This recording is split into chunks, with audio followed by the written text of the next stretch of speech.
Okie dokie. Okie dokie. Should we see if this is going to work today, shall we? God, it better do. How we all doing, boys and girls? Good morning, good morning. I've just jumped out the shower. Time to play some video games. Hope we're all well. Got some coffee on the go. I had some computer dilemmas yesterday. But hopefully, I've been suffering with OBS crashing on me. I'm hoping I might have fixed it. Fresh install of OBS. Tweaked around with some of the scenes a little bit. This little camera border apparently was causing my computer to have a heart attack. Don't necessarily know why, so I've adjusted it ever so slightly. It's still there, it's still animated, it still looks cool, but the logo is not here anymore, it's kind of over here. Hopefully everything else is working.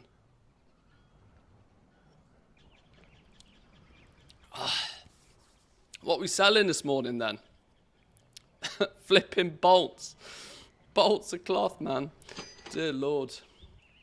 Bolts go burr. Bolts go burr. Patron orders have reset apparently today. Or should I say not reset, but we've had our fresh batch. So that's one thing to take a look at first thing. Let's keep things listed. We'll have a little bit of a peruse around the prices as well.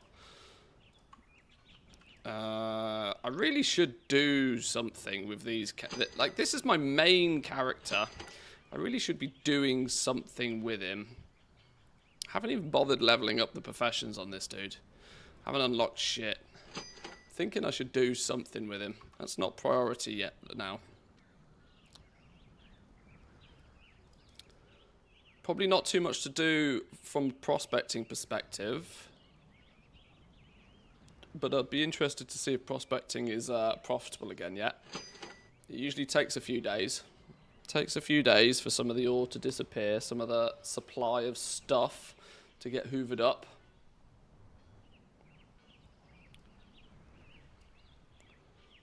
Why is that now being all silly? I'll do. Right. New patron orders. Come at me. 7? Only 3 we can't do. Luckily the ones for glimmers we can do. It's only 4 knowledge points though. I mean, we take them. We do not complain, we take them. I'm gonna need one of these.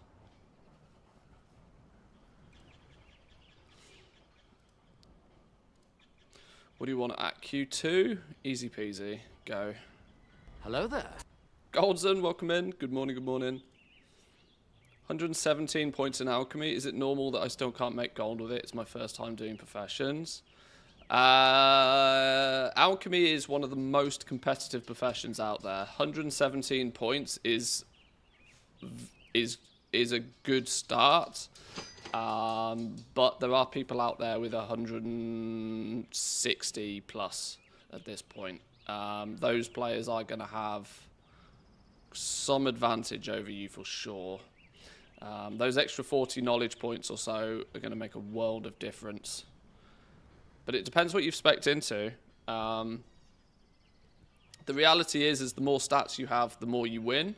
And so this is why some people are pushing to get as many, stats as possible, whether they come from knowledge points or whether that's like having your tools in order or whatever the case may be.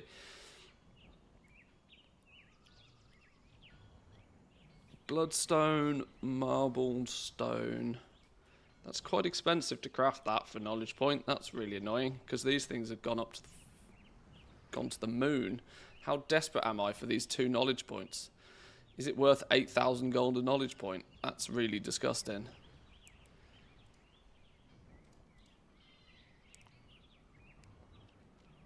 I'm not entirely sure I can even justify that. I'm not entirely sure I can justify that. I need... oh, gold. I need 3 more knowledge points to cap this out, though.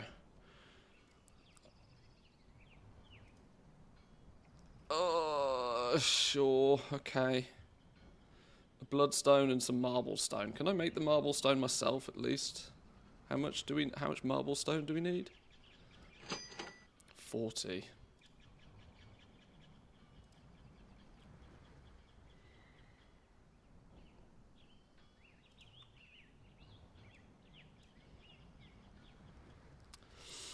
Stops making the rare bag patron orders too expensive for 2 knowledge points. Yeah, some of the patron orders are taking the piss, man. They really are. They're taking, like, they're worse than the flipping 0 mats, 1 gold commission Andes from Dragonflight. They really are. Right, I need one of those vicious bloodstone businesses then. Mr. Norton, welcome in. Good morning, good morning. I'm hoping everything works better today. I think I might have fixed the problem, but time will tell. It's not a case of being behind, right? Let me just give you a slightly more detailed answer. 100, like, purely based on knowledge points, yes, you are behind the people who are, like, you know, pushing. That's not to say you have to play in the same leagues as those, though. Those people who are pushing maximum knowledge points and have, like, full specs and min-maxing everything, they're prioritizing their time on quality 3 markets, right? They've done that to unlock quality 3 guaranteed crafts, and that's where their main focus is going to be. Because their main focus is over there, there's other alchemy markets over there that you can tap into, right? Being really good at making the quality 2 stuff is another alternative that takes way less knowledge points, takes way less profession skill, and is much easier to be, you know, to dabble in. Don't forget, still competitive, mind. Alchemy is always one of the most competitive professions. So, yeah, it's maybe not going to be easy, but there's still options. There'll still be options out there.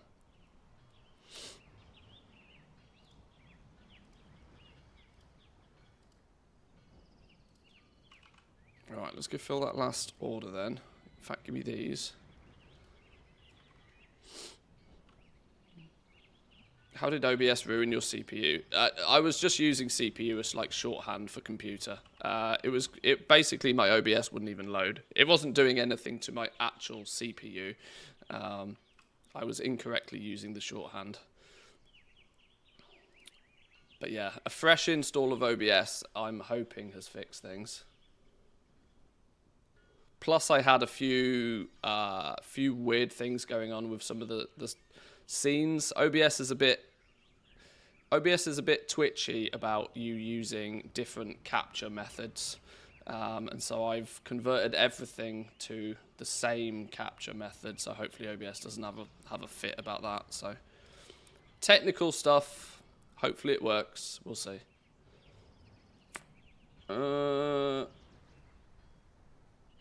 Right, we should be good to press the go button on this. I want to harvest this for every single drop of resourcefulness. If resourcefulness procs on this, that's like, oh, chef's kiss moment. Come on. Do me a solid, game. Do me a solid. Nothing. No resource proc. Right, well, we got the knowledge point. Fills our orders for the week as well. Question is do I care about the other ones for artisan security?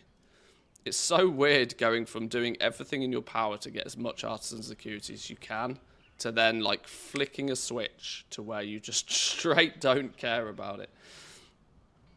It's odd. That will, though, min-max this. Boom. With 1 to go, we'll put it in there.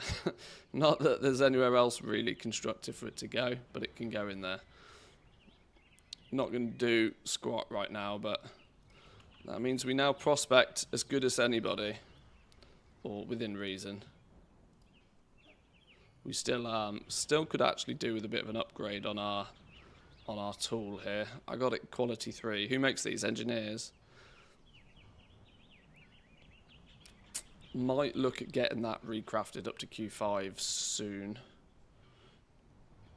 I don't know what the difference between quality 3 and quality 5 is in terms of actual resourcefulness number.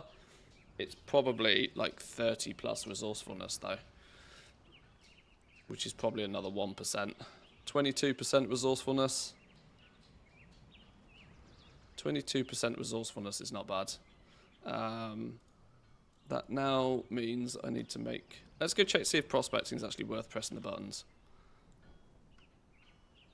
It's 60, so it's going to be about 2%. Okay.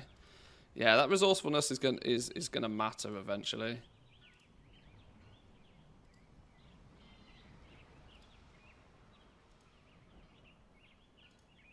Let me take a little look, see if this is even worth pressing the buttons. I haven't really got much data for prospecting yet.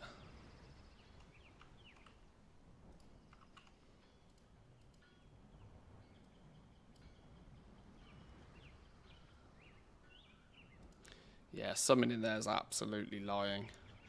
Something in there is a big filthy liar. What's going on here? Wait, hang on. Yeah, I thought something was wrong there.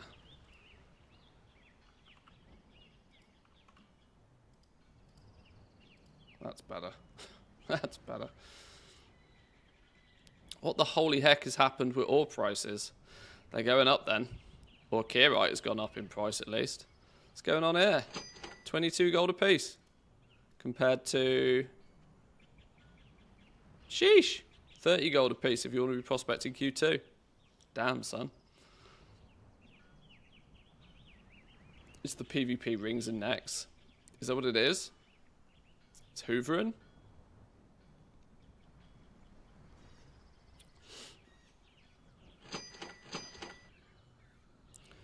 Pebbles, 73 gold a piece. Yeah, they're 3 times more expensive than they were just yesterday. Glittering glass is holding strong. The actual gems themselves are like 100 gold a piece, which is up from like 80 they were last week. So we're starting to see a creep, sort of 25% creep in value on these. Null stones are holding tight, but they do seem to be rising ever so slightly. Maybe the supplies are starting to run out. Pebbles are up to 200 gold each on US. Wow, okay. Can you explain the thought behind a market reset? The price drops so fast, can't make gold, right? Market resets are like, it's like goblin candy, right? It looks really good and people want to gobble it up, but it just makes you fat and doesn't often actually do anything for you. Right? Resets are horrendously risky. I never recommend anybody look at resetting markets.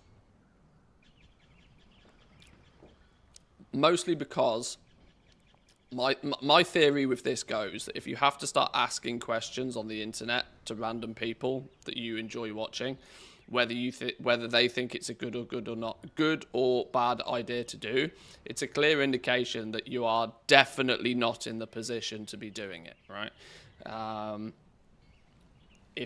Because it's something you've got to have 110% confidence in to even try. And even then, you have to also be very prepared for it to go wrong. So the TLDR is don't do it. Don't do it. Don't waste your gold. Let big goblins do market manipulation things.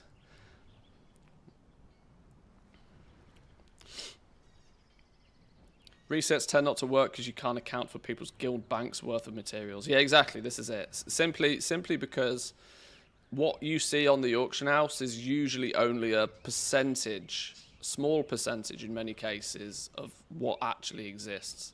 Anybody that's been bold enough to try and reset a market on something will know just how quickly. Let's say there's 10,000 of something on the auction house and you buy 9,000 of it to reset the market. I can shit you not, by the end of the day, there'll be 100,000 of that item on the auction house. It just comes out the woodwork, right? Like floods. As soon as the price goes above a certain price point, the materials, the stock just turns up out of nowhere. Basically never works.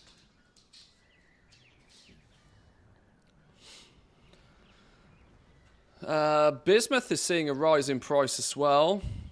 Up to 312 gold, 321 gold a piece for the quality 3 stuff now. Yeah, it's all starting to go up, boys and girls, by the looks of things. Some stuff is starting to rise. Starting to go up. My little spreadsheet seems to believe that prospecting Q2 Akirite is still profitable, but I don't believe it. I'm not convinced. I don't think my data is strong enough for me to believe that. It only says that there's about a 10% margin in it though, so I'm not willing to believe it. That's not based upon anywhere near enough data to be accurate, I don't think.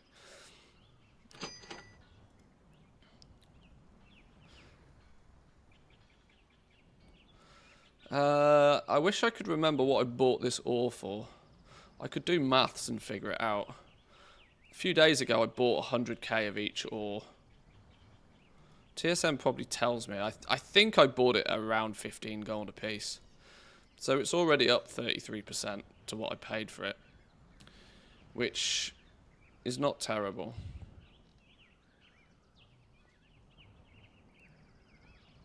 Pebbles, man, these pebbles. Pebbles are 160 gold plus on NA. Yeah, there's plenty of them though here. Plenty of them. Going into making this marbled stone, I guess. Is that what we're saying? Is there a surge on this marbled stone stuff? Is that where the paper trail leads us? These things.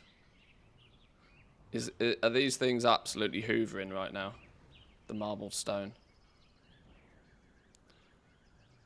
Pebbles needed for vials. That's glass, isn't it? Yeah, glittering glass.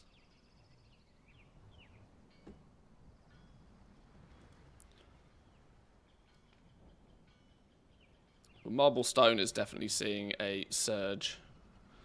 A piece of bismuth and some pebbles. Some money in those even today.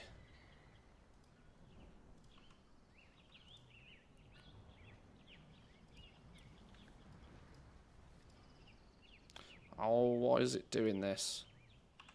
Why won't you let me open my profession and the auction house window at the same time?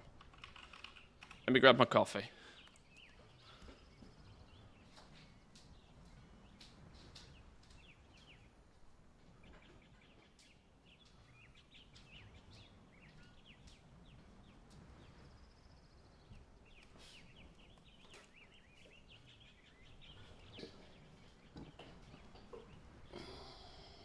Do you think it will stabilize on the weekend because people might farm? Well, we're starting to see what happens nearly every time we have an expansion launch. Is that the glut, the massive just stockpile of materials that are generated during those first couple of weeks are starting to be consumed, and in some scenarios they're starting to either run out, or enough people are buying them and enough people are trying to, you know, pump the price that we're seeing some stuff start to rise. As you know, the tables literally flip, right? It goes from massive amounts of supply and zero demand to basically no supply and massive demand, right? The seesaw has completely moved in the opposite direction. Now, obviously, it usually takes a little while for that glut, that big stockpile of materials to get consumed. But once they do start to actually run out, the prices tend to go up a little bit. Did I not do a Discord notification? Oh, I feel really bad now. I was busy trying to do so many things before I started the stream.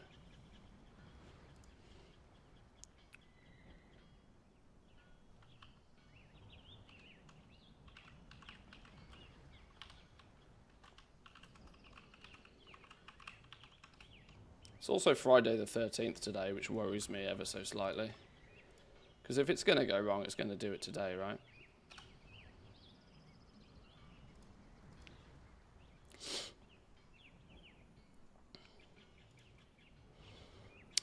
But yeah, I could start chunking through some materials maybe on this dude.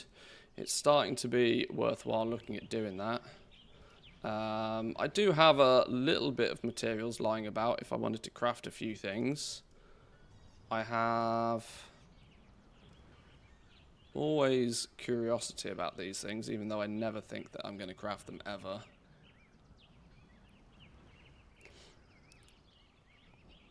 Is this one of those things that's basically impossible to actually make at quality 3 as well? Don't know. Inverted prisms are stupid. Profit or no profit, they're still stupid.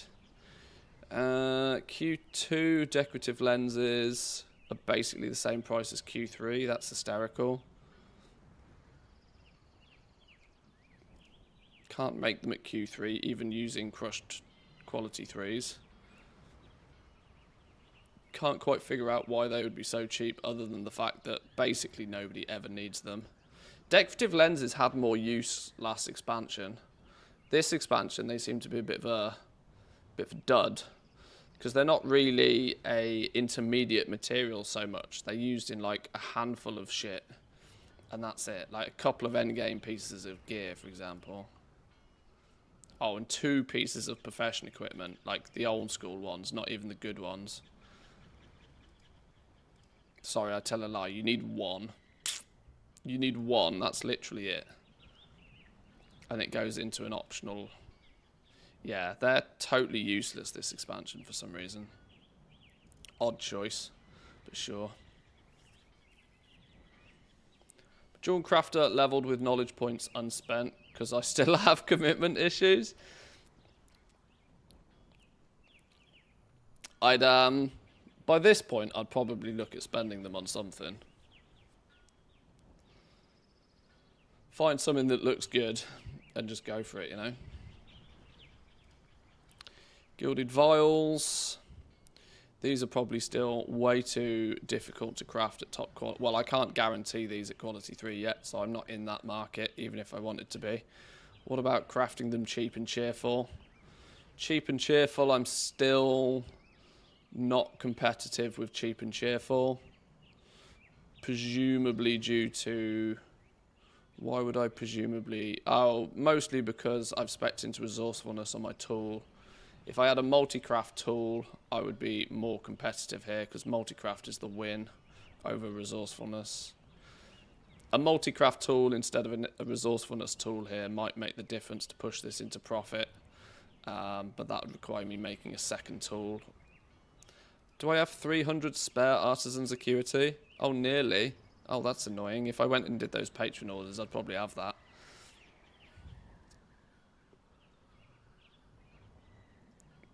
See, you do need the artisan's acuity for another tool. Yeah, I know. I'm in no rush for that one, though, realistically. Not anywhere near as much of a rush to get it. Plus, the tools are still pretty expensive to build.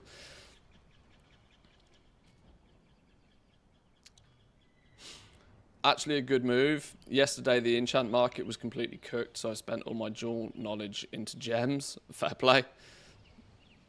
How do you get the craft and profit text in the middle of the profession window? Well, that's part of Auctionator. It's part of the Auctionator add-on. But, as I tell to everybody, don't trust it. Don't trust it. Because it's... use it as an estimation. Do the maths in your head. Make sure that you're profitable before you craft things. Napkin math is still worth 10 times whatever any add-on is going to tell you. I use an add-on to give me at least an indication if something might be good, and then I do the maths like properly. Managed to get the jewel crafting recipe from the raid. How is it possible that the actual settings are selling for a net loss? Because there are many alchemists out there that basically can produce blasphemites for free. And secondly, they'll have bought a bunch of null stones 2 weeks ago.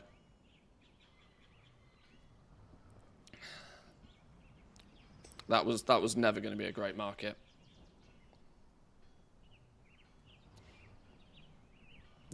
Oh God.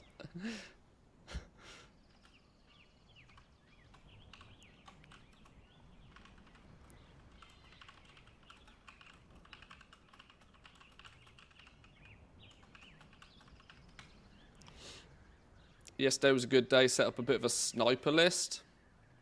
After 5 hours later, million profit. Go on. Good effort. That'll do. That'll do.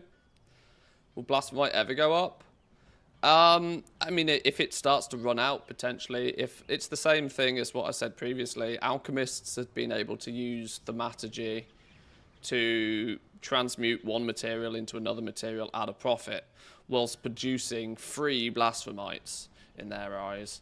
Now, if that stock of free Blasphemites disappears, and then alchemists need to start looking at making more of them, then maybe. But I'd suspect for the near future, at least, then they were an item that looked very interesting in the very early days of the alpha, but 6 weeks before the game launched, I was already saying to people that ignore it. It's not a market.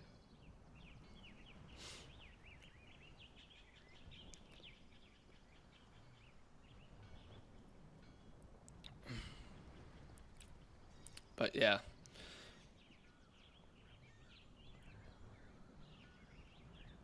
Time to undercut the prices on the design and try and squeeze 800k out of it.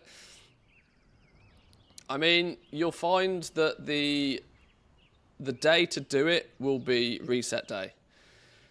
Because up until that point, people will get a trickle of gear. But Vault will be the big day for the jeweler settings. Vault will be a big day because people will pick something out of their vault. Vault day is always a big day. It's a big day before everybody goes out raiding because of the vault, and it's because often people are going to be picking out like near BIS items from their vault, and so the first thing they do is they enchant them, they gem them, they get them pumped.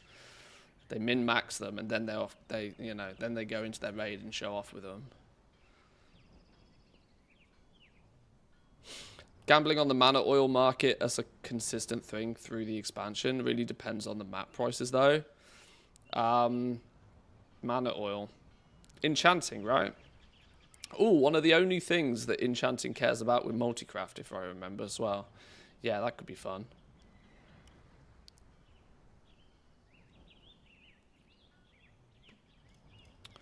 Any money in the gem cutters? Enough for me to care about. Let's see what's going on here. Top tier ones, 600 gold a piece. Mid tier ones, profitable even with bismuth doing silly things. 20% margin on those. I'd be better off with more multicraft again, though.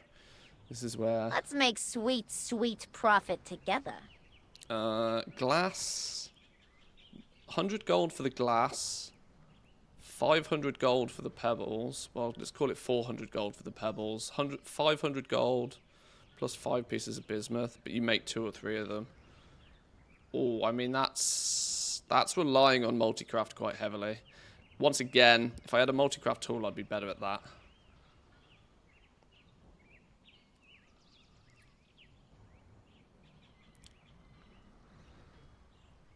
Appreciate that, Mikey. Thank you. I'll have a look in a bit.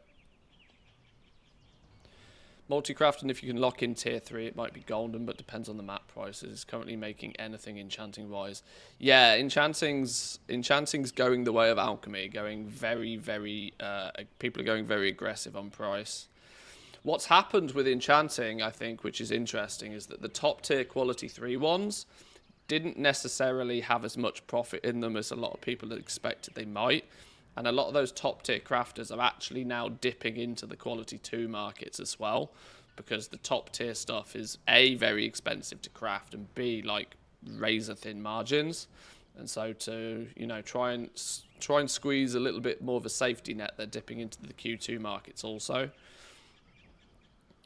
And just brute forcing it with raw quantity of resourcefulness.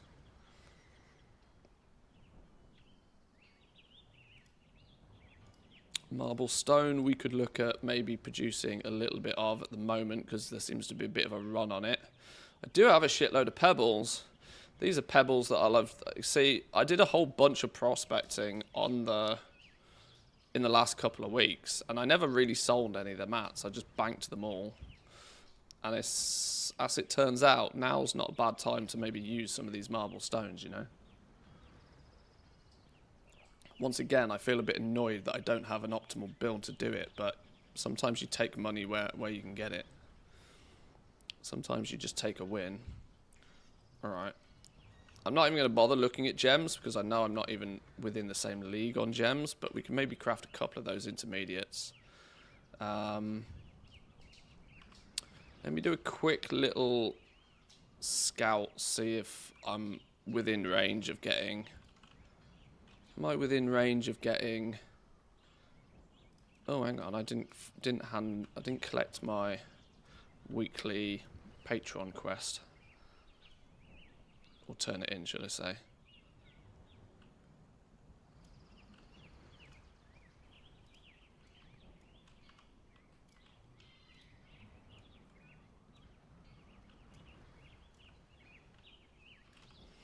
Mm, 265. I need 35 artisan security and I can make a second tool.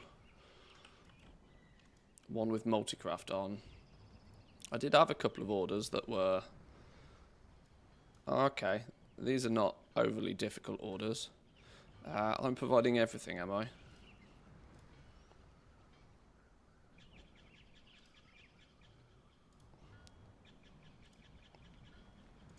Oh, you provide quality 2, but you want quality 3. You absolute scumbag. Sure. Capped on concentration anyway. And I can't do any of those because I don't have the stuff. Duskweed bags are negative again. Mats are costing 6k on the market right now. Cloth apparently has had some shenanigans going on with it the last couple of days. It's not too much of a surprise. Zanzaful's been literally streaming him smashing up cloth for like 8 hours a day. So the cloth market has probably got a lot of focus on it right now. 305 artisan security. Wonderful. Let's make a multi-craft tool.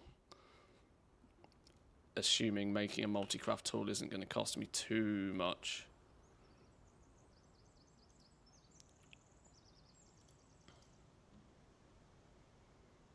Profession equipment, jewel crafting, tools, clamps, track recipe.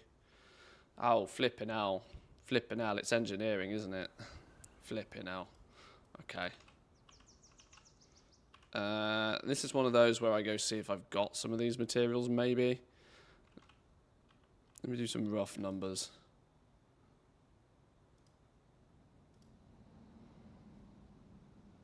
Sheesh. Flipping bismuth bolts. Q3 bismuth bolts. 700 gold a piece. Are you mental?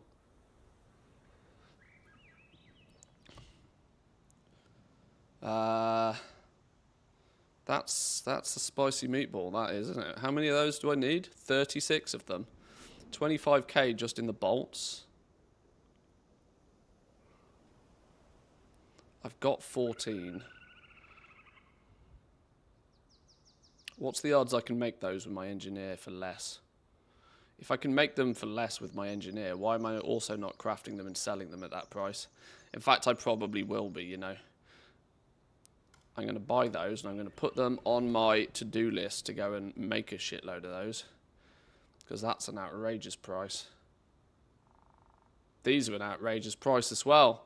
Oh, it's time to do some engineering, boys and girls. Holy shit.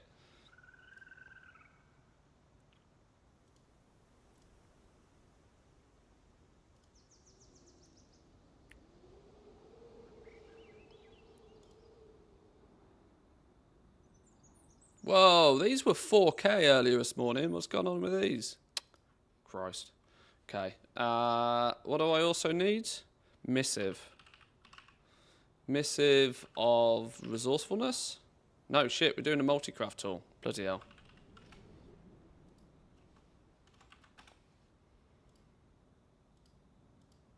We need an enchant. Enchant tool, resourcefulness. These are still 10k a piece. Lord have mercy. Who said the enchanting market's in tatters? This is an absolute scam. Okay, well that's the best part of 50k in the bin again already. Maybe this extra special tool was maybe not worth it. But We gained some knowledge from it. We gained the knowledge that bismuth bolts at Q3 is money. And we are going to run off and make a bunch.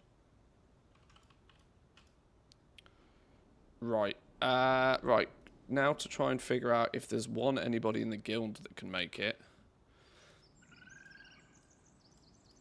I need to remember to press these buttons more, don't I? Anybody in the guild that can make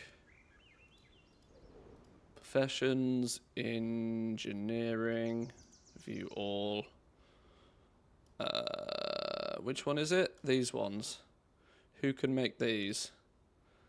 Bunch of people can make it. Nobody's online. Any engineer? Does anybody see their name in this list? Does anybody see their name in this list? Anybody online that can make me a set of these? What server? In the guild, my friend. In the guild. Any server you like. Just got to be in the guild.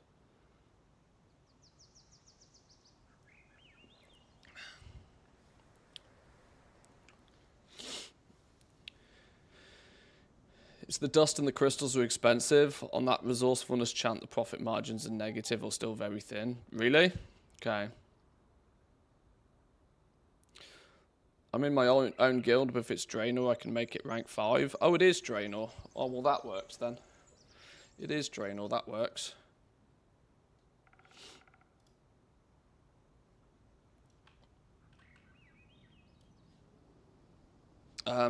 Whisper me your...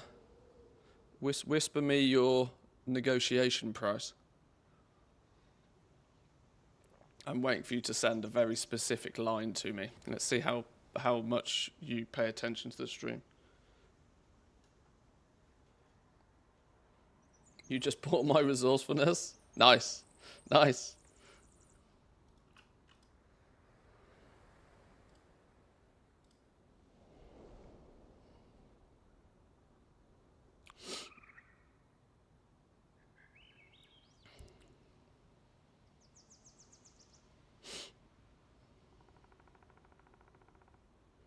Who am I sending? Let's copy that character name. Right, place order, profession equipment, jewel crafting tool, these ones to you. Max quality, everything.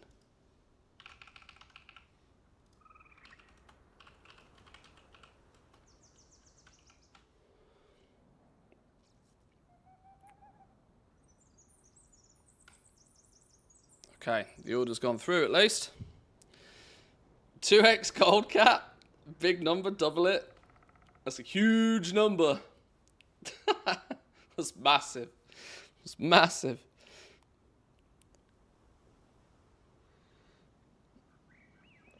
Oh shit, you know what I didn't do? Hang on, fuck. You know what I didn't do? Cancel. I didn't put the fucking missive on it. Cancel. Oh no, it's been made. Oh no. Time for a recraft. Time for a recraft. Ingenuity. Oh god, I'm sending it back for a recraft. Hang on. What's the recraft on that? Oh dear. Oh dear. Start recrafting order. Ingenuity. What an absolute donkey. Oh my god, the recraft is expensive. Oh, and I don't have the artisan security for the recraft. Oh, I've actually ballsed it. I've actually screwed it up. Oh, Friday the 13th curse. It got me. It got me good. I got a stupid rank 5 ingenuity one. Oh, Lord have mercy. Surely you've got stuff to get 15 artisan security. Yeah. It's another 50k in reagents. It's cheaper to make another one. That is actually an outrageous amount of materials for a recraft, by the way. That is wild how expensive that is for a recraft. Oh well. F's in chats on that one, boys and girls. I now have an ingenuity tool. Woo! on my prospector of all things. Right. Okay. Well, we've got to rectify this issue, don't we?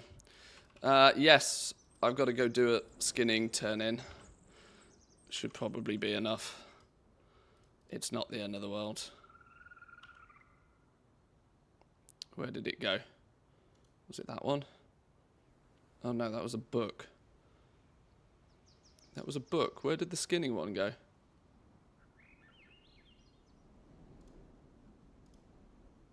Oh wait, I didn't hand it in, that's why. What do I need? Horned bone shards. Missing horned bone shards, apparently. Hang on. Keep that character logged on. Keep that character logged on. I'm coming back.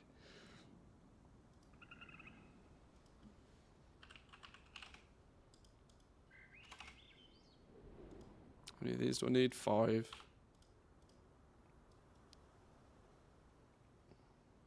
At least you didn't craft the wrong tool. Well, yeah, at least it's rectifiable.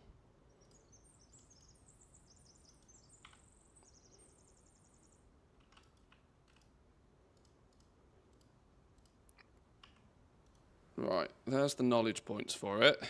What did I need in terms of mats? Let me have a look. Just send rank 2 mats. You might not be able to keep it at rank 5 if you do it with rank 2 mats. Because it will steal some of the juice from it, potentially. What's a recraft on that look like? Where's it gone? That one. Track 18, 8, 4, and 1. It says I've got 18, 8, 4, and 1. I've probably got the mats in the war bank. They might not be the right quality. Let's just do it. Don't worry, I'll send rank 3 mats. It's all good. It's only gold. I should pay for my mistakes. 54? No. I want 18, game. 18. Hang on, does that mean I was...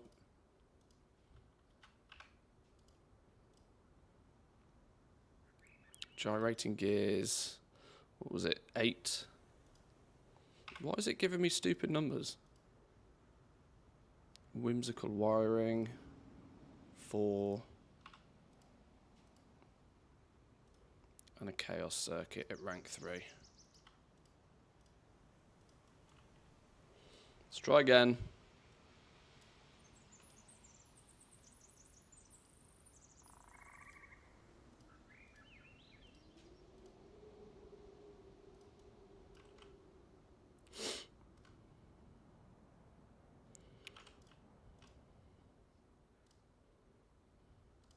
Right, place order that thing with that thing.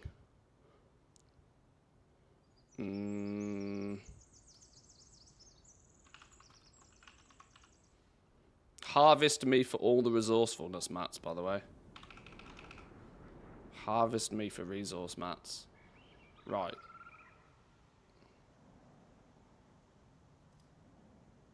Whatever. Okay.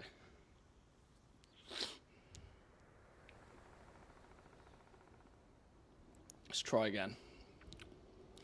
Why can't professions be like the old days where you calculate mats versus price of an item and you see your profit or loss, but now you have to rely on saving material procs and multi-craft procs to make $. Well, I think it's more interesting that way. I'm not convinced the old way was better. The old way was simpler, but the old way, we'd done the old way for 18 years. I was pretty bored of it. My take is that I'm most content with the current system, honestly. I like the fact that there's a skill gap in it. I like the fact that you can work harder and gain from it. Okay. There we go.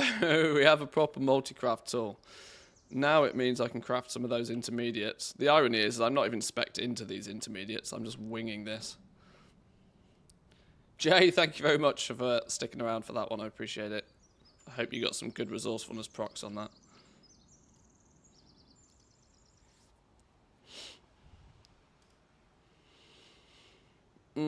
Right, what were we going to make? We were going to make some marble stone, weren't we? So marble stone's probably a win right now. We're not in a position to use better mats to make it at Q3. Because we're not fully spec'd into it. But what we can do is be pretty efficient at making it on the cheap. Right, let's get some of that made.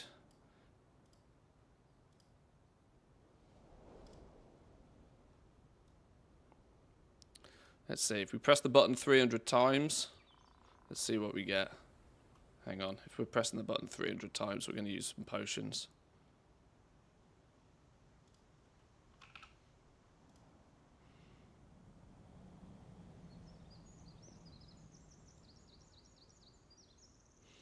Okay.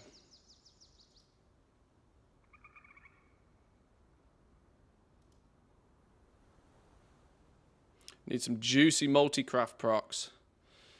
That's where the money's at.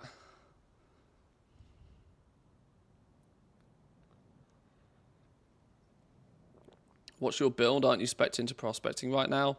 Yeah, I am. I am, yeah. But I can still squeeze a bit of profit out of this all the same. Not to mention I'm using pebbles from way back in the day. So I probably got these pebbles significantly cheaper than what the current rate is for them. So there's margin to be made here, I'm sure. Honestly, I haven't actually bought materials to pay for these right now. This Q1 bismuth is just accumulating over time from material bags and that sort of stuff as well. So farmed it so it's free, yo.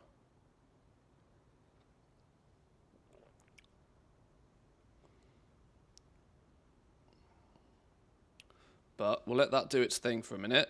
Let's check on the auction house. We've been away for so long that we've logged out. That's not good, is it? Did I enchant the tool? Oh, God. What an absolute fucking amateur. What an absolute amateur. There we go. There's an extra 5% resourcefulness. What an absolute amateur. Right, now I don't know how many I crafted. Let's just craft a bunch more. Go.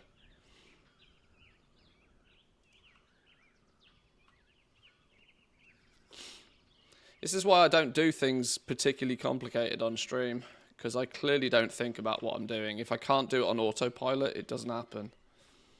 And I go and make stupid mistakes, like, permanently. Got some expireds. Sold some stuff already this morning. Greetings. 2 mil in the bank. I reckon I can gold cap this bank character today. Without too much difficulty. 4k weapon enchant, 4k flask, 222 on Weavercloth rank 2. We take those. Weavercloth bolts at rank 3 are up to 130 gold apiece nearly. Jesus. 4k on a weapon enchant. Crushed gemstones are 366 now. Some spools of dawn thread. They've tanked in value. Wonder why they've tanked in value. Investigate that in a bit. Can't remember my crafting costs, particularly of those carapace-backed hides, but 1300 gold seems fair-ish.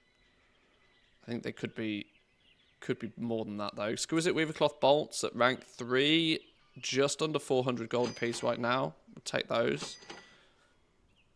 Chaos Circuits 3.5, and then Shadow Inks at 1300. Okay. Most stuff we're still doing alright on price on. I'm happy with those prices. We're going to have some marble stone to add to the mix in a minute as well. Started a long craft of Weavercloth bolts yesterday, only to come back later and realise that you've got the wrong tool equipped. Been making rank 2 with rank 3 mats for no good reason. I can feel your pain not remembering every little detail of crafting all the time. Yeah, like my unfortunate disability when it comes to multitasking causes me to do some dumb moments.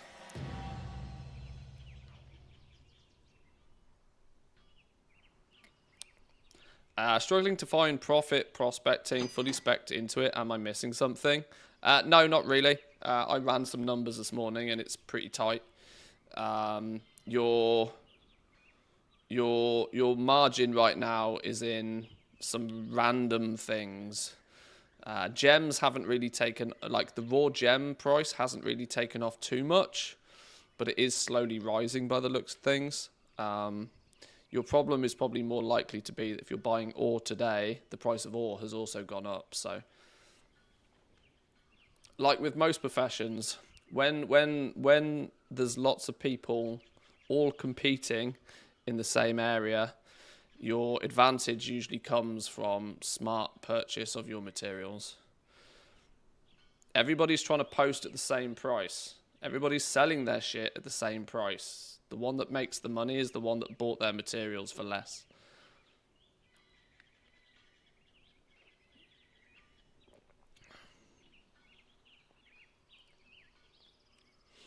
Right, we made a bunch of those then. I'm not going to burn through all of them. I'll play with them first to see where we go with those. We've got some money to be made potentially in engraved gem cutters. We're going to craft up a bunch of these. What's the sell rate on the Q2 ones though? It's not outrageous, is it? But the price seems to have gone loopy on these right now.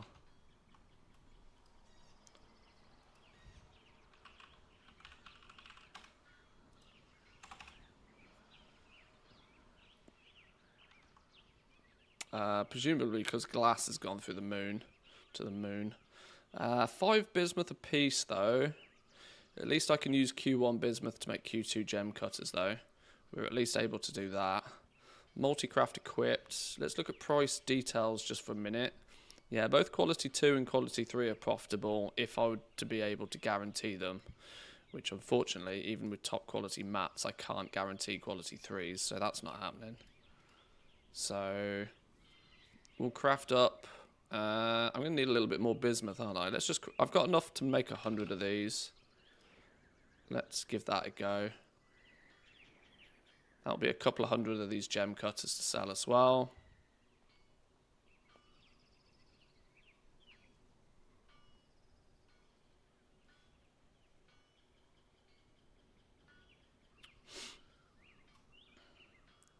Typical, here I am doing literally the same thing as Matthias on stream. This is why I diversify. Oh, we sold some flasks, nice. That's why I'm diversifying into as many markets as I can. So that A, I don't step on anybody's toes, and B, hopefully too many of you lot don't step on anybody else's toes either. And we can all play together and have fun. All play together and have fun.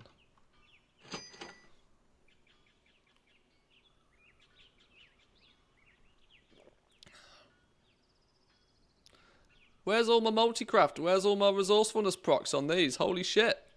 Come on, game. There we go. There we go. A 7 and an 8 straight after each other. You just got to tell it what you want. Be the boss. Be the boss of your destiny.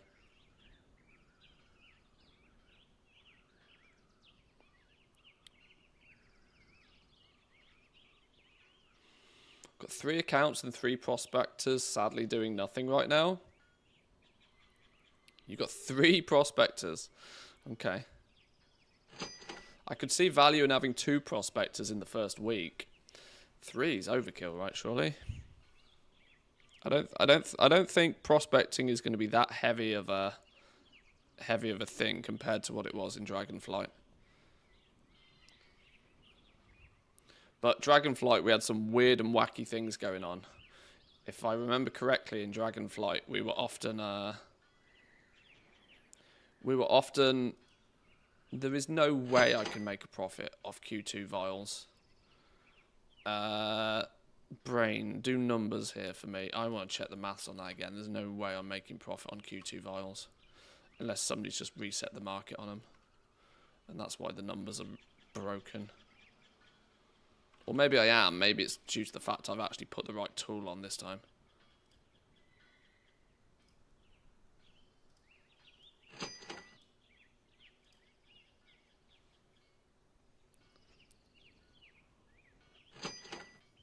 Yeah, I didn't think there was money in that. I didn't think there was money in that. There's money in the Q3 market.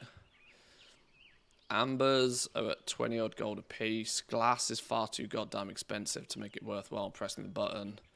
Although Q1 gem dust is not too bad. 800 gold to press the button, and the Q2s are only selling for like 170 gold a piece.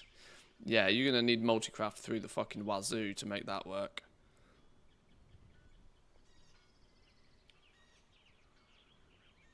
See, TSM is slowly getting there with its crafting calculations, but it's not quite getting it right. See, for my example, oh well, no, TSM is getting it right actually when you look at that, because 1.5 glass, a quarter of an amber, and then 0.75 of a crushed gemstone. It's saying to use Q2 gemstones, which TSM's actually right in that scenario, because Q2 gemstones are cheaper than Q1 for no reason whatsoever.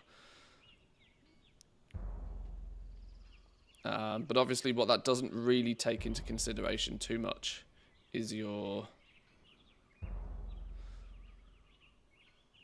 things like multicraft and the likes.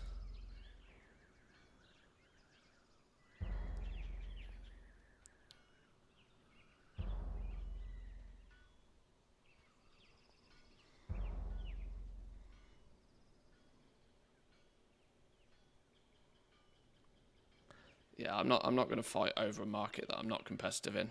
It's not worth it. If I had more points to put into glasswork, you know, we'd think about it, but that's going to have to wait.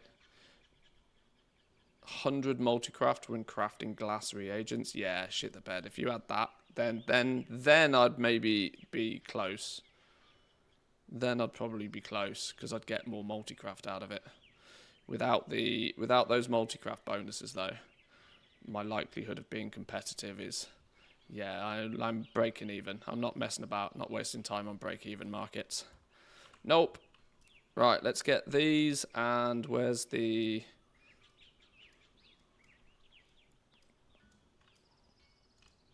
Let's get those sent over. Start getting those listed. Be careful.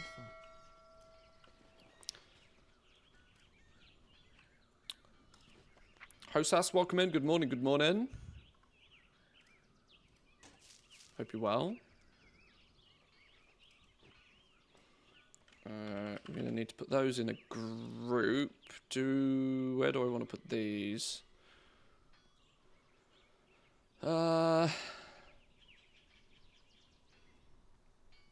Gem cutters can go in the 5 group. Marble stone, on the other hand, can go in the 20 group. Well met. Go.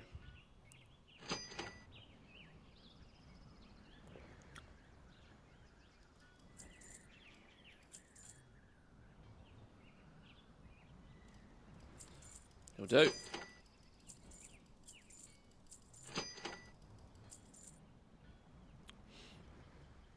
Cost gemstones, 350. Somebody tanking the price on gemstones. Oh. Okay, we'll let them sell out then. Who took flipping 30 gold off, 20 gold off the price of gemstones? Why would you do that? Go on, somebody buy these out double time. Don't put more on top of it, you donkeys.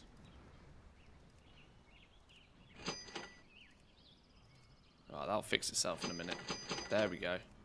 There we go. Much better. One of you out there is listening. Okay. Right, jewel crafting. Done. Next character, I reckon. Next character, I think.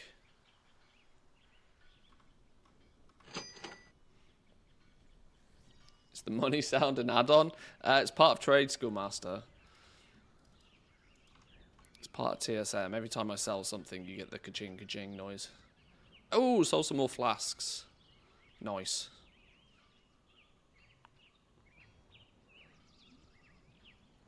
$5 for 20k. What's that actually equate to per flask? What are we selling them on a per 4k a piece? Yeah. I need to add a couple of things to this list then. Gem cutters, Q2, marble stone, Q2. There we go. Keep track of the markets we're playing with. Right, blacksmithing. First things first, let's get patron orders and, you know, the jobs list out of the way.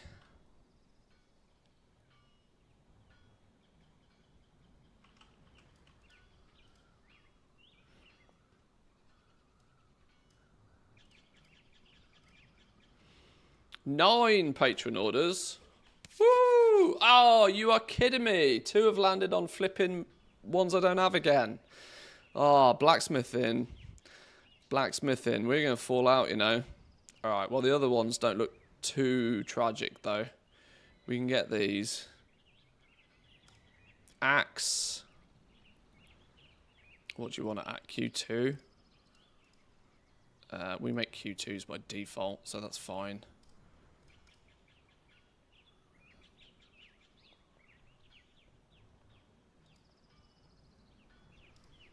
Oh, you want this at Q3? Oh, no, that's fine. We need some iron claw ore. Probably go basic iron claw ore.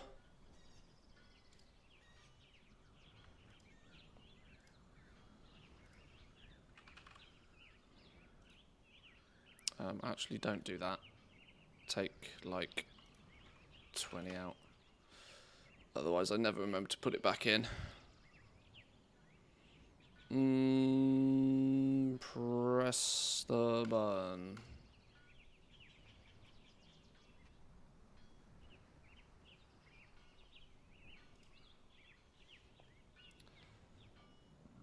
The ka-ching is a dopamine injection when it starts spamming.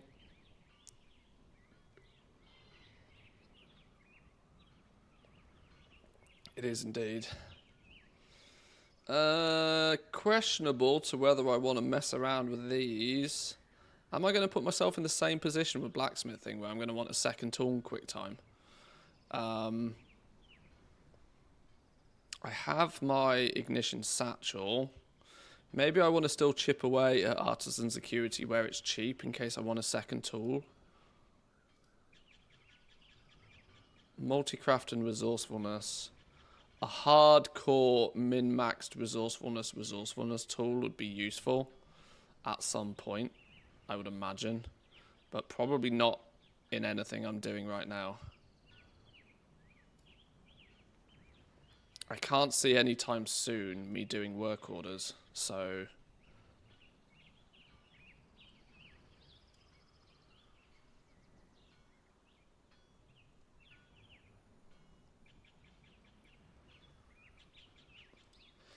do I do those anyway?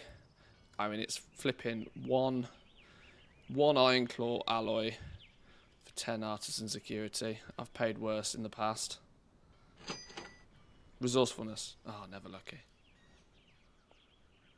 And what's this? 8 iron claw ore and 1 alloy. Ah, we'll do them. We'll do them.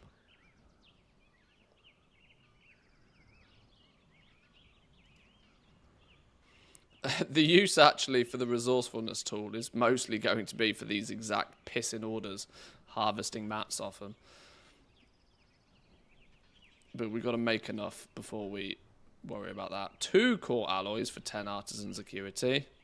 Not that bothered, am I? Not that bothered. Right, let's grab those knowledge points. In fact, I'll drop a pigeon down, I suppose. Plop a pigeon.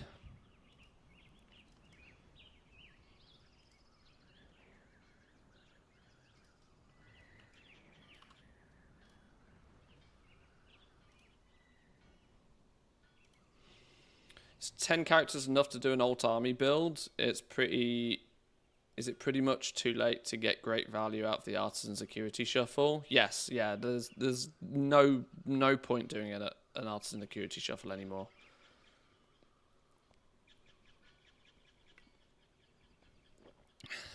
The alt army approach is what I'm more referring to as like the lazy man approach. You do the absolute bare minimum you possibly can with your professions. You spend as little gold on them as you can get away with. But you push yourself to a position where you can make something at quality 2 and you can press the concentration button to make it at quality 3. And it's that difference between your quality 2 map price and the quality 3 sell price, which is your profit, basically. Now, of course, you can't do that a million times. You can maybe only do it once or twice a day, depending on what you're concentrating on. But you will quite quickly allow your professions to actually make gold rather than cost you gold, which for most people is the point of doing it, right? And the concept there is you don't make a lot on each character. You only make 1 or 2 items on each character, but every character has 2 professions, and then if you've got 10 characters, that's basically 20 things that you can produce that all make you a little bit of gold every day. And it's a scale thing. The more you do it on, the more you make. But your number one focus is spending the least you can get away with on those crafting. The absolute bare minimum you can get away with. You still buy mats to make the things, but you're buying the cheaper mats where possible to make the higher quality stuff. And you're spending the bare minimum you can get away with on the professions. That's the approach I'd be recommending most people take now. 1, 2, 3, 4 orders I can't do. Charged Face Smasher and the Ever Forged Longsword. Is there any way I can get to these without spending knowledge points on getting them? Well, that's actually a flipping 150 Artisan Acuity recipe. There's the argument that I go do a few things with skinning and then just buy that recipe, but they didn't provide any null stones, they didn't provide any sanctified alloys, they didn't provide any charged alloys, and they want it at quality 4. I'm not even convinced if I had that recipe, even with Q3 materials, I'd be able to make that. So for 2 knowledge points they can jog on. Not happening. Everforged longsword, weaponsmithing, long blades. Weaponsmithing, I'd need to put points in here to unlock this, wouldn't I? Requires 10 points in blades to learn this sub-spec. I'd have to put 10 points in there. I don't have 10 points, and I don't want to spend 10 points, because my points need to go in here first. I'm still 3 points short of capping this out. That feels bad, man. Oh, no, yeah, I am. I'm still 3 points short, aren't I? Ah, those stupid Patron orders. You know, I'm convinced Blizzard have slammed on the brakes now. I am almost convinced they've slammed on the brakes. You're not getting, like, huge amounts of knowledge points twice a week, it feels. Unless time is deceiving me. But it's Friday, and we've just got our first batch of week orders for this reset.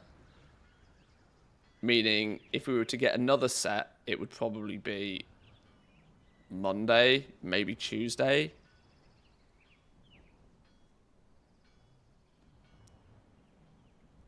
If they've slammed the brakes, then it means whoever's got shitty RNG has got left behind forever. Well, the only other thing to remember is that for the first couple of weeks, knowledge points were just like so fast. Like, it also felt that you were getting them so fast. But it's difficult because you were getting them from other places as well. First time knowledge point, first time crafts, acuity books, this sort of stuff meant you were getting like an injection of knowledge points to spend super frequently. But just patron orders, it definitely feels like they've slowed it down a little bit.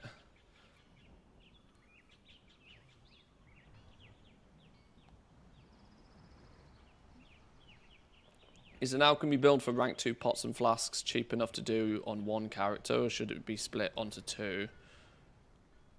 Well, you're not going to be able to do both pots and flasks on the same character. You would still have to pick a specialization direction. You still have to kind of probably pick one or the other. Alchemy is not necessarily an easy one to do cheap alt army builds on because of how you discover the recipes. There's no getting around the fact that discovering your recipes is 1, random, and 2, expensive if you try and push it. Kind of means the way you do your alt armies is you research a couple of things and then you spec into those things you research and then you move on to another character. And it means you might have some that, you know, you might end up a little bit more lucky towards the potion direction on some. You might proc a flask on another and then you spec into flasks. You would spec into what you get quickly from just a couple of researches. And you just hope you don't get the duplicate thing too many times.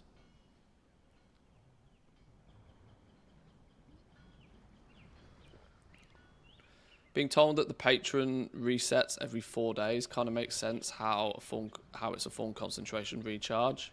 Maybe it's like... But see, the weird thing for me is that they then turn up and they all have different durations as well. Like this one is going to sit here on my screen for 7 days now and is going to piss me off for 7 days straight. Because 1, I don't have the recipe, and 2, even if I did, there's no way I'd be crafting it because it's outrageous price. I ain't spending best part of 50k gold on getting 2 knowledge points. Not at this point. I've spent way too much. Way too much. I wish there was this no mats no make needs to add that, like this add-on's doing really good things. They need a couple of more things. They need a TSM/auctionator cost of materials column, and they need to allow you to right click and ignore. Right click, ignore. I would, and then another tab for just ignored ones or something. What does the red highlight indicate? It indicates I don't have the recipe for it. So I mean, if I would filter out the unlearned ones, I can technically do that.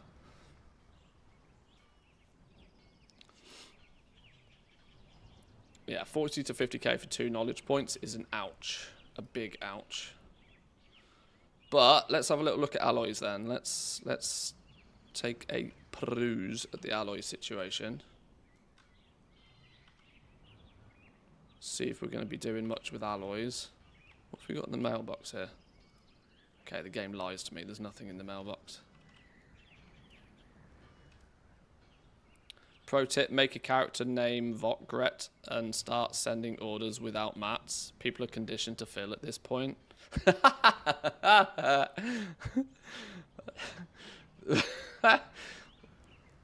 Whilst amusing, I want you just start sending random personal orders to anybody you see. Millhouse Manostorm has requested. I think that's speed running a ban. That is, I think it's funny, but it's probably speed running a ban.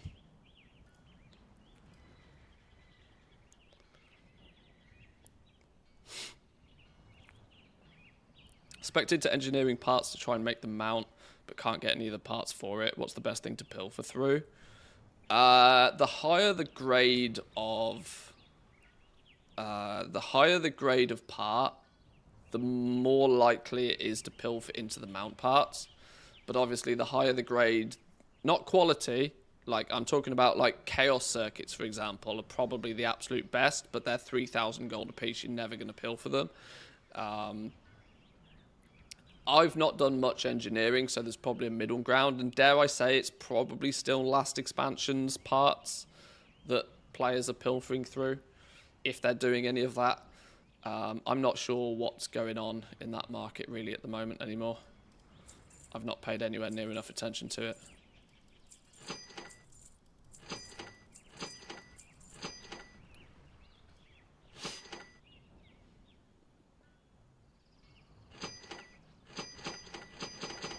I've pilfered through 100k Ceravite bolts and got nothing. Well, yeah, see, that's the problem. Bolts don't. They'll give you bountiful bolts, maybe.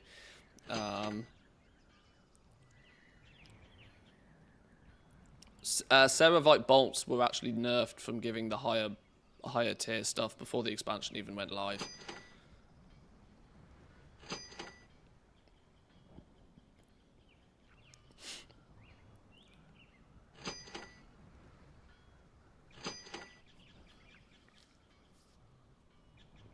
I know K-Chak had looked into this and had done a bunch of this, but actually decided on just selling the parts instead of doing the pilfering himself. I think he said greased gears was a good one. But greased gears probably are not very cost effective to do anymore. I've not done any of it, so I'm just going by very basic understanding of the system. I have an engineer, but I've not got one for the purpose of, like, pilfering.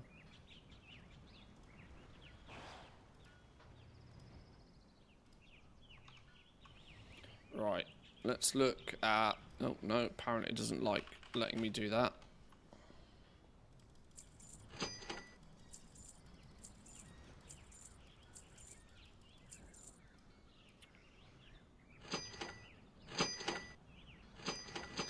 We seem to not be able to make exquisite weaver cloth bolts fast enough. That's interesting. My marble stone is now... Marble stone is starting to sell, which is nice.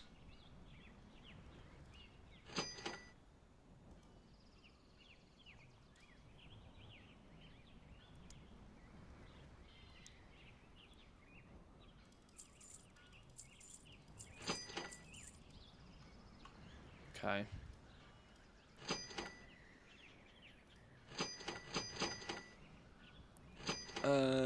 Do I pop the buff before I search, or should I search first? Let's see if there's anything even remotely close to being lucrative. Top tier core alloys. Price of bismuth is above 300 gold a piece right now. Sheesh! Q3 bismuth has nearly doubled in price since the season starts. It was often 180 gold a piece before the season launched.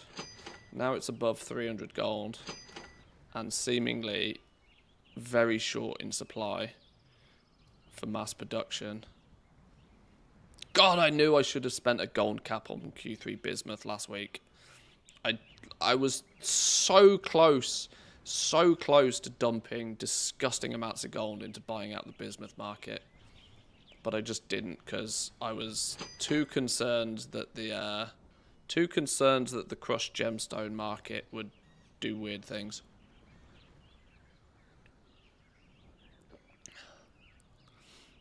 Yeah, if you've got herbalism and mining right now, you are doing well, by the way. I just want to specify, if you're out there farming right now, you are making a killing. You're making absolute bank. When the prices of everything rises, the only people that really benefit are the farmers, because they all of a sudden get double pay. They're literally getting overtime pay right now. 2,500 for a single core alloy.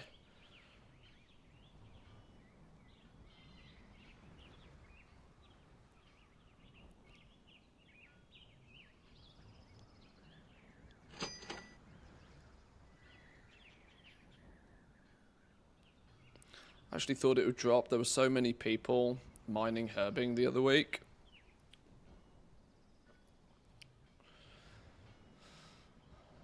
I mean, at 60 gold a piece, it's cheaper to buy quality 2 and turn it into quality 3 right now. The only difference is you wouldn't do that to sell because the auction house cut is going to be 15 gold on this.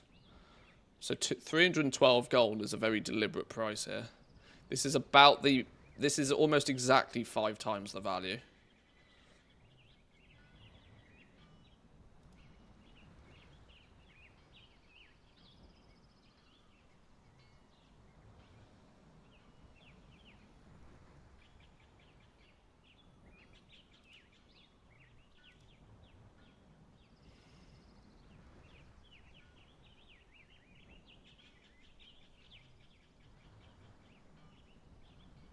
Reckon they'll introduce a shuffle for low to high quality. Oh, there already is. You can already convert quality 1 into quality 2 and into quality 3. You already can. Gatherers do it themselves. You take 5 quality 1 and turn it into a quality 2. And you take 5 quality 2 and turn it into 1 quality 3. It's a 5-to-1 ratio, both steps. So 25 to 1 if you're going all the way from quality 1 to quality 3. But considering quality 2 is so close to the price of quality 1, sometimes you are seeing that 5 times difference.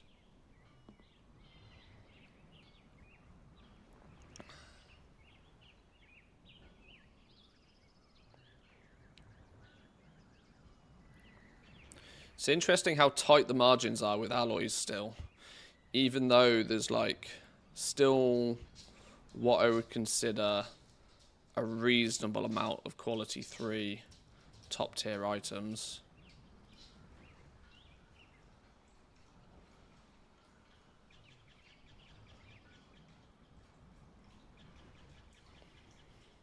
I think there's more to be made in the lower tier stuff. Although that doesn't sell the picture very well.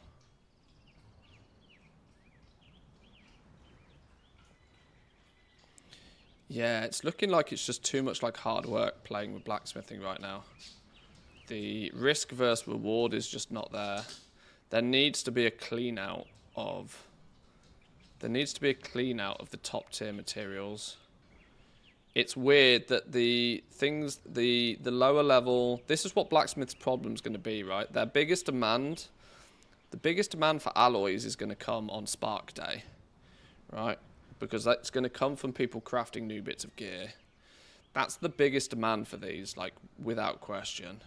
So this kind of point in the week is problematic for blacksmiths because you have both demand on the base materials, so bismuth. You've got demand on bismuth from everywhere else because bismuth is used in more than just blacksmithing, right? You've got demand on bismuth from many other angles, which is pushing up the price of these alloys at a time during the week when the actual demand for these is not as hot as it could be. Spark Day, though, is when these could go boom.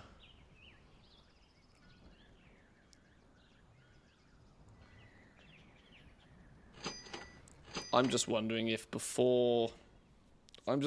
late on the weekend I want to mass produce a bunch of these almost regardless of price, just for reset day.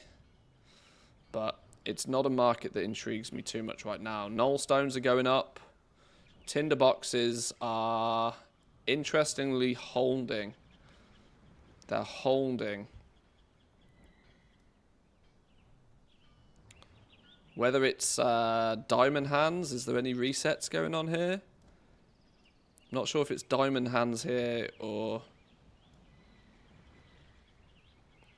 they're about 20% up on what they were last week. So they are holding. It hasn't turned into a complete bubble.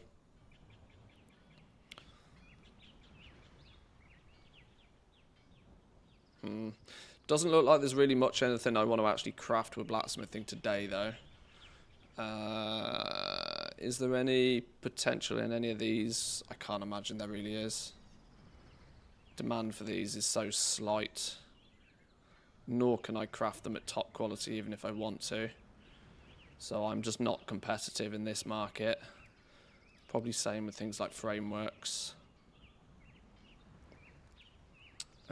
They can be made, but there's not the demand for them because there's just stupid finishing reagents that nobody cares about.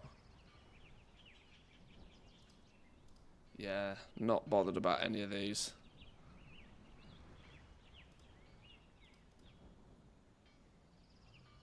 Okay, that's a bit of a frustration. Nothing going on with blacksmithing. Nothing to play with on blacksmithing today. Do I want to put some of these mats in the wall bank?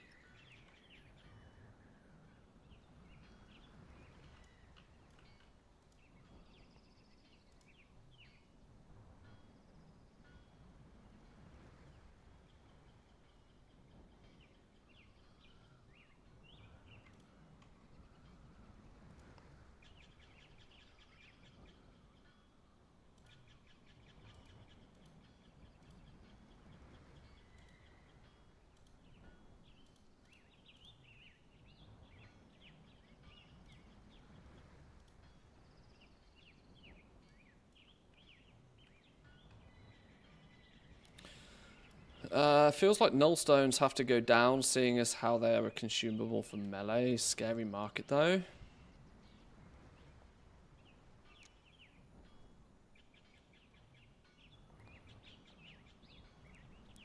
Null stones are going up, not going down. I guess one of you's talking about price and one of you's talking about quantity.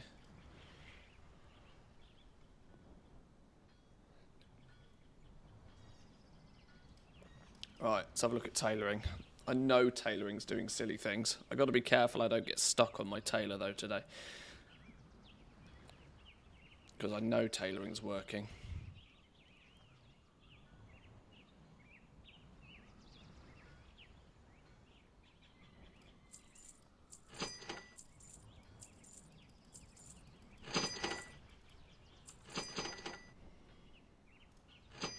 Right, start with some patron orders, probably.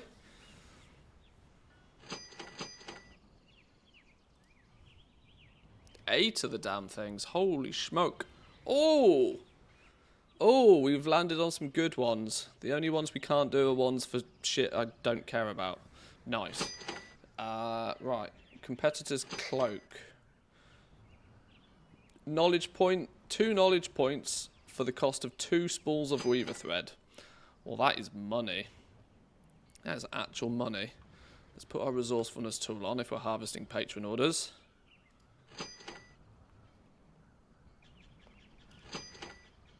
Money. Minimum quality of 4. Hey, you can have some concentration, my friend. In fact, I'll tell you what, I'll even give you some proper... Okay, that doesn't make a blind bit of difference. You can have the concentration, my friend.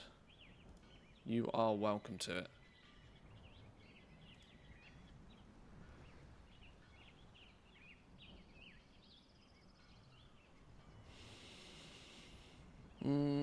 Pioneer's perfected mantle. We need an adorning ribbon.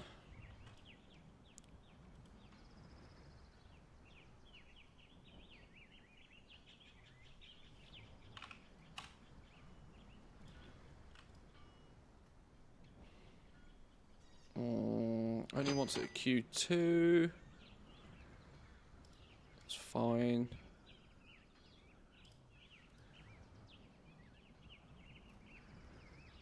Ha! Saved the flipping moss wall. Of course we did. And a fishing cap. You want an exquisite weaver cloth bolt and 2 storm dust. Why do I not have these materials on me? Exquisite weaver cloth bolt.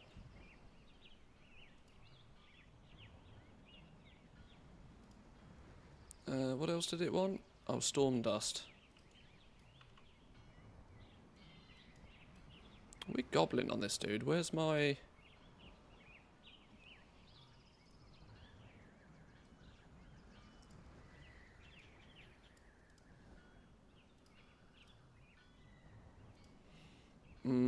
storm dust. Let's just take that stack out.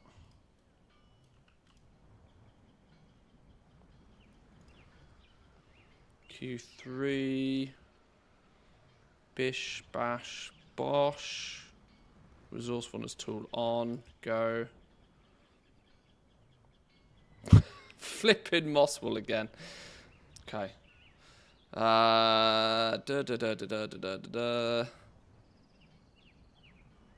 30 artisan security for like pennies.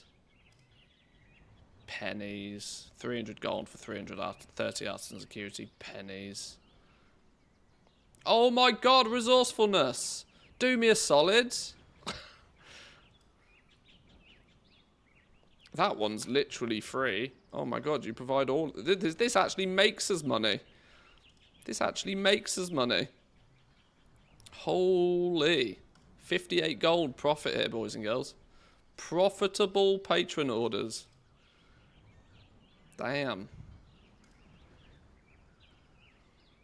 You want 4 bolts and you want 2 threads for 10 artisan security. Nah, you're alright. Must be a bug, clearly. Definitely broken.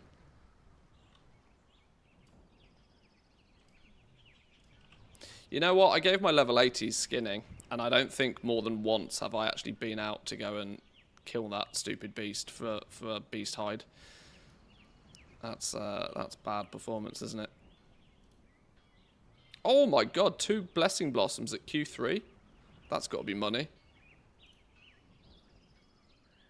Maybe those bags are worth something.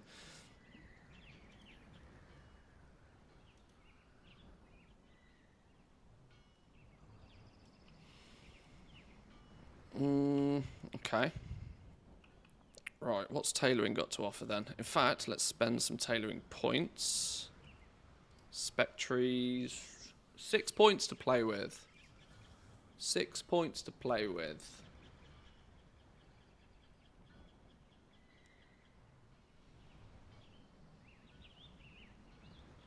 Does anybody know if the rank of herb you use matters at all? I know the type will determine what you will discover. The rank of the material used only goes to improve the quality of the thing that you make from it. So if you are just experimenting for the purpose of trying to find new recipes, use the cheapest herbs. There is logic to say later on, when you've spent a lot more points in alchemy, you will actually keep pressing the wild discovery thing. That's where you might want to gamble with higher quality materials, because there's the chance for it to proc flasks, and then you want the quality of those flasks to also be as high as possible. But for discovering recipes, you don't care. Do I... Okay, I was thinking about going into spell threads or additional embroidery, but I should probably pad these out, shouldn't I, a little bit now? Probably start padding these out. The question is, which one? We've got enough to hit a first tier node. Do I prefer Duskweave or do I prefer Dawnweave? I don't know. I should probably put the next 50 points into this direction, shouldn't I? I've got 5 of 10 and 3 of 10. I should probably look at pressing these buttons as well soon.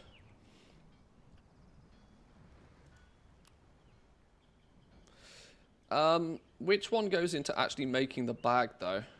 It's Duskweave bag, isn't it? Dawnweave is the reagent bags. So I think long-term, Duskweave is the more reliable, probably. But it's a zigzag situation, isn't it? If everybody zigs in one direction, do you want to zag in the other? But I think I might go Duskweave. This one's capped. So 30 ingenuity when making Duskweave. Wow, that's really not interesting. 10 points gives me the gloves. Okay, we're not going to get there anytime fast anyway. So let's just put the points in there. I can't commit. I have commitment issues. I have commitment issues. The fact I can make these. I have commitment issues.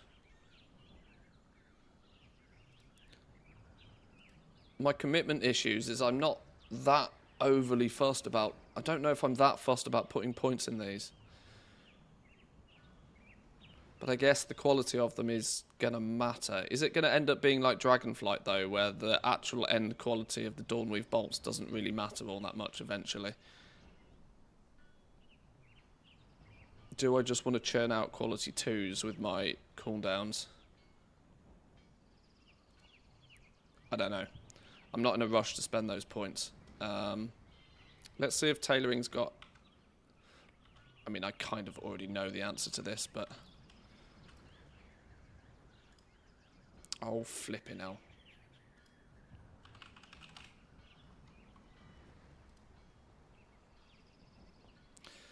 Need to put more points to get the Duskweave bag. Many go for the reagent bag and skill to 100. Oh, that might... yeah.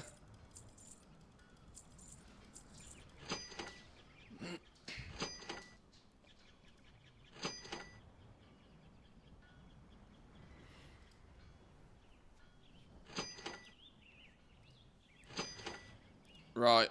What's this silly bolt market doing? This has been doing ridiculous things the last couple of days. Actually, I want to search using this one because it shows me the weaver cloth as well. Jeez Louise, weaver cloth is nearly 50 gold a piece again.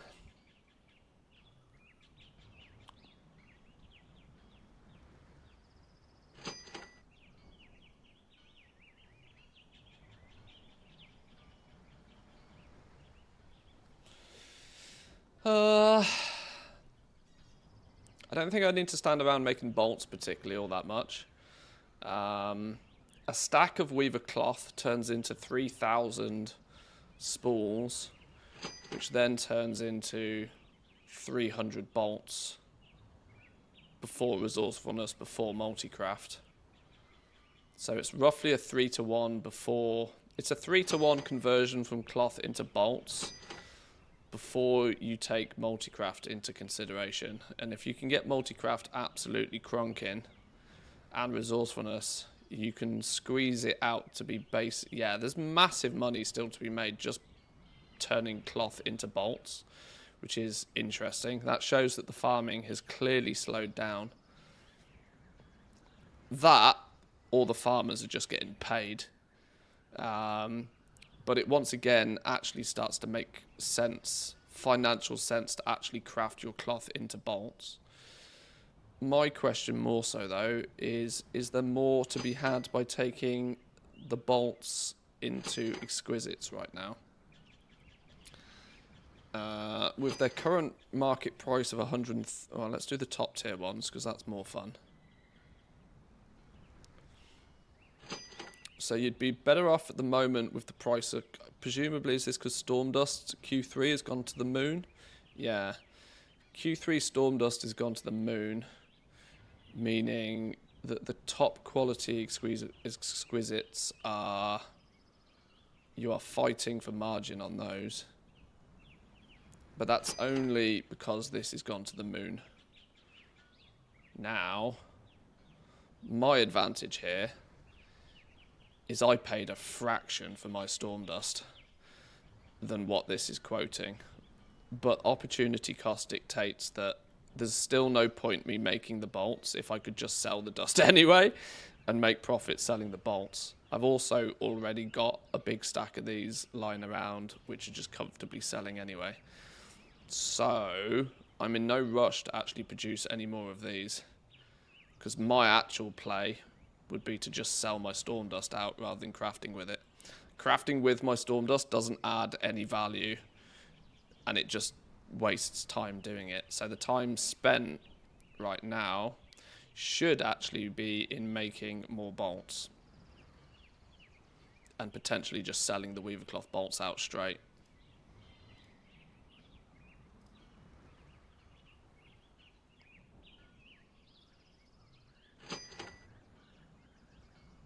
There's weirdly more money in selling the spools, actually.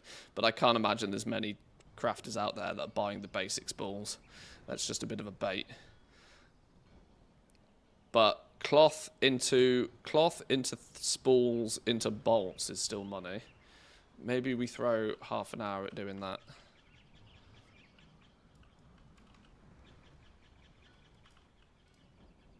I'm not in a super duper mega rush because I've still got a reasonable amount of stock of those, but it works. Right, we need our resourcefulness tool on to do the unraveling. Oh wait, shit! I don't actually have any weaver cloth. Oh no, I do. I lied. Where is that though? That's not in my bags. Okay, that's going to cause me resourcefulness problems, isn't it? Let me go grab that out of the bank. No, we don't go anywhere. Bought 10k the Stormdust at 221, resold it at 400 plus. Nice. Nice. Yeah, sometimes just doing a number on the, just straight up doing a number on flipping the mats. There's no point wasting extra time processing the stuff if it doesn't add any extra value to it.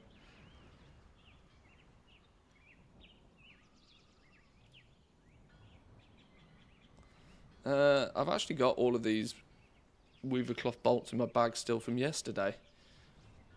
Do I really need to waste any more time right now doing this? Maybe I don't. Maybe I don't. I've just realised I've got flipping 1, 2, 3, 4,000 plus of these in my banks already. We can trickle sell those out.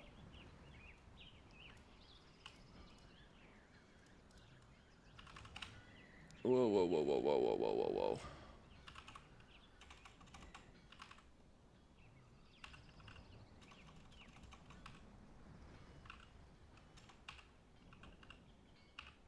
What is going on here?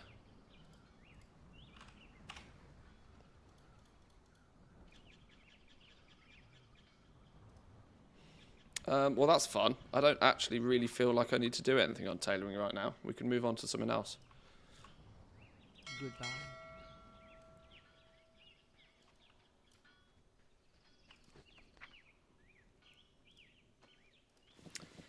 Managed to get my thaumaturgy, taking rank 1 mats into rank 2s, printing gold. Nice. Nice. Keep at it. Keep at it. When you find something that works, don't stop. When you find something that works, don't stop. Looking for something special?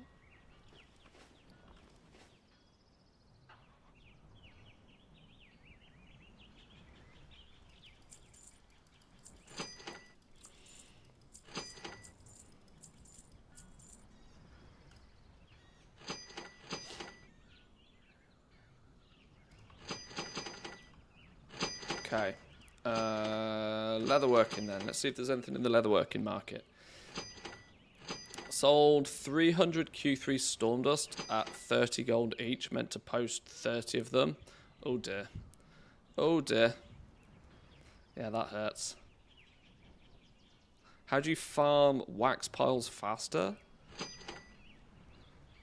I don't think there is any way to farm them faster. I don't think there is.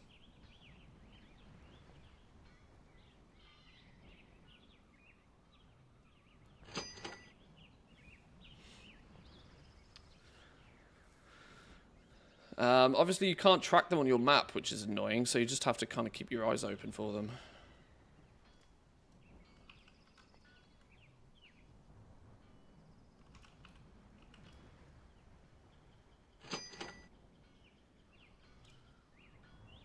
Nine patron orders. Sheesh. Two of the knowledge points have landed on stuff I can't make. That's annoying. We could fix that problem, technically, though, if we went and bought the recipe for this. Which might not cost us too much. We might consider doing that. Let's look at doing the stuff we can do, though. There's one... Okay, there's two out of... Literally 50% have landed on stuff we can't do. I might need...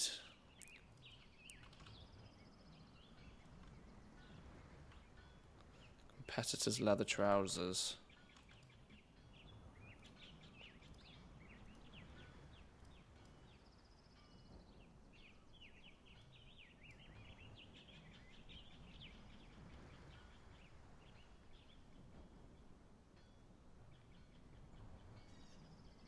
Wait, you telling me that recipe is not on my realm?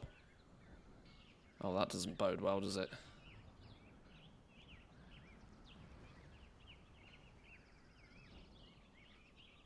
Oh, that doesn't bode well at all.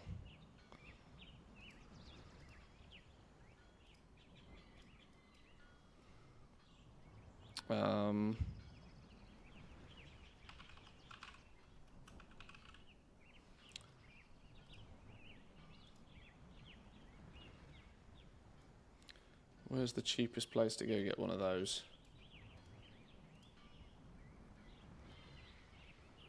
That recipe can be picked up for... I can get that recipe for about 13k easily. Do I want to spend 13k on a recipe? Just for 2 knowledge points. How desperate am I for knowledge points? I need 2 points in here, we'll get those anyway.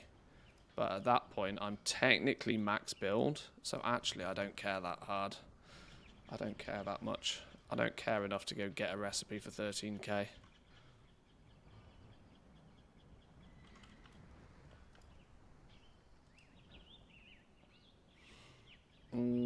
Armor banding.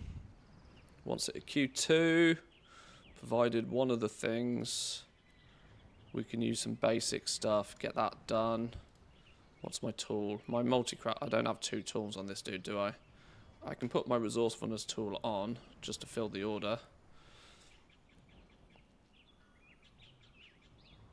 Still make it a Q2.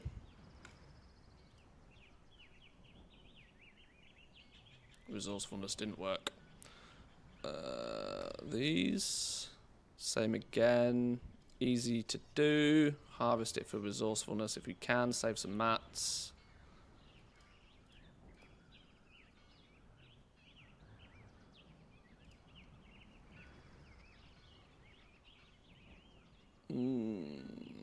That's not bad for 30 artisan security.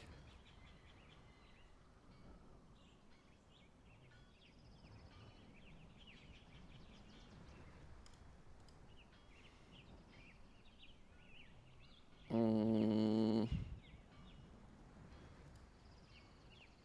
no, wait, what? Go away.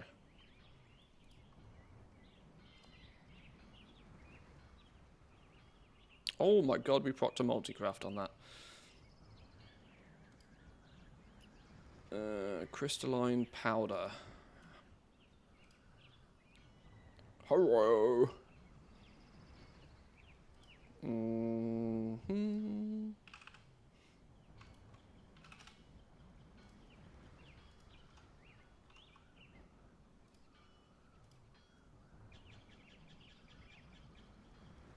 Spending about $1 million an hour, getting 20 to 40% back. Keep at it. Keep going. Keep going. Turn that money printer on.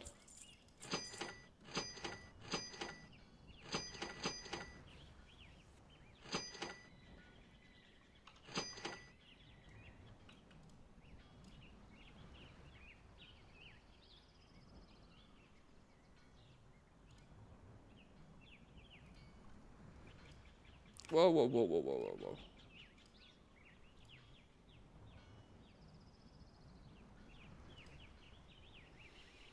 Do I care to fill either of these for 10 extra artisan security each?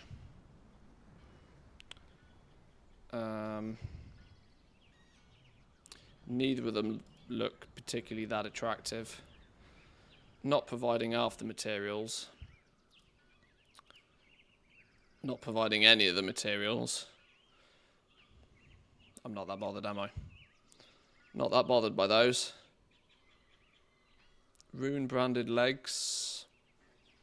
That's luxurious leathers, leg wraps, luxurious leathers. Yeah, we're not putting points in there anytime soon. Okay. Right, that's our orders done for leatherworking. Now to see if we're going to craft anything.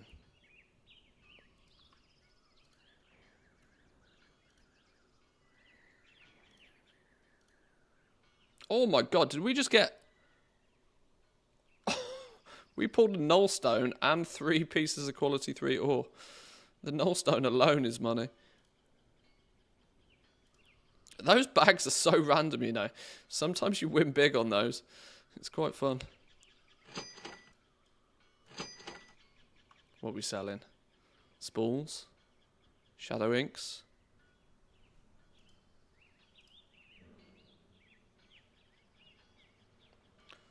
What's the benefit of trickle selling? Well, the benefit being is you don't dumpster the price. You don't wall off the price. You don't flood the market. And also, you don't have to worry about cancel scanning.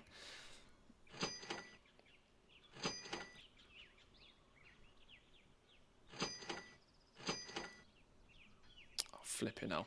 I need to spend these knowledge points anyway. 28, 29, plus ingenuity, plus resourcefulness. 15% faster. That's what I really wanted. That's what I really wanted. Is there anything on this path that makes me want to spend knowledge points here? Or is it all entirely stupid ingenuity? Refunds, concentration, more ingenuity. more of a concentration refund, more ingenuity, more of a concentration refund, more ingenuity, more of a concentration refund. Right, we are never putting 30 points anywhere near that. The question then becomes, is which one of these would I rather start being better at? This means our next adventure is into the world of armor kits. We're not going to be competitive yet, but if we can venture into that world slowly.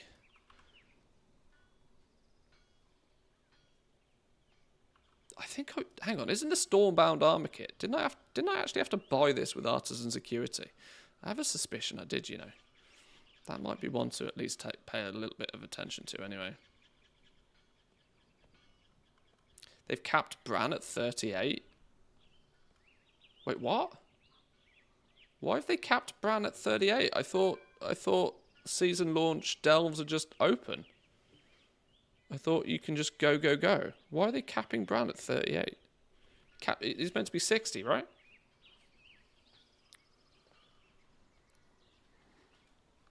Let me grab a drink, hang on.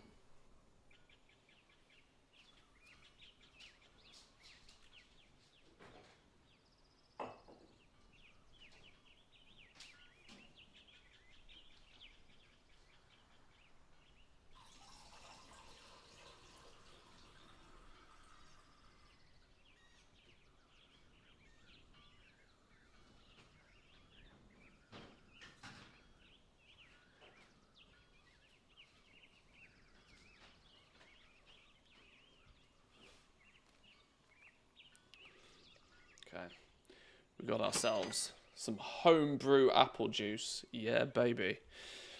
This stuff is so good. It might take you 50 years to grow it, boys and girls. But if you have a yard, grow an apple tree. I literally get free apple juice all year.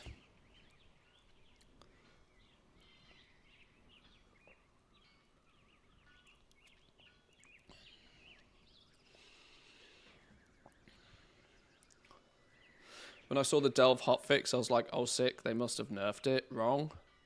What have they done with it? Because of the world first event? Wait, what?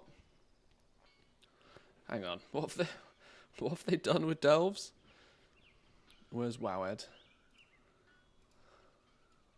What have they done with Delves?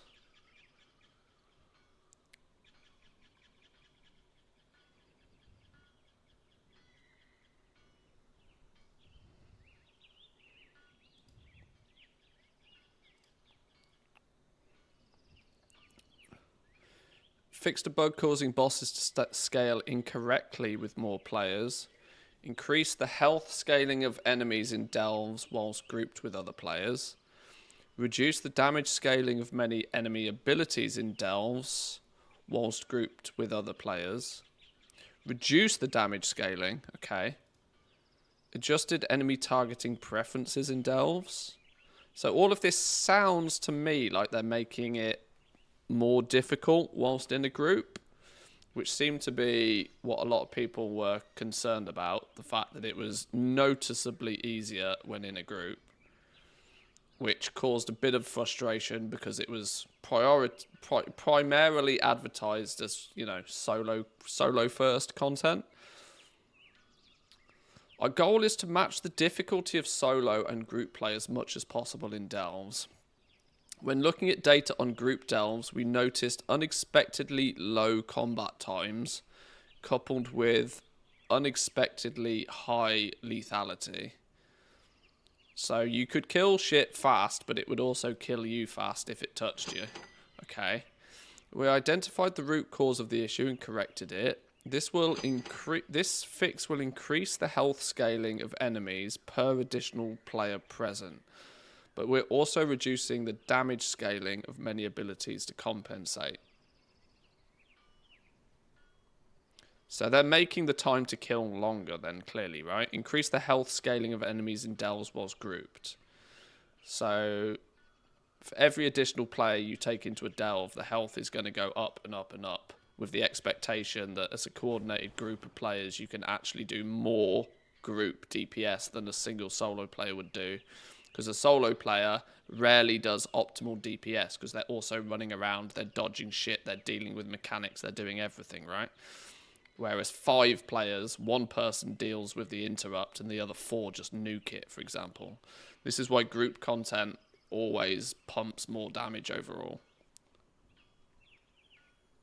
Plus more buffs and all of this stuff bouncing around. Okay. Fixed an issue with the health bar, blah, blah, blah. Remaining lives has changed to lives remaining. Now, anytime a player dies, the counter is reduced. Okay. Reaching a checkpoint will provide +1 life. This mechanic was proving to be confusing in its functionality, making it a mistake to release spirit when playing certain comps. Okay. This change should make the experience more consistent regardless of group size or makeup. Laughs in prop paladin, still easy. But see, this is a Torghast thing again, right? I remember the first week of Torghast, shadow priests or cloth-wearing casters in general, which is all of them, were literally getting their ass handed to them, while a prop paladin was just strolling through killing everything. First week of Torghast, it was exactly the same. And I can't remember what they did or if they really did anything back then, but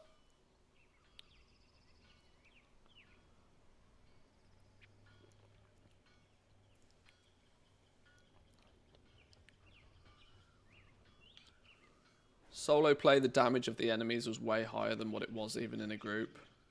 Tier 8 solo DPS cloth is basically impossible. Okay. When am I going to stream some delves on my mage? On my mage, probably never. My mage is still chilling at level 70. I don't think my mage has been logged on so far in the War Within.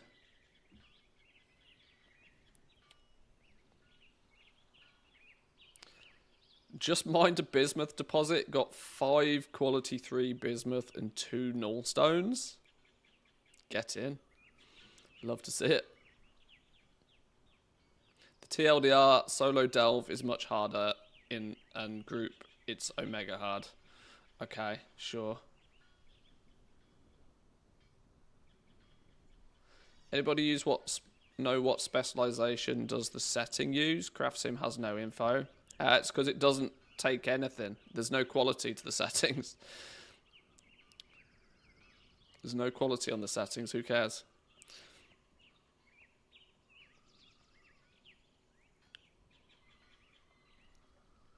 Okay. I should go and have a little bit of a poke around in delves, but not until I've crafted a bunch of shit. Oh yeah, look. Capped at 38. Appears our trusty delve companion Bran is capped at 38 rather than the intended 60. Do we think this is just bugged then?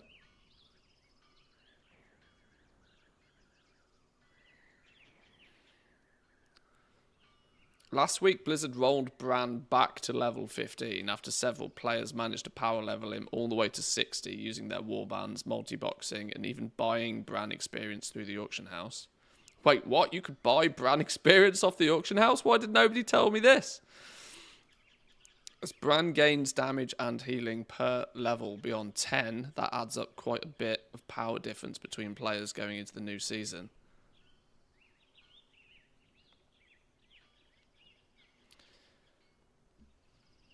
Now they've capped him at 38.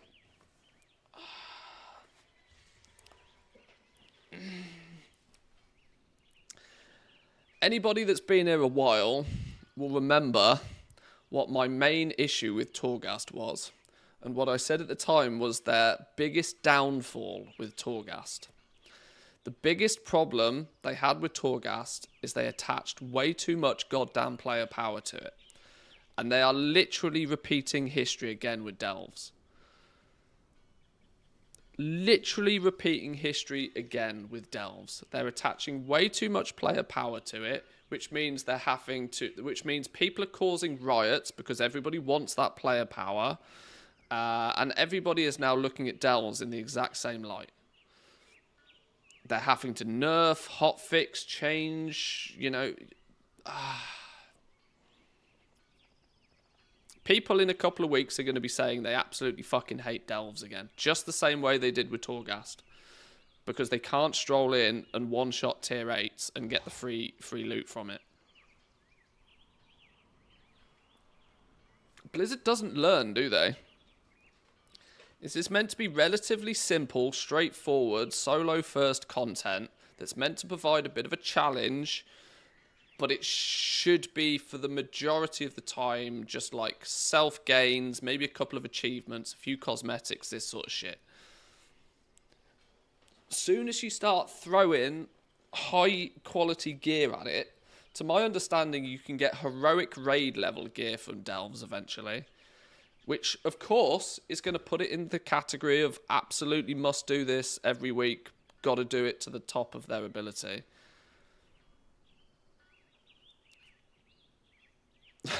Delves are going to be Torghast 2.0, I'm telling you now. It's going to take another optional side game mode, and it's going to turn it into a grind that people feel obligated to do, whether they're enjoying it or not. Weekly chest from tier 8 Delves is equivalent to a Mythic plus 7. Which, yeah, at this early part end of the season, is going to mean that people absolutely got to do it. Absolutely got to grind it out. Absolutely got to do it. When you attach player power and significant player power to these game modes, you have to do 10 times more for people to actually enjoy the content that they're doing. I said this with Torghast way back in the day. If you ignored the fact that Torghast gave you legendaries, Torghast was quite fun to play with. And in the beta of Shadowlands, Torghast was an absolute giggle fiesta. It was an absolute blast doing Torghast because they didn't have to worry about balancing it. Because people could just stroll through it and do silly things. And then they step out of Torghast back into the rest of Azeroth and they're their normal selves again.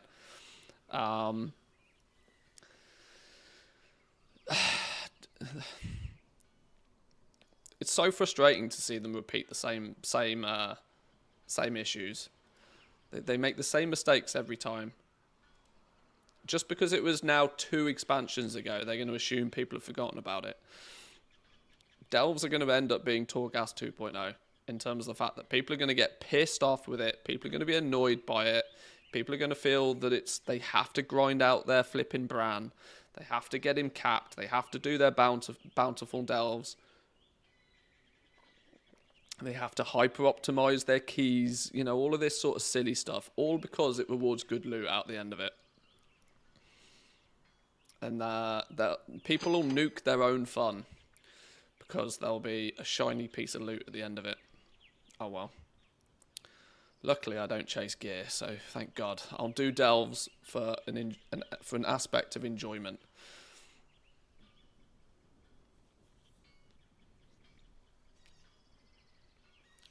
They could and they should have gone like Torghast crossed with Mage Tower. That's exactly what they should have done.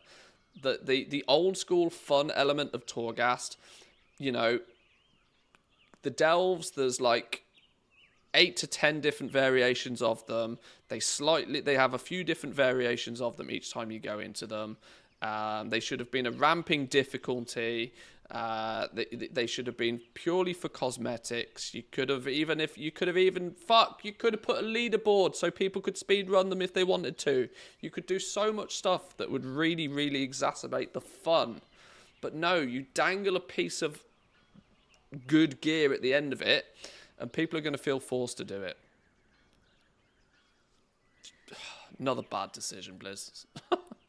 Okay, let's go back to what we do enjoy, which is making gold. Flipping hell. Right, rant over. Rant over.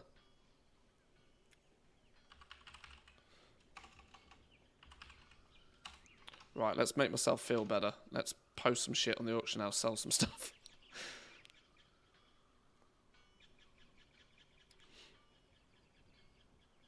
Are there any professions that can make gold without being 1 hour a day in the auction house? Yes. Herbalism and mining. Gatherers are printing money right now. Quite literally. You could make 50k an hour right now if you wanted to. Easy, easy money. There we go. Whew! Makes me feel better.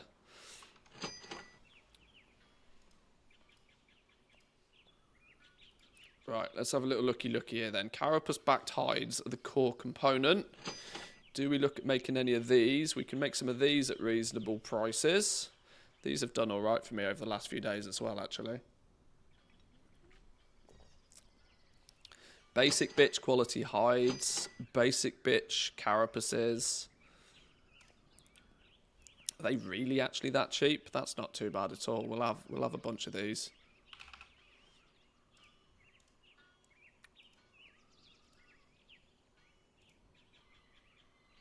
They hop up to 160 actually quite quickly.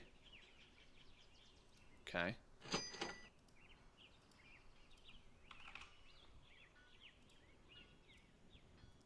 We'll have some of those.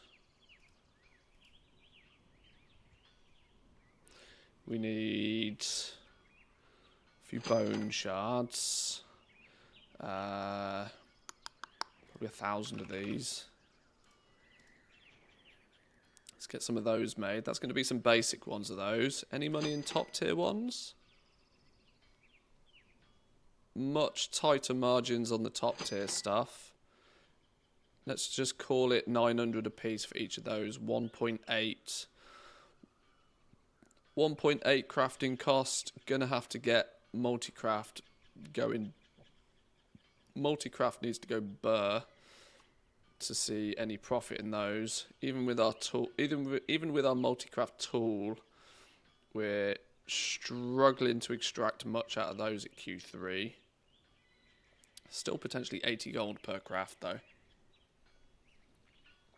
The auction house is probably likely to steal most of that though when we sell them. So the question becomes is can we convert those into like top tier versions? Oh, hang on. Hang on. Give me one of these real quick.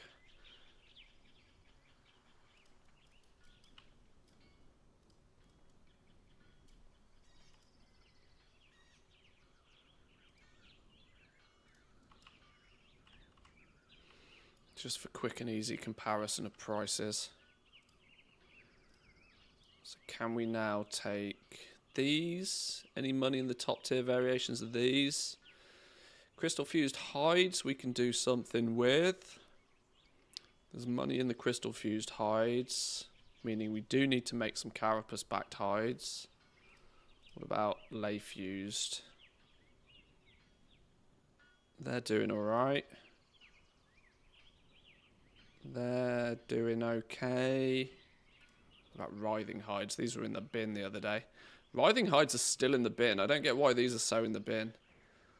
What's the distinct lack of interest in the writhing hides? Are these just not used in anything that anybody wants?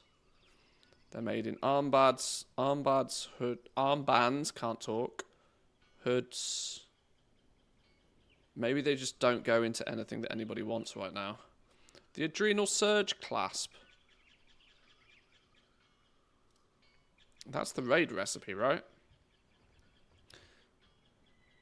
Maybe nobody actually wants it.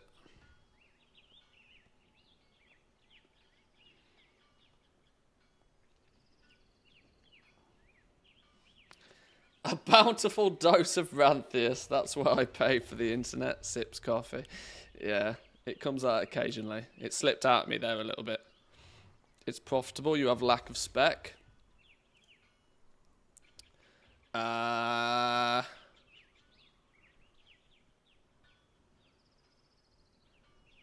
in the world? What would I be missing on writhing hides? I know that is usually the answer. You're usually not wrong. But how do I go from 1300 all the way down to 548? That requires producing like 3 of these per button press.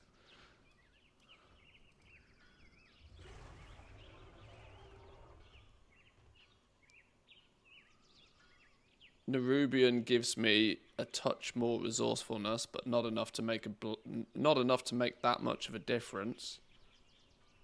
Commanding concentration is entirely pointless to me. So yeah, technically I'm missing 30 points there. Oh, you end up with so much goddamn stupid skill that you end up using quality 2s to make quality 3s, don't you? Yeah, of course you do. That's the trick there, yeah, okay. I get you. I get you. Yeah.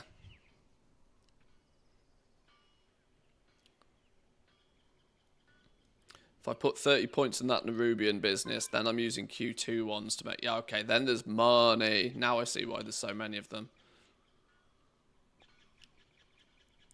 Well, considering that's the only... What else do I get from that Nerubian node? Where's it gone? This one.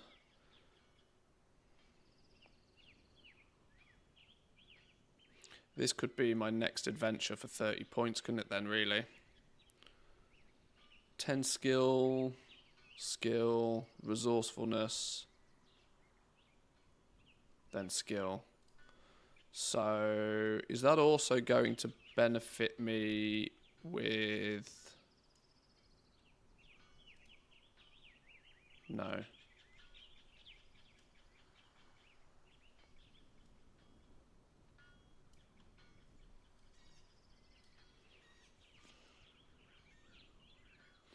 So that's also how you push into armor kits as well, isn't it? You go Arathi here. Arathi for the Defender's armor kits. Beastly for the Stormbound. And then nobody gives a damn about the Jewel Layered anyway. I see. So either I go Nerubian next to tick off my complete collection of reagents.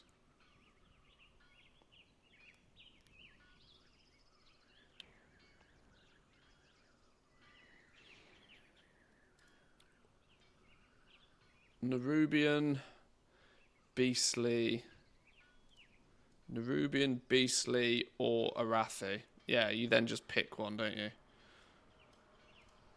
I might go Nerubian. I'm still 30 points short though, so it basically signs me out of that market temporarily.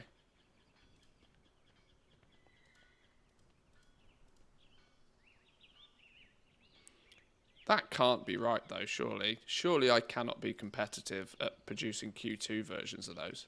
No shot.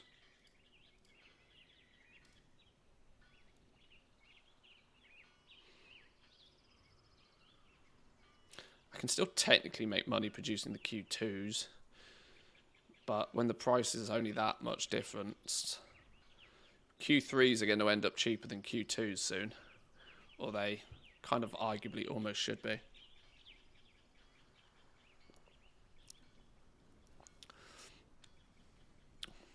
Okay, well I don't need to make any of those then, but what I did figure out is that I need to make a shitload of these.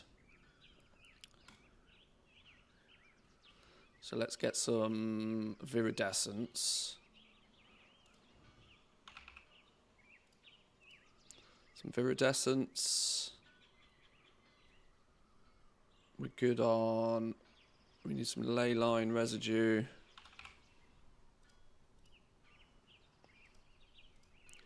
I've technically got enough crystalline powder, but it's so goddamn cheap I'll buy some anyway.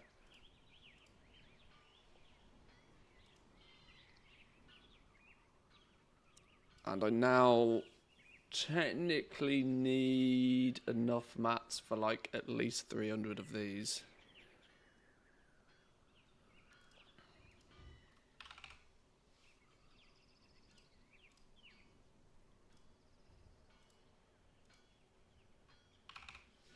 Oh shit, I'm going to steal the entire market if I do this. Oh well. 980 a piece? Sure.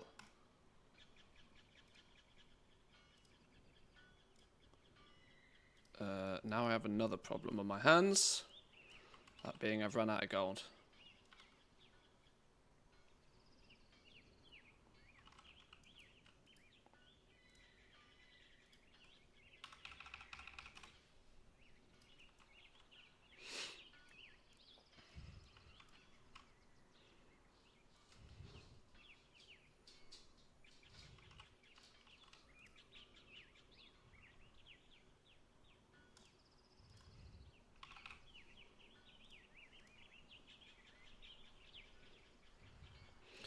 There's also the question of if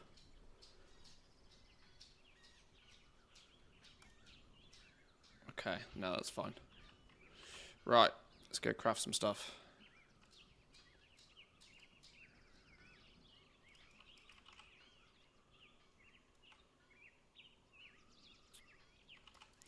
Goldmaking and crafting in general so meh in the War Within, with people having at least 40 alts with all professions on them. The offer is huge on every bit of crafting stuff. This expansion in general is one of the lamest Blizzard has done, in my opinion. I've started to see quite a contrast in opinions on... Quite a strong contrast in opinions on this expansion.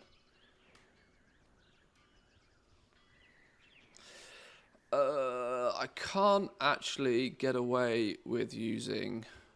I'm 10 points short on doing this shenanigans.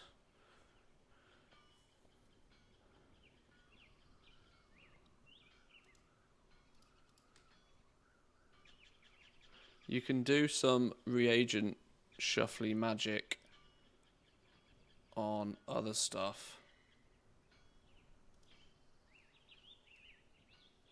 These ones, you just have to bite the bullet and do the top ones, don't you?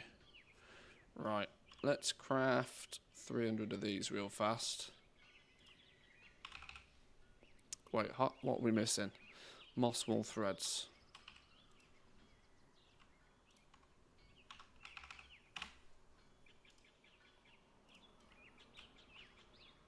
Oh, I was meant to hang around.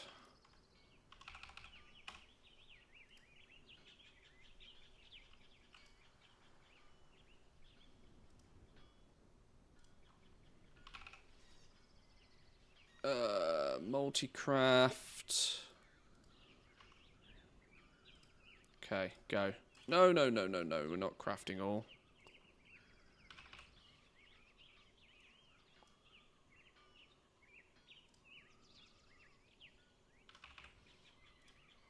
Right, go. Let's see what our multi-craft can do on us there.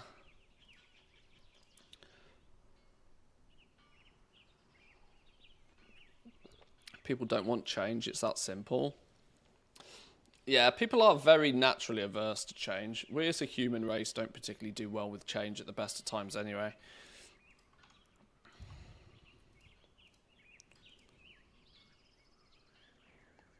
Below minimum, posting at normal. Who's done a number on my weapon enchants?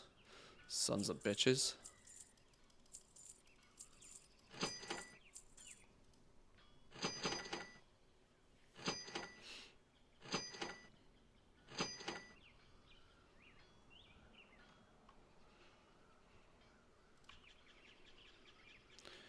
Right, I need 300 of these carapace-backed hides for producing the further components.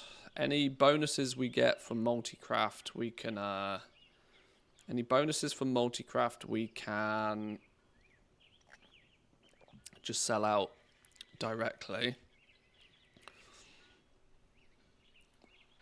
Any resourcefulness procs can go into making the next batch cheaper.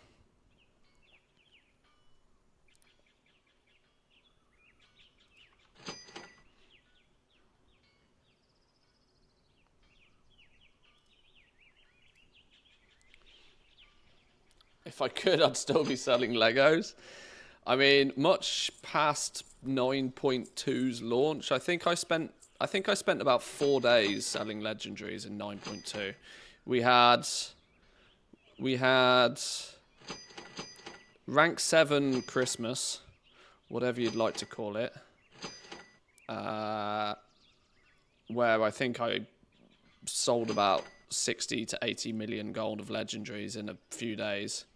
And I think after that, I was just like, liquidate, I'm done. Like, yeah, the golden cake, yeah. Where literally the stars aligned. But much after that, I knew there was no way I was going to continue fighting in that market. I'd made my bread, I was out. And luckily for me, we then very quickly moved into, you know, the beta for Dragonflight, and, you know, we moved on.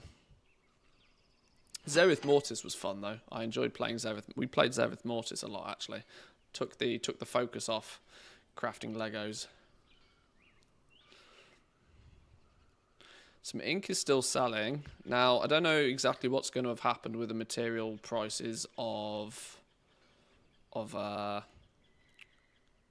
herbs recently. I suspect it's probably gone up since I last bought any herbs, so I'm still selling out my last batch of inks though at a nice price point. We must nearly be finished over here. Getting there. Okay, even with 70 crafts left, we've already hit the 300 we need to make the rest of the intermediates. So, multi-craft is doing its job nicely over here.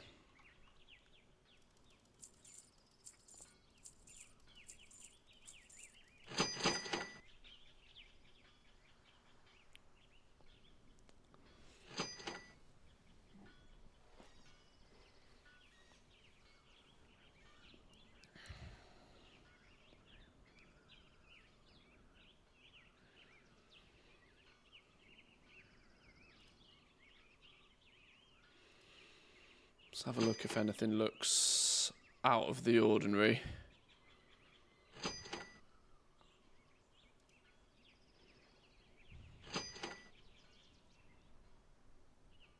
This is now starting to get to the point where it feels cheap again. This is starting to get to the point where I'm like, I might hold back on my crushed gemstones a little bit. As I can easily see crushed gemstones going for 400 plus. I can easily see that happening. Oh, have we finished making these? We have. Crystal fused hides. We wanted a bunch of these, didn't we? 100 of you. Go.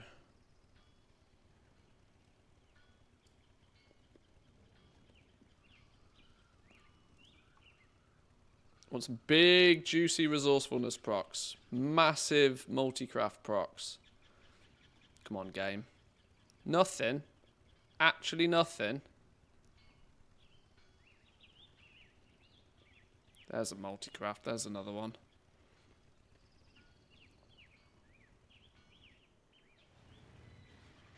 I want like a +6 multi-craft or something outrageous.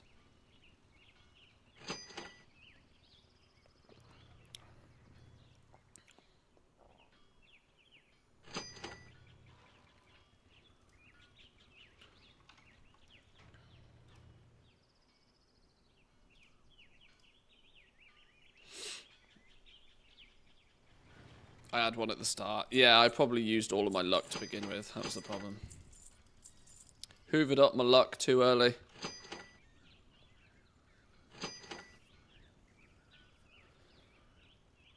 First experimentation on my alchemist. I got the alchemical flask. Super happy with it. But might not be the smartest to level with such an expensive and difficult recipe. Well, you say that, but you can probably level all the way to skill 100 with alchemy on that one. Secondly, you're probably not going to have any issue selling the damn things. So, whereas you often look at leveling professions as just a complete sunk cost, if you at least level with flasks, you probably will also be able to sell them. I doubt you'll be able to craft them profitably, but they'll still sell. You'll recuperate most of your cost. Ley line residue. We wanted 100 of these. Go.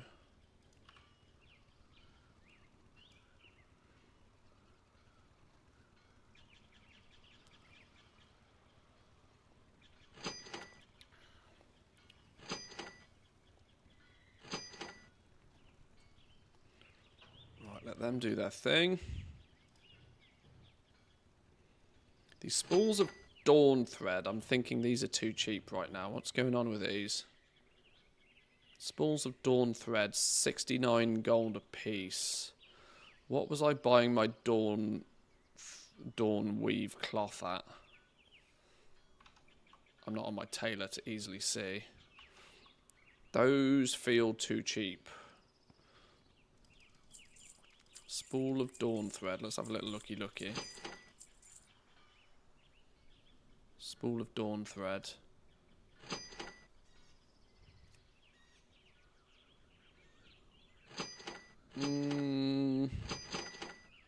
It looks like it was reset and then very quickly walled off at 70. Yeah, it went from 100 down to 70 in like a minute. And it's stayed there ever since. Okay. It is still... Yeah, it's actually the... It's not the dawn thread, is it? It's the dusk thread that's the one that's more likely... Oh, okay. Flipping, Nora. What's going on with this?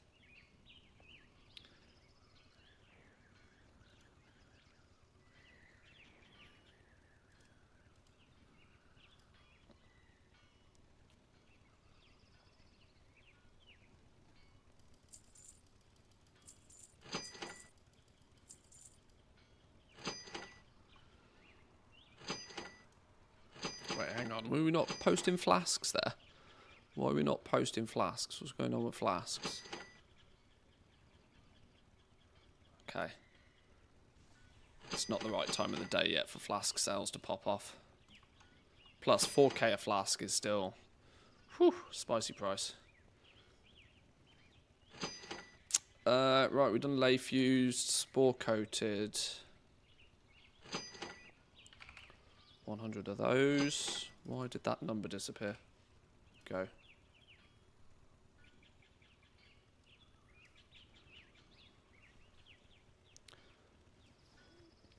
$280 a piece on US. Yeah, I think they're a bit cheap at the moment. Can't quite figure out why. Maybe there was a backlog of somebody's working through their backlog, or they're using their TSM pricing of the dawn weave. Consumable, no, reagent, cloth, this expansion. So, spool of dawn thread, I think is too cheap right now. Compared to what is dawn weave. Oh, okay, rank 3 dawn weave is only 52 gold a piece. That's probably why. There's no real reason for the threads to be much more than 70 when the cloth itself is only 52. It's a third of the price of dusk weave. And that is probably because there is no dusk weave and there's a shitload of dawn weave. Okay. Clearly dusk weave is the more in demand. Clearly. And that sort of translates a lot when you look at the duskweave bolts as well.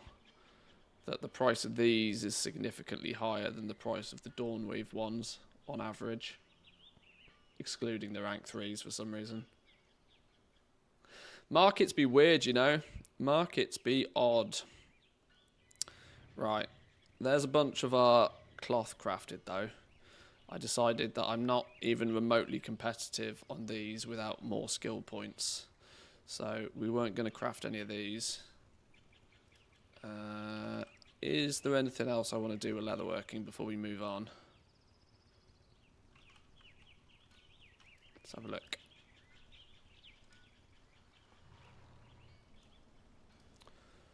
I mean, I could probably double check the Q2 markets.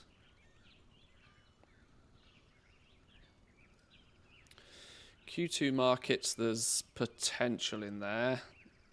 The gold per craft, though, is pretty minimal. which leads me to believe that the Q2 markets here are maybe not fantastic either. Okay, there's annoyingly money to be made in the Q2 markets even.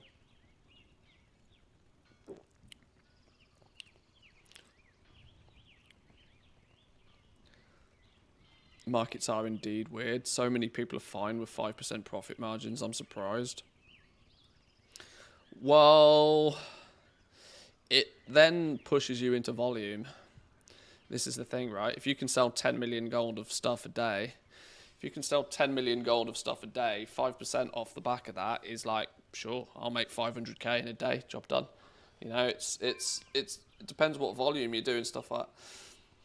This is why legendaries were so ridiculous. I'd happily take 4%, 3% profit margins on my legendaries. You know why? Because I could open a mailbox and have 10 million gold fall out of it every day.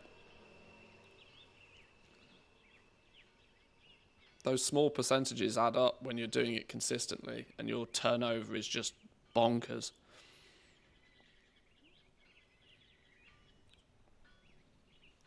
Why was I on this character? I jumped onto this character for a reason. Maybe I just wanted to repost stuff.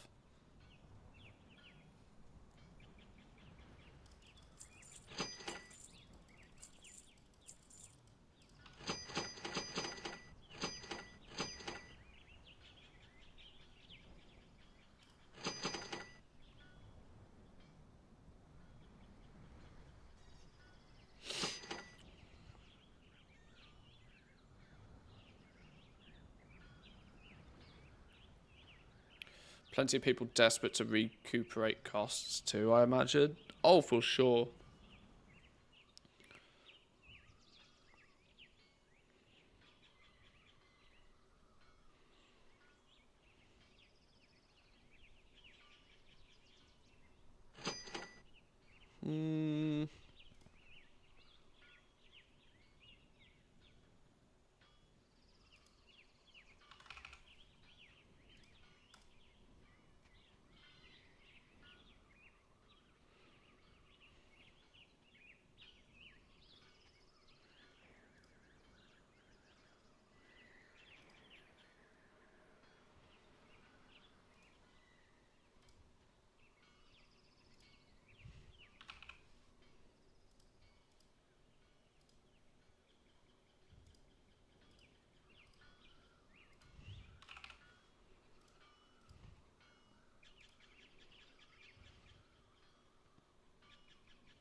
There's no way I can make money in this market, surely. I mean, I suppose.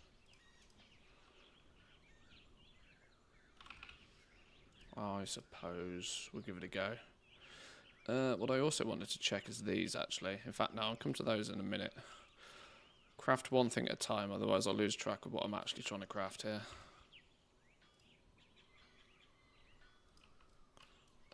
There's no reason, actually, not to get these up and running.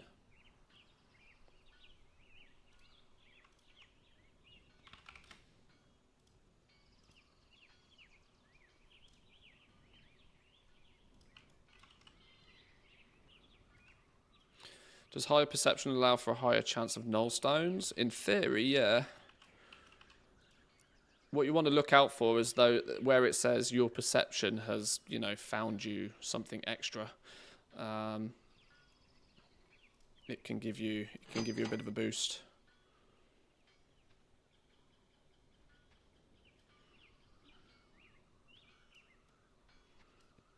Right. Q2s. Let me just double check that it's not going to accidentally start using stuff I don't want it to be using. It's fine. Let's get those made. Go on, game. I want loads of multi-crafts here. Give me all the multi-crafts.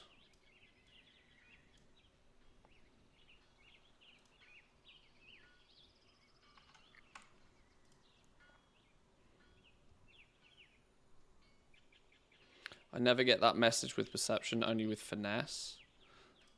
Oh, really? I'm pretty sure there's a your perception has aided you in finding something line.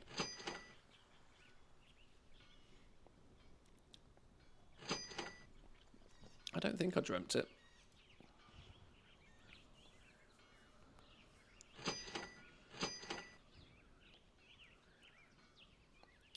Patron gathering, I have a Night Elf Hunter, Feign Death and Shadow Meld, nice for dropping aggro whilst farming. Should I just keep it and go ham on farming, or would starting a Drakthir or a Druid be smarter? If you've already got something that's working for you, if it's not broken, don't fix it. I do my gathering on Hunters. I know it's optimal, and I know it's BIS to do it on a Druid most of the time, but I don't like playing on a Druid. I'm considerably more comfortable playing a Hunter, so I jump on my Sky Golem and off I go. There are places to min-max. Your gathering class isn't really one of them, in my opinion. Just, you know, just doing 1 extra hour of farming would counteract any potential race, you know, advantage. Just farm. If you want to make more money with farming, farm more.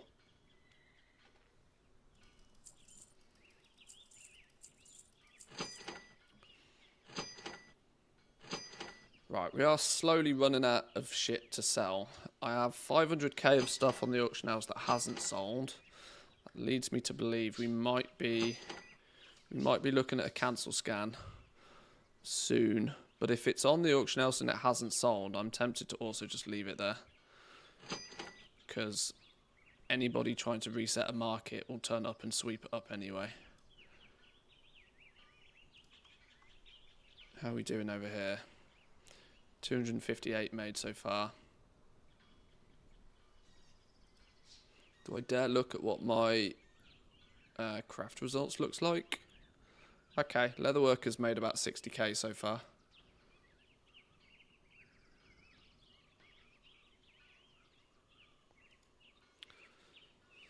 Both in craft profit and resourcefulness and all that sort of good stuff.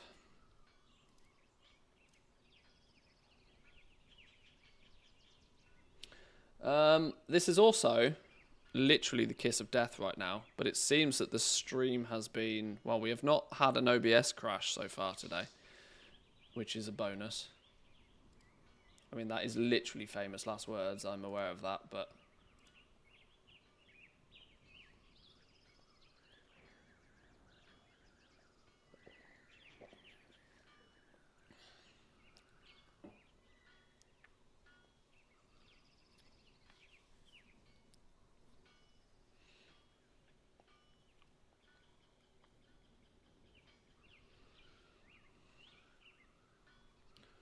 anybody heard of a game called Kill Knight? Arcade-inspired isometric action shooter.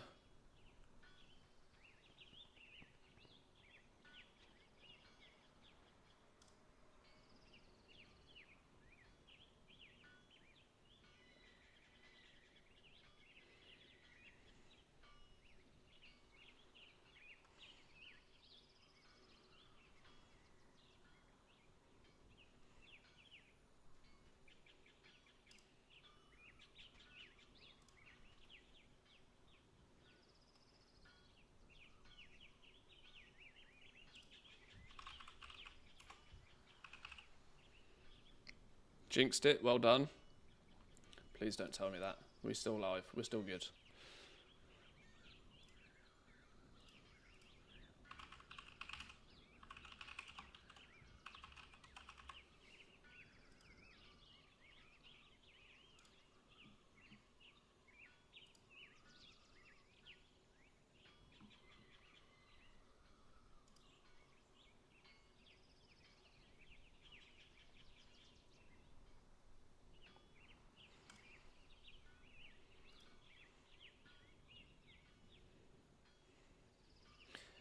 Oh, snap.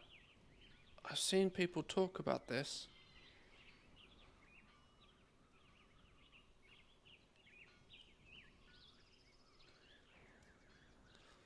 I've seen people talk about this. This comes out in October. Shit, I bet that's loud.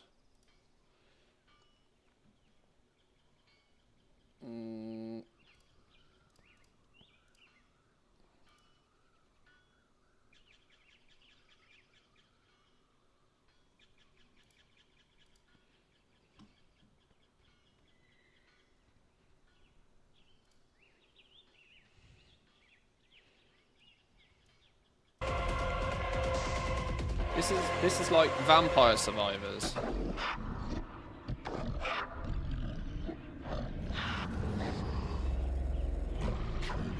This comes out soon. Similar to Vampire Survivors.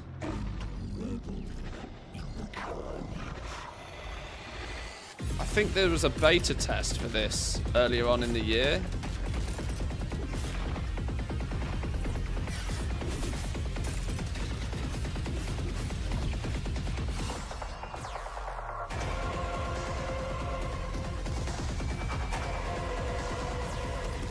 This looks quite cool.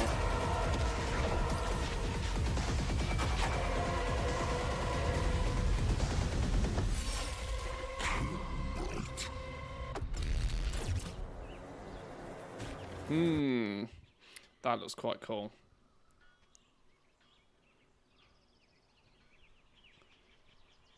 Turns up on October. We might have a little bit of a play of that when that comes out.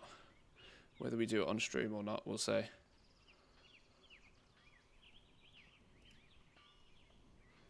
Oh, that was perfect timing, wasn't it? Actually perfect timing.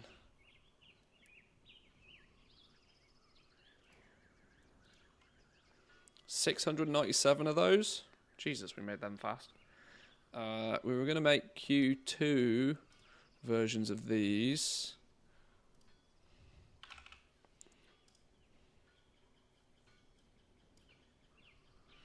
Get into the Q2 market of these hides as well. Oh, I've got to be careful tabbing actually. Make sure I've not got any windows open I shouldn't have open. Oh, like that one.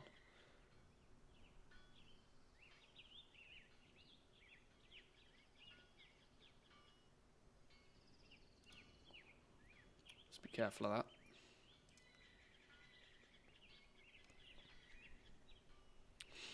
Blizzard's not going to let you play new games. I bet they're going to drop 11 point. Yeah, well, yeah, there's quite many things on my horizon. Hang on. Just go grab those cloth. There's quite many things on the horizon. Satisfactory 1.0 is out, like, literally now. Factorio 2.0 comes out in October as well. There's part of me, you know.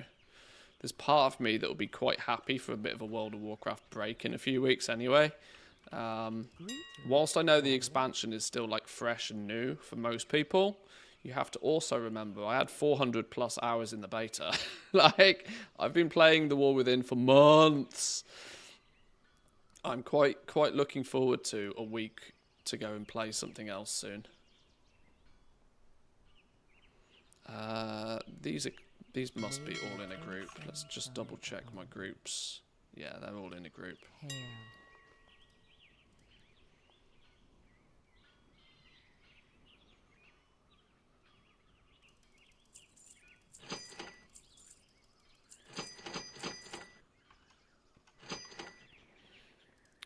Lay fused, quality 200 of those.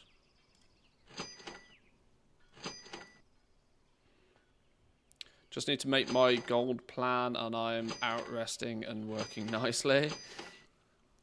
Have I ever played Banished? No, I haven't, no.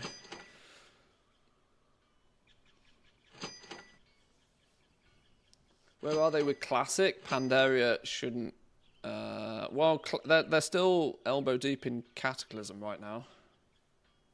If you play Classic, that is. I actually don't know. Blizzard do such a good job these days of having so many different avenues of play. If you want, if you want to play a World of Warcraft game, there's practically always a World of Warcraft game to be playing.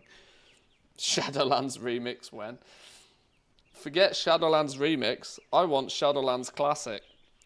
Another cheeky blast into legendaries.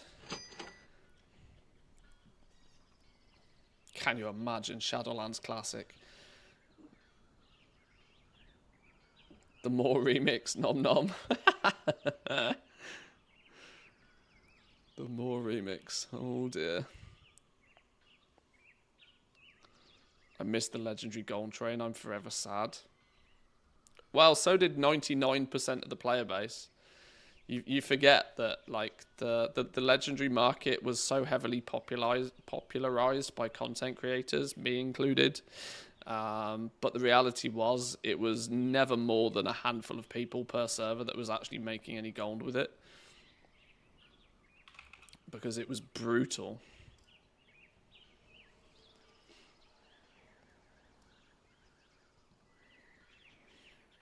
The only good thing about Shadowlands was that Dragonflight came after it. Oh dear. Yeah, it was cancel scan nightmare. Shadowlands was literally world of cancel scan. I'd not really want to go back to that. The thing with legendaries is you had a handful of days, a handful of opportunities to make disgusting gold, but the rest of the time you basically spent it micromanaging and making sure that there was not enough profit in it for anybody else to get into the market. That was in essence how legendaries played out. You'd make an absolute fuck ton of gold, like one day, maybe 2 days a week, but the rest of the week you would literally be just 1% margins, keeping everybody else out, hoovering up all of the materials. It was a little bit ridiculous. I mean, I said at the time it was broken and it should never come back. Oh, flipping hell. I don't want to pop another potion just for these remaining crafts, but I still have the writhing hides to make. I'm not popping another one. We'll just have to make these slowly. Maybe the slower we make them, the more multi-craft procs we get.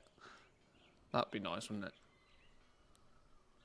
That said, actually, we've done pretty alright on these multi-craft procs. We're only making 100 of each one, mind. Multi-craft is kicked in pretty effectively.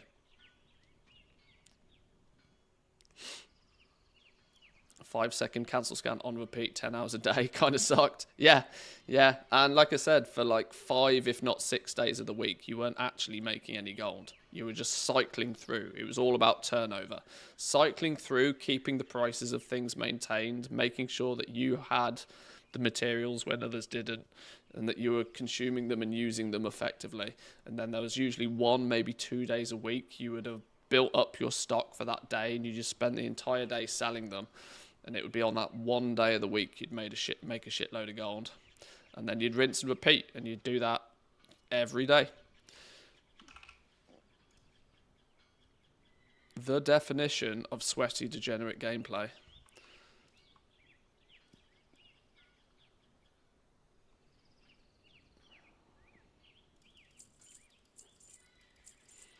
Firelands, October 24th, Dragon Soul in 2025. Firelands Classic's going to be good to watch from a distance. I won't be doing it, but it'll be good to watch from a distance. Enchanted Lightless Silk, first buy the shards, shatter, then shatter again to get the dust. Oh god, it wasn't fun.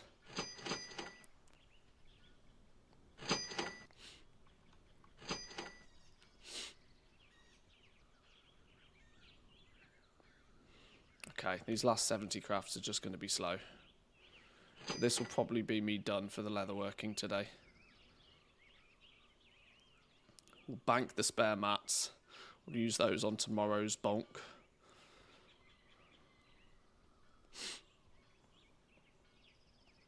Tempted to do Firelands. I have 5 alts there, made around 20 wild tokens at the start of Kata. never really, classic never really grabbed me that hard.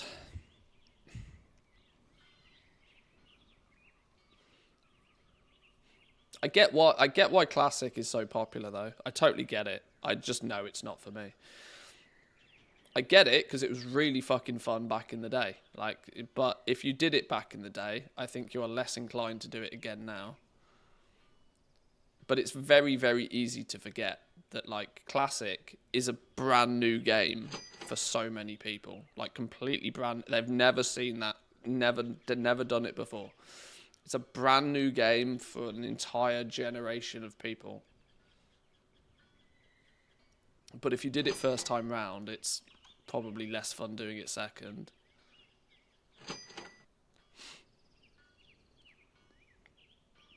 Right, we're already selling some of these carapace and spore coat stuff, so that's money in the bank already.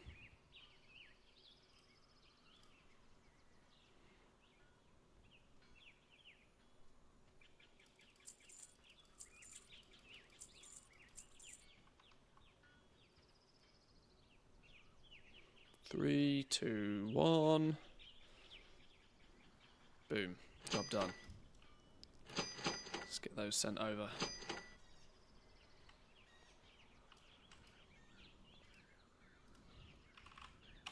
Like, actual vanilla classic, I played that a little bit for the nostalgia kick. But I very quickly lost interest in that even because nostalgia is, in my opinion, nostalgia is usually best kept as nostalgia. It's usually because rose-tinted goggles often dictate that it's, you know, you remember something better than it often actually was. You tend to forget the, you know, the super duper mega leveling grind. You know, the boring dumb shit that you had to do back then just to get somewhere. Go in peace. I have good memories of the old expansions. I plan to keep it that way. Yeah, that is. See, this is it. That's exactly the case for me. Like, I don't feel the need to try and relive that.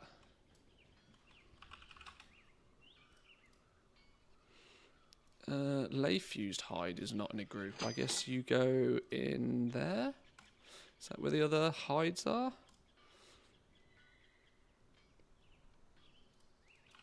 How may I aid you?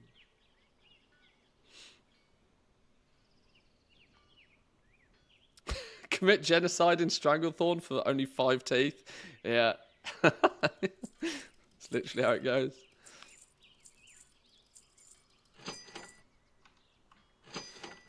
Right, there's only 2 more things we need to have a little bit of a look at with leatherworking. I want to check whether armor bandings... There's a little bit of money in armor bandings on the low end. Any money in armor bandings at the top end? Probably not when you do it this way, but am I not right in saying you can cheese it? Okay, you can't cheese it that way.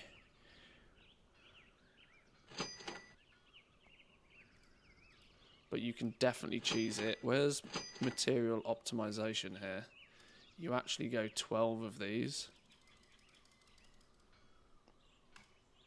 That's how you make money with these.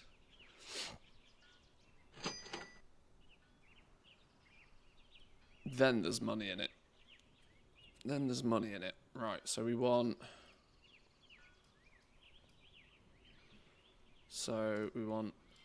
Oh my god, these are basically free. Let's buy those just so I've always got them. We need some more of these. We've already bought a bunch of these today, and these are clearly the ones from our resourcefulness. So let's just grab 60 of those for now. And then we need a splattering of gloom chitin, but we need it 1,800 of it. Let's just buy 2,000 of it. 2,000 of it that way. And then we need some of the cheap shit that way.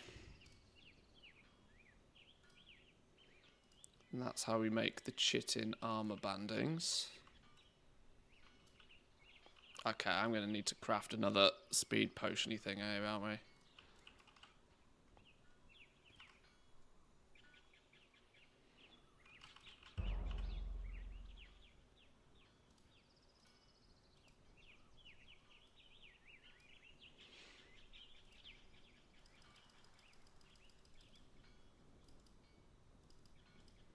Was it like that? It was like that, wasn't it?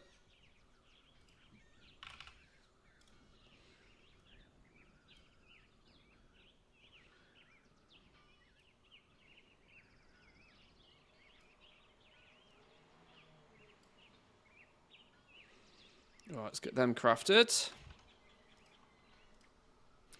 Oh, we got another Friday Factorio up, do we? I almost don't want to look at it, because I don't want to get that bug to go play a factory game. Because Factorio's not out yet, but Satisfactory is. I could easily turn WoW off and go play Satisfactory, but I don't want to, because I don't have a spare 80 hours.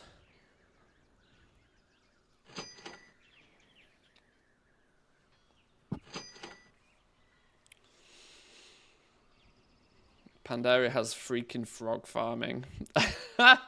Yeah, I wonder if they'll actually bother nerfing that in Classic. Classic Pandaria turns round. We're going to have Froggers rejoice. Froggers back in action. Back in full force. Do you even frog?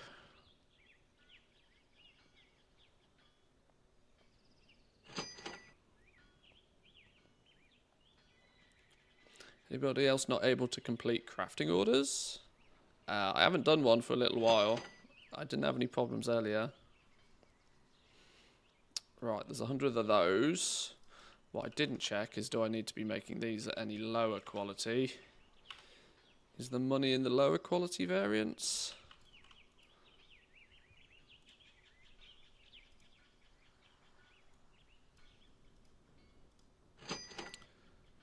What if we cheap out on these?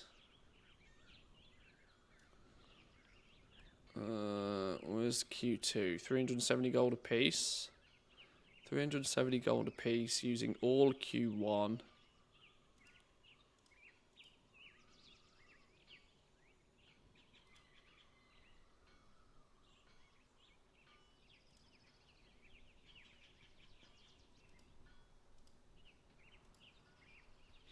Craft sim change to tell me not how to make them at the best, but I want to make them at the best whilst also making them cheap.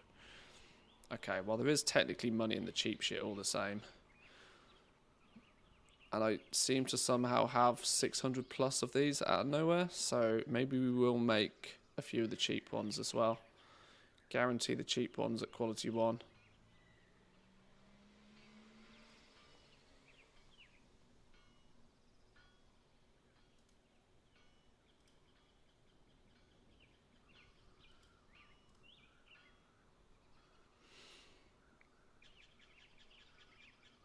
One is 50 gold. 30 times...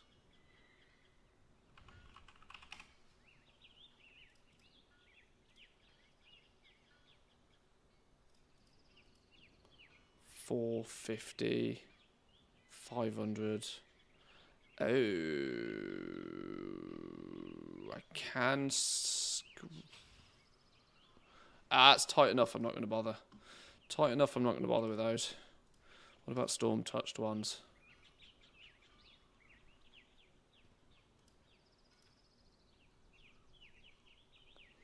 Storm touched ones. We are going to need to use a top tier Thunderous Hide.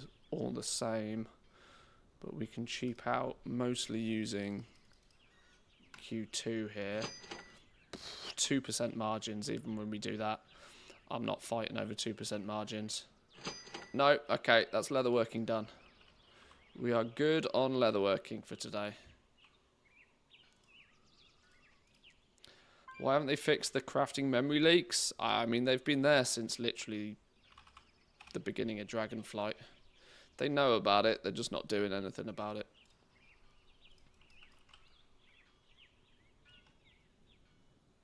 I don't know why.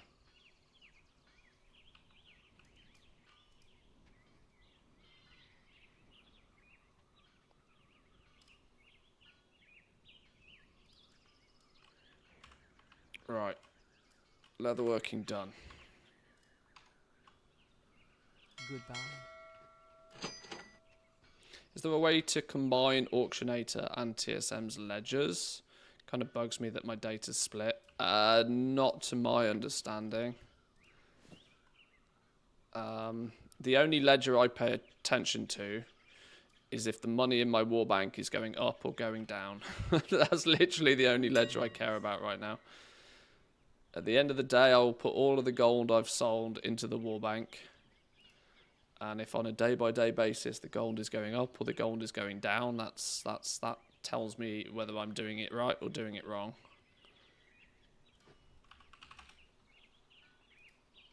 All of the other stuff is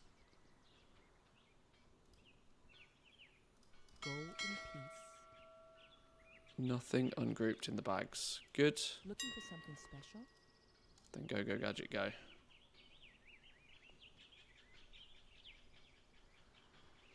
Best way to make profit with engineering? It's entirely going to be dependent on your spec. Parts, mount parts. There's clearly money in all of that lot.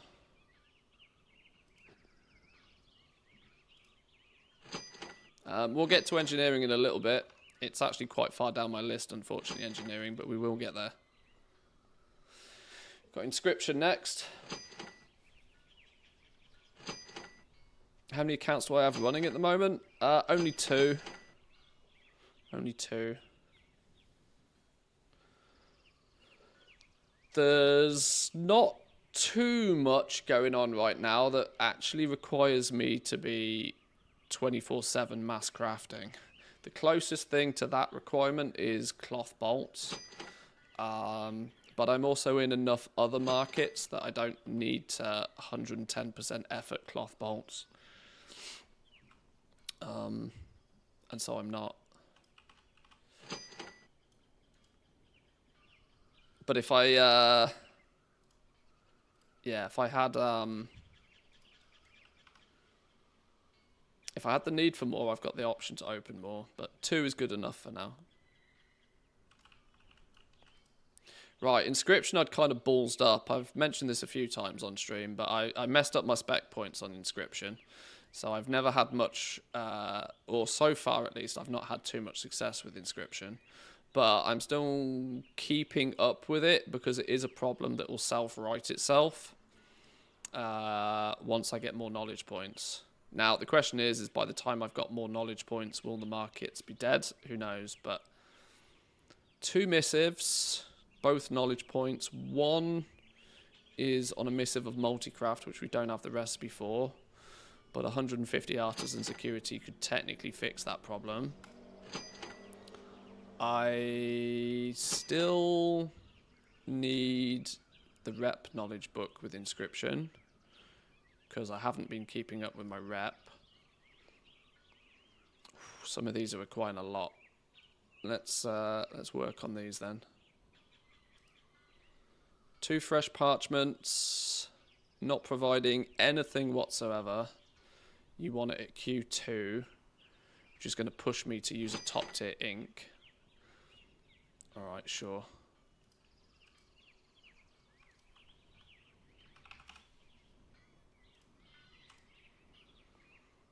Can I get away with not using a top tier ink, please? Maybe, possibly, game?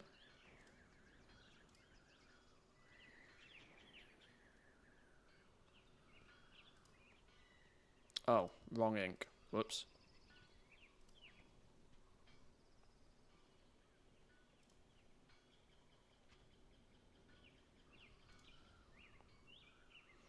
I can get away with not using a top tier ink, but it's going to cost me concentration instead. I'm happy with that.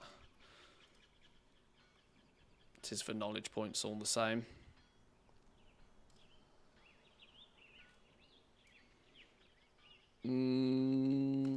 want this at Q3? Oh, you absolute scumbag. You wanted it at quality 3 and you only gave me a Q2 cipher. What a bag of dicks. Well, the only thing I have any influence over then is using a top tier ink and then using 300 concentration. Wow. Wow. Alright, well, we need the knowledge points.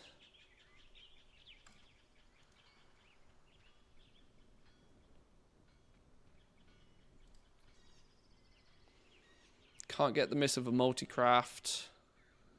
Anything else for anything else? How many of these do we have? 55. That provides all of the materials. And it gives 30 artisan security. Oh my god, that's actually a win. Free money. Motherfucker multi-craft. Okay. 2 codifieds for 10 artisan security. We can go with that. We can go with that for the cost of 2 codifieds. Honestly, we make money on that by the commission alone. And we stole the boundless cipher. Yoink. The book. What are these augment runes doing? 1800 gold on the augment runes. Well, that's money and all. Go on, resourcefulness. Resourcefulness. We'll take it. It's better than nothing. I wish I'd stop using all my multi-craft luck on these orders, though. Rolling pin. Likely going to cost us 400 gold to make the damn thing, but it's 10 artisan security, and we did just get the boundless cipher technically for free, so it's actually only the cost of 2 codifieds. You want it Q3? Sure, we'll do it. We're up at the moment anyway. Guilds like Echo method grabbing all the augment runes? Maybe. Maybe. Neither of these do we have the recipes to do anything about. So there's Inscription. Orders at least. Let's grab our knowledge points.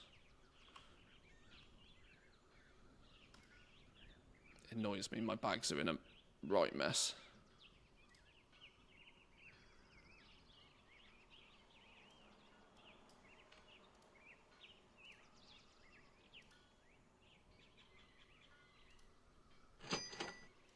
Only actually got 4 knowledge points out of all of that lot. Okay. Can I spend my knowledge points to rectify my boo-boo? Not easily.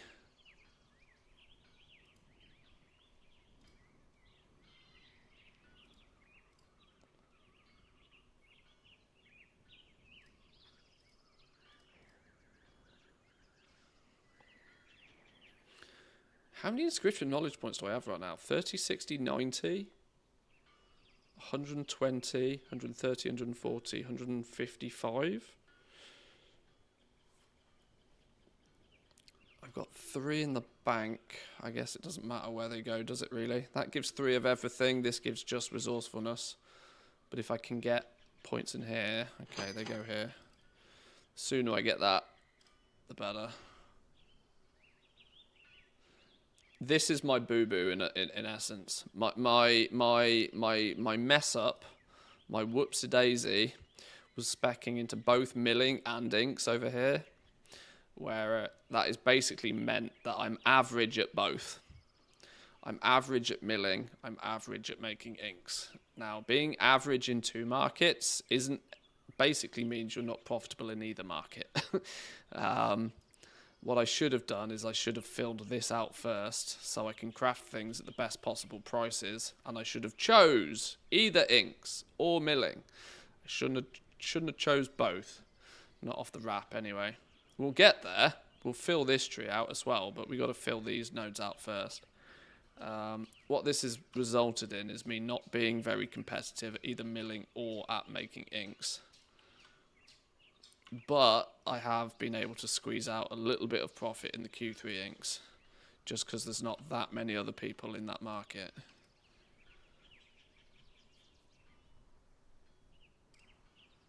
Oh.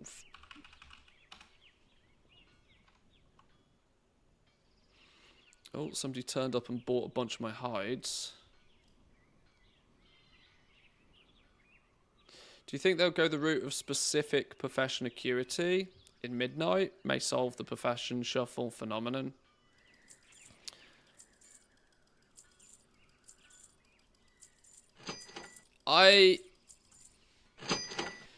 Yeah, like it's a real problem for me in the fact that literally since day one I've been on the fence about this whole thing.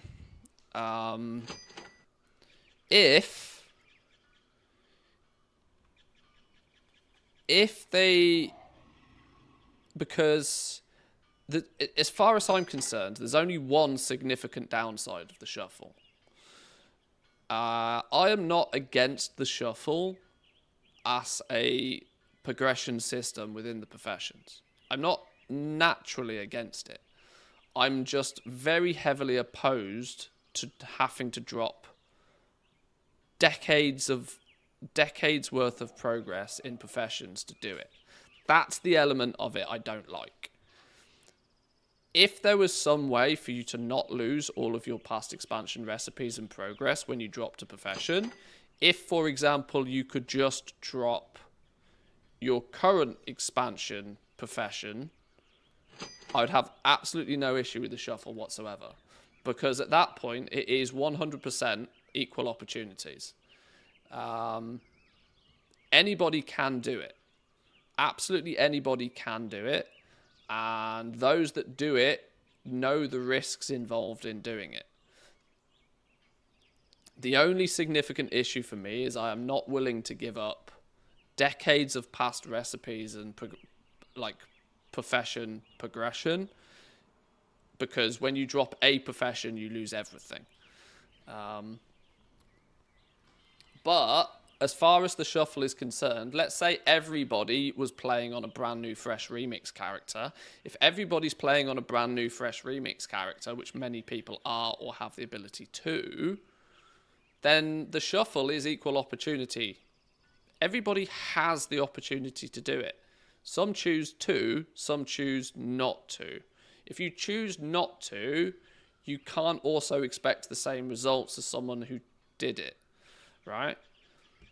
Much like you cannot expect mythic quality gear unless you put the effort in to go kill mythic bosses. So for this reason, I don't strictly think that it needs to be removed. I don't think they need to restrict people from being able to do it, because I don't really see them being much of a problem with it. The only thing I disagree with is the fact that you have to drop your professions in its entirety to do it. That said, Blizzard probably doesn't want people to even feel incentivized to do it, because it doesn't make a huge amount of sense. But I also don't think Artisan's Acuity makes a huge amount of sense anyway.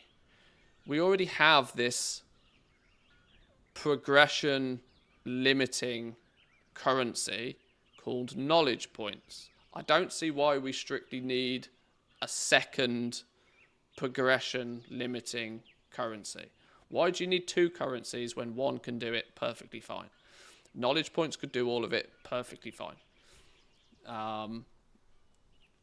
So, yeah. And I can also very confidently say that from somebody who's in the perspective of somebody who has done the shuffle many times. My previous main characters are on long-term vacation right now. I chose just to not play my other characters. My main characters are not being played simply because I've chosen to use my remix characters so that I can shuffle on them. But I'm also, I would also like to point out that my TSM graph is not that attractive to many people, right? This is the potential graph if you've shuffled right now. Only since I've stopped shuffling have I started to make a profit. And the theory, it's a huge investment. Much like Shadowlands Legendaries, a monster of an initial investment, and only recently is it starting to pay itself back. So if they could fit, the thing I think they would need to fix, it so that you don't lose all of your past expansion progression with professions. They should allow you to potentially drop just that current expansion's progress if you wish to shuffle. Then it becomes, you know, perfectly 100% equal opportunity for everybody. And it's a case of you either choose to do it or not. I think that would be a better solution. If you just start capping artisan security by profession, you have literally just made knowledge points again. And so I don't think that really is an elegant solution. You then just have two things that do the same thing. They have the same restrictions, they do the same thing, right? They limit your progression with the profession. Why have two when you could do it with one?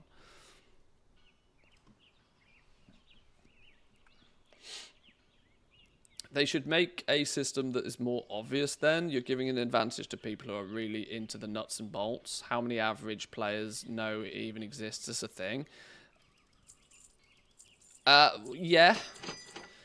But your average player is not going to be able to utilize a shuffle properly anyway. You know, this has been my advice to so many people over the last couple of weeks. If you have learned that there's this shuffle thing and are only just starting to pay attention to it, you're probably not the kind of player that's paying anywhere near the level of attention and is likely to be able to do it and see benefit from it in the first place. It's very similar in my mind to the crazy things you see the Race to World First guys doing. There are probably only 5 guilds in the world that do splits.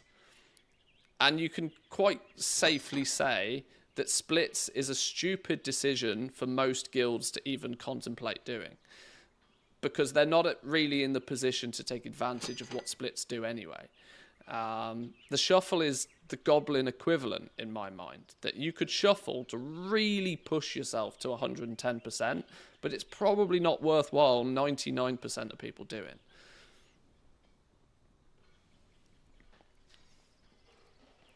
The fact that it's hidden and opaque, no in-game indicators whatsoever, that makes it poorly done, in my opinion, too. Yeah, it's not very self-explanatory, but you can very clearly see that artisan security. How did I get artisan security? Well, I got it by doing X, Y, and Z with this profession. Oh, artisan security is just artisan security. If you have 2 professions, your artisan security just stacks up. And so it doesn't take much out of the box thinking to realise that, well, hang on, if I can get this much artisan security from these 2 professions, what if I put these down for a minute and go do it for those as well? The problem is if they made it more obvious in the game, it only highlights it and it only promotes it. It only basically tells people that they should be doing it. When, as I've mentioned, I don't really think there is that many people that should actually be doing it. Because it's a really, really, really short-term advantage, I think. We've already seen now that the advantage of doing the shuffle was very minimal, even for those that did it. Very minimal.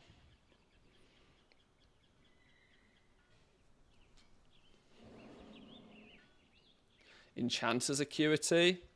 Yeah, I don't think at that point it feels to me just like you've just made knowledge points 2.0. And at that point you should just say, well, let's get rid of it and let's just let knowledge points be the defining thing that limits your progression.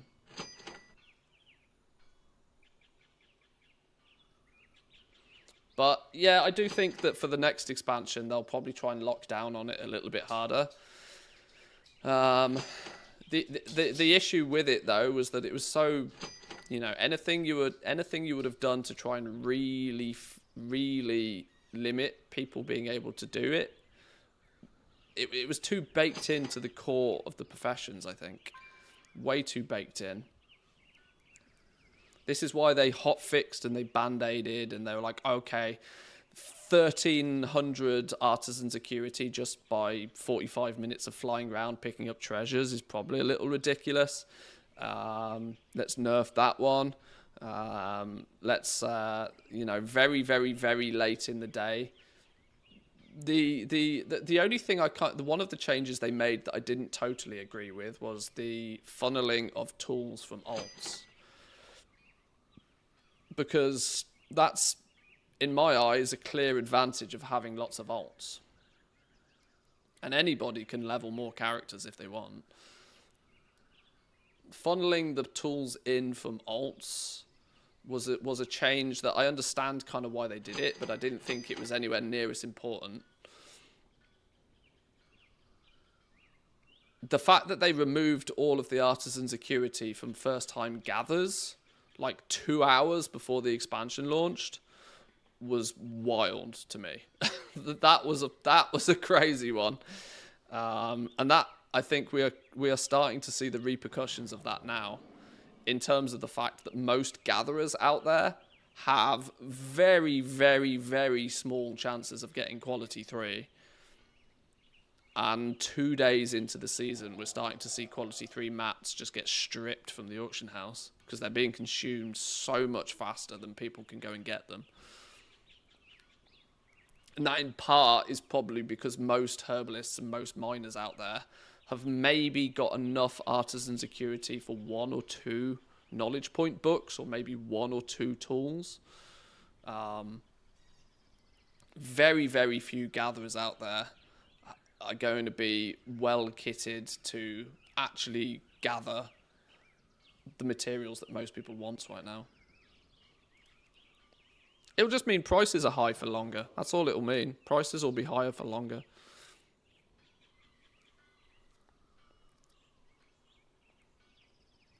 Less bots too, it seems. No idea. I'm quite sure the bots are here. I'm quite sure they're here. I'm relatively sure that they'll be doing their thing. They go where the money goes. They go where the money goes.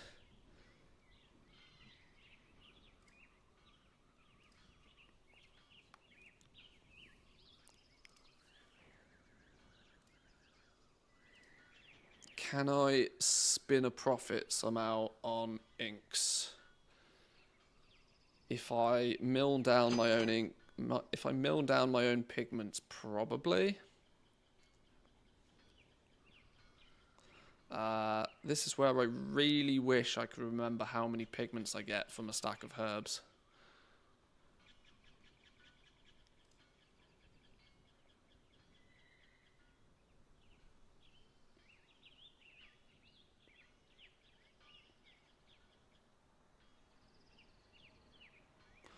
I vaguely remember it being pretty much 1-to-1 by the time that you're reasonably spec'd in it. Have I wrote this down anywhere? I bet I haven't, have I?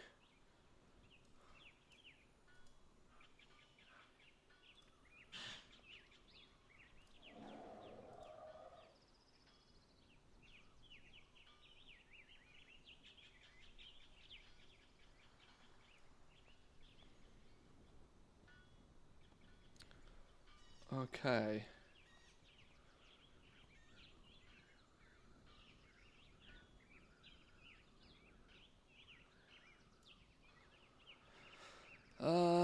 Do I make some shadow inks right now? Shadow inks are going to require Orbanids. 300 golden Orbanid. 250 golden Orbanid pigment. Let's take a stack of Orbanids.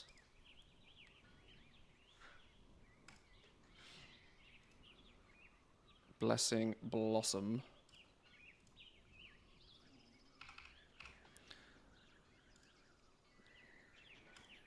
Stack of those. I'm going to find it very difficult to believe that we don't spin a profit on those by the time we've smushed them into inks. Quick napkin maths, that was 400k. I love how I'm quick napkin mathsing with 400k. It's probably not the smartest move. Let's throw any bonus pigments in the old war bank for a second, just so I can keep my numbers. Put you in there, you in there, you in there, you in there. Let's put all of this in there for a minute.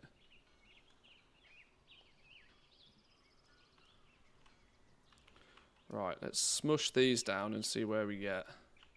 I'm pretty sure I roughly know the rates on this, but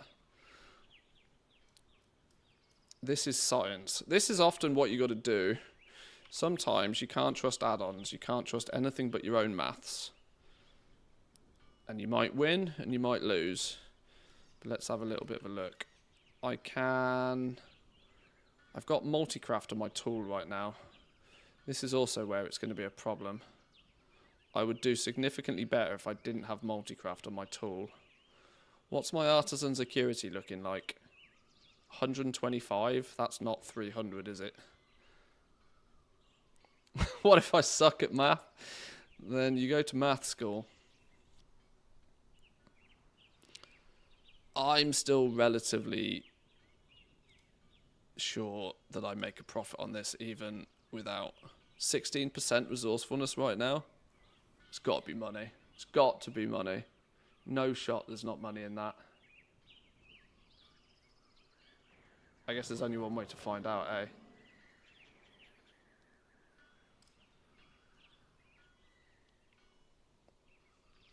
Oh, shit, it's going to do this. I've got bonus over here. Put you down there.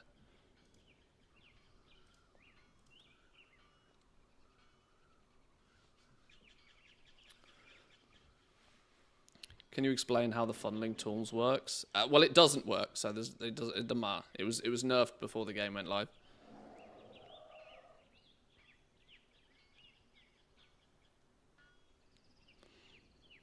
What I don't like is that you have to give up one of your professions to be able to feed the other one with artisan security. Spent hundreds of thousands of on engineering to be able to feed alchemy. But see, the concept of shuffling I don't particularly object to, because it's risk versus reward. And it's a progression path that you can either choose to go down or not choose to go down. And that is the skill gap, in my opinion, with professions. The skill gap of that you need to be able to understand the risk, and you need to understand what it might cost you.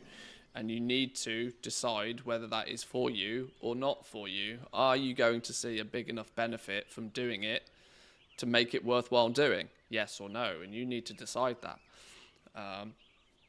That's why I don't natively object to the shuffle as a gameplay system.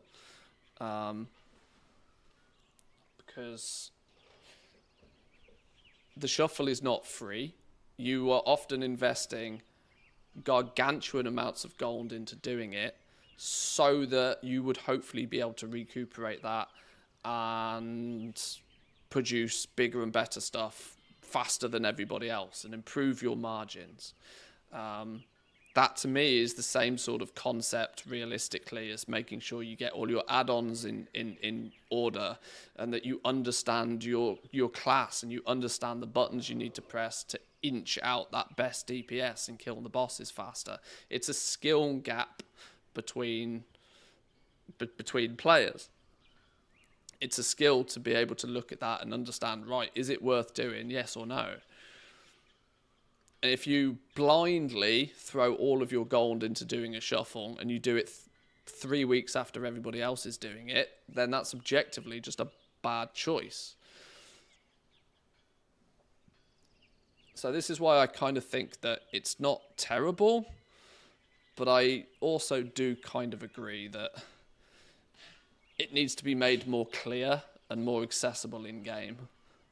Because unfortunately there is a subset of players that just flat out wouldn't be able to do it.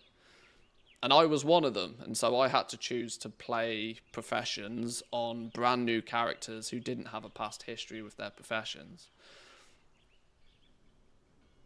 There is some argument to say that everybody has the choice to play with professions on alts as well, but I think it's starting to, at that point, get a little bit harsh.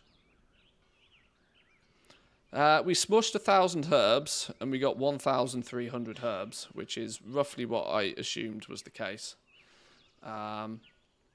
Roughly assumed that was the case.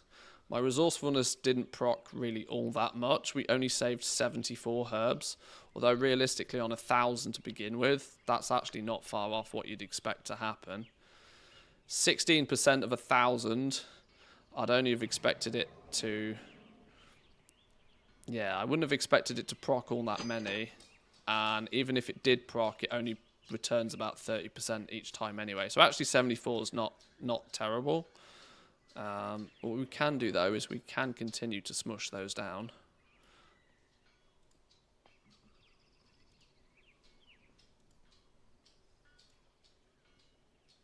That's the every little helps advantage. Okay, so now we actually got 1,411 of those. What about these blessing blossoms? Let's do the same.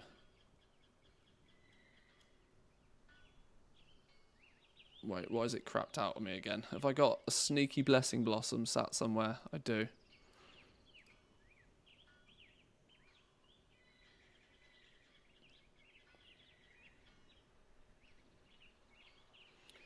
Method and limit doing splits doesn't make my game worse. By exploiting the system with dropping professions directly affects everybody in your region and makes professions feel bad.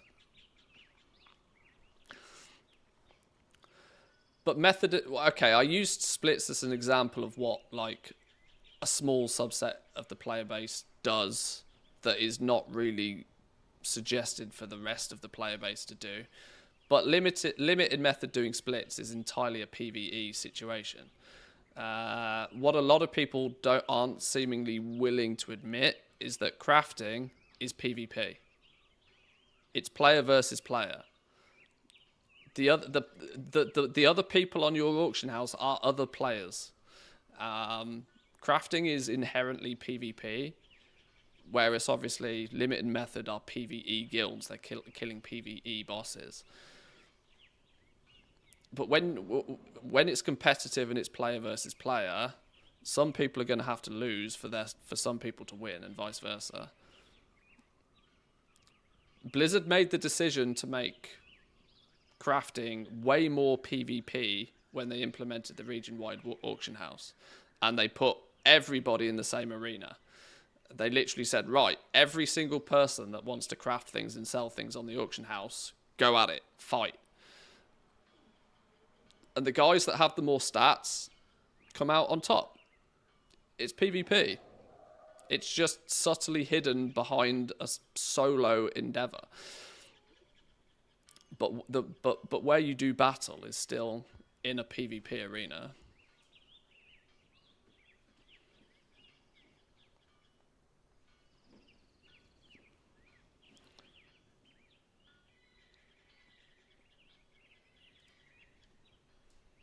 Rip the Inscription glyph market.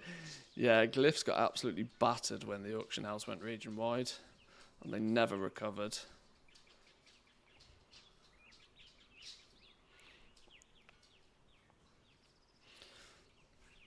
So yes, I agree that my direct comparison to splits is not an exactly perfect analogy, but it was just meant to highlight the fact that there are some things that some players do that's probably not smart for average Joe to do. This is why shuffling was one of those things that there was an advantage to be had by doing it in the first couple of weeks, but the advantage is kind of already been and gone in most cases. I'm actually already finding that the quality 3 markets are more competitive than the quality 2. There are skinnier margins at the quality 3 because that in the quality 3 markets, you've got all the sweaty goblins. You've basically got a separate league where you've got everybody that's done the shuffle.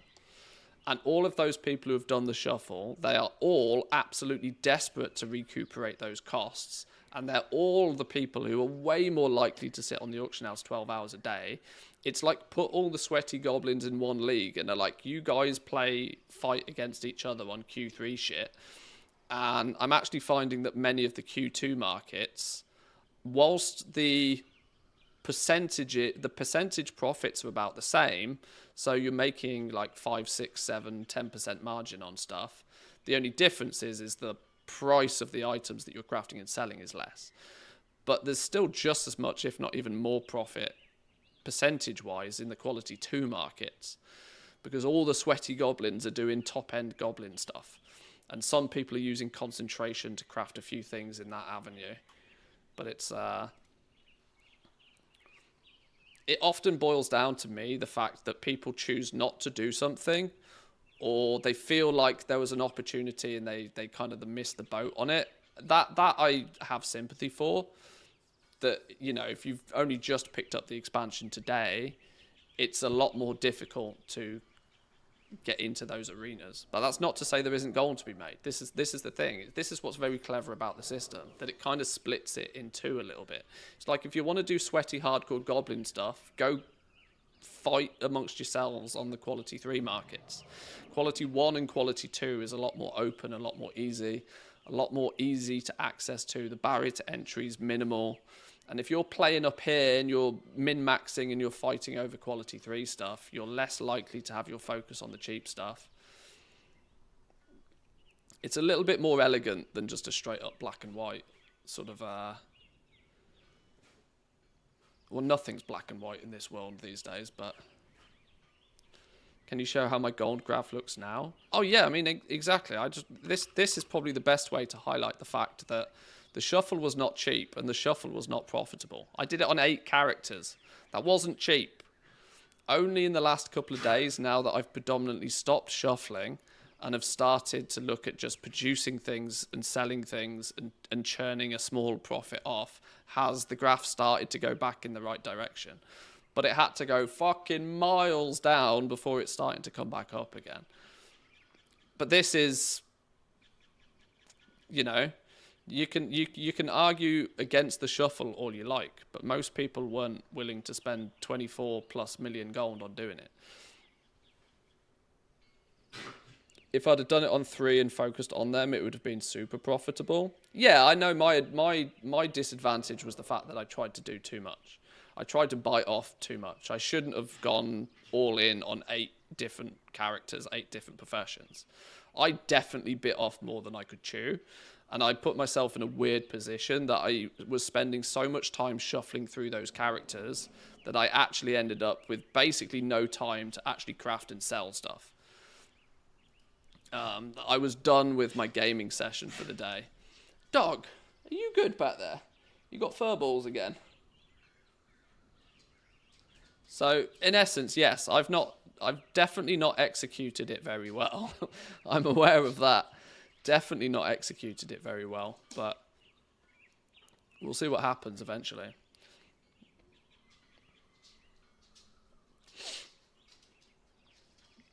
Let's get all of these. What we got? Auburnids, we got Blessing Blossom pigments now. We should be able to smush these out. This is where our multi-craft really starts to give us a bit of an advantage. The question is do I have everything I need to have in order before we press the go button? I think so. We'll get our little crafting speed buff in a second. We need multi-craft to go to town now.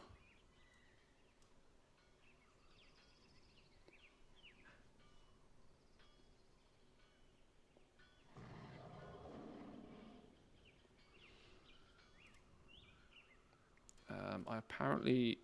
Oh, I do have some cheaper Blessing Blossom pigments. Got to be careful we don't accidentally start using those in a minute.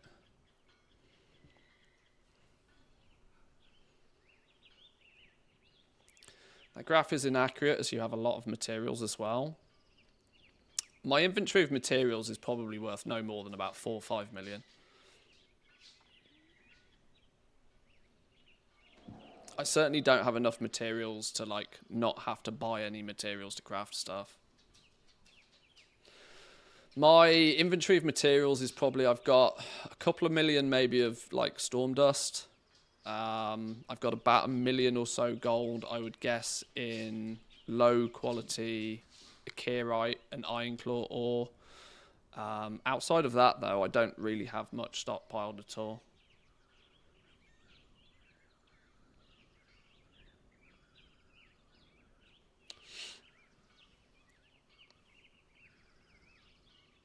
But yeah, I love a bit of hindsight on this, because I definitely would do it differently if I did it again.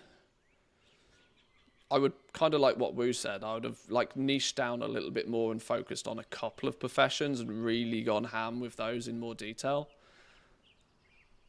My choice to spread myself far and wide and get one spec in each profession leveled up to its max was mostly so I could cycle through and do a bunch of different things on stream, honestly.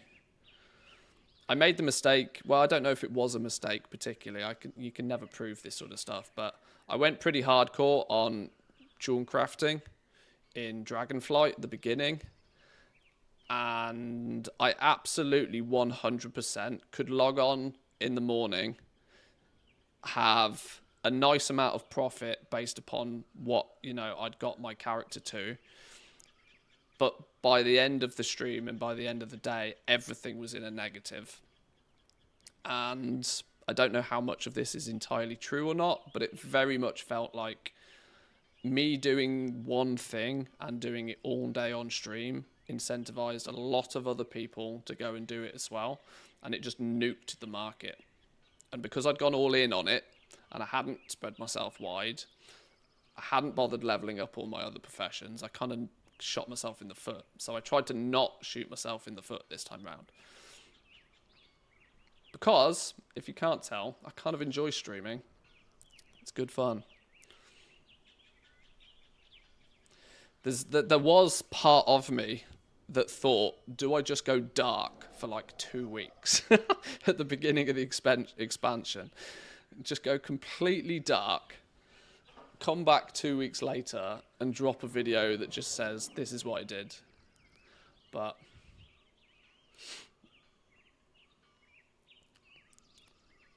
I didn't want to do that. Diversity is key. If one of your markets dies, you move on to the next. Well, that's kind of what I'm hoping is the situation I'm in now. That kind of feels like what I want, the position I want to be in. I mean, we've already seen that a little bit today, right? I've cycled through some of the professions already today. We got to blacksmithing. We analysed the market for 20 minutes and we're like, nah, we're not doing this today. Move on.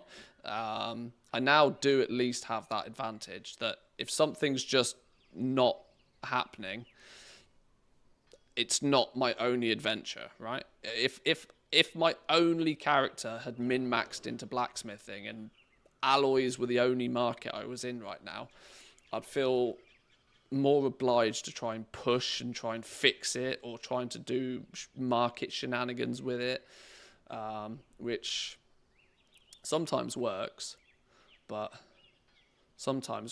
I think today was the right decision to look at blacksmithing and go, no, we're not making any alloys today.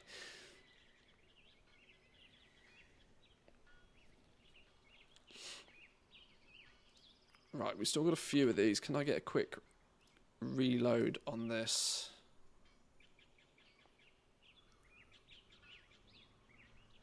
Spreading the professions over a few accounts would have been good as well. 2 or 3 processing mats would be strong. Yeah, I've only done 2. Oh, whoa. What the hell's going on with flasks here? Hang on. What the hell's going on with flasks? Who does this? Who does this? Fucking moron. Who takes 200 plus gold off the price of a flask? Well, luckily my TSM's set up to not get suckered by that sort of dum-dum.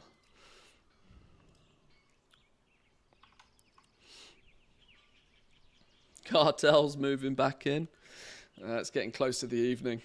People are trying to protect the market.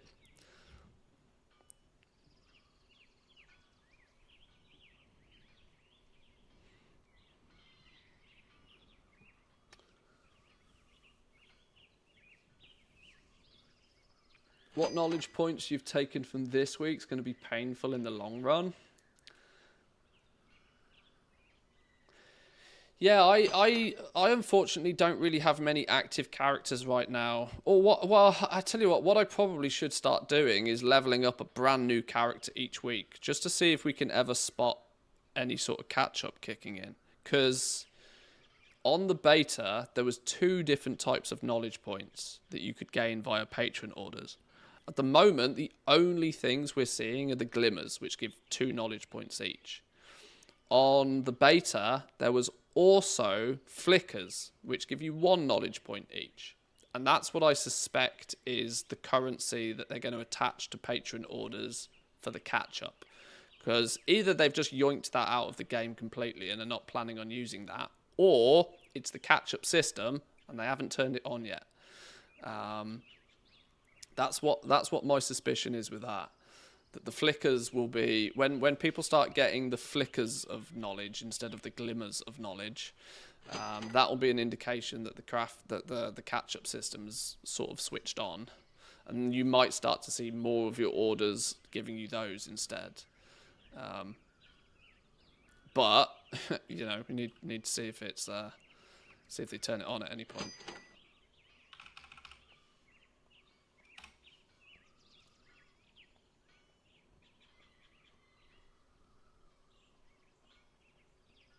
There we go. Well hydrated.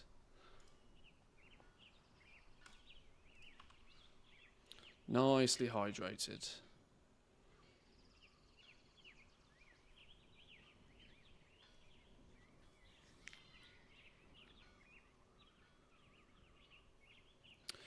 How have you set up your TSM auctioning operation these days? I haven't used it for selling since the new profession system. I'm a bit concerned about using crafting price as a source. I don't use crafting price as a source. That's one thing I am willing to say. I take a more risky strategy, and my prices are based off market values, which puts more emphasis on me on actually selling my stuff before the markets change. But I've got such a high turnover of stuff right now, I'm not too bothered by doing that.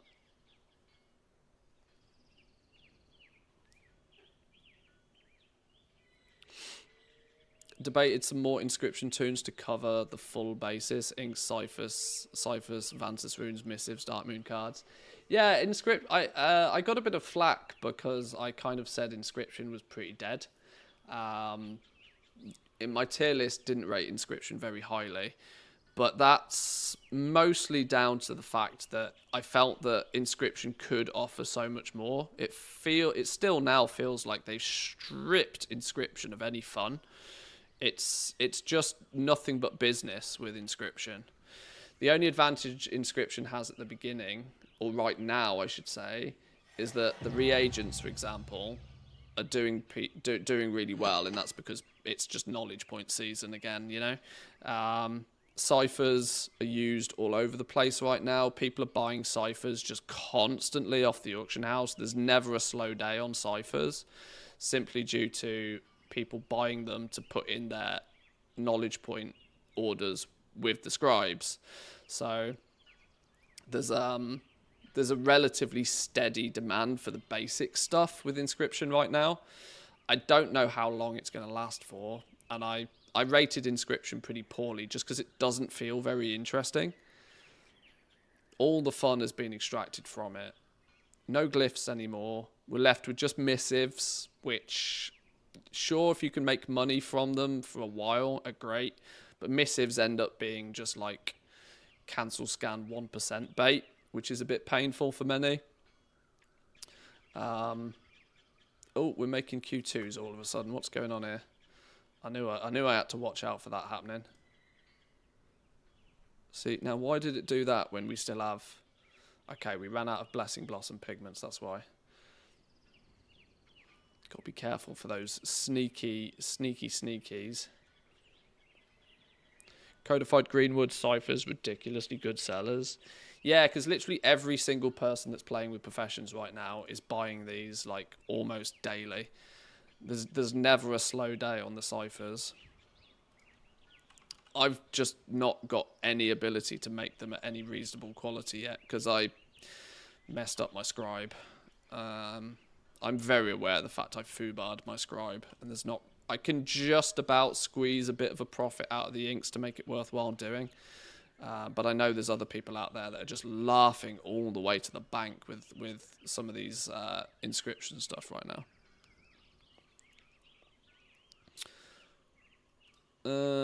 Did I say there was anything in these? I'm not convinced there was. Mostly because lure drop is flipping redonkulous money right now.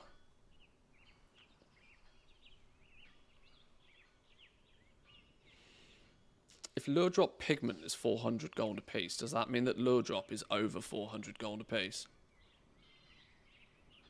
Sheesh, 434 gold a piece on lure drop right now. Damn, son.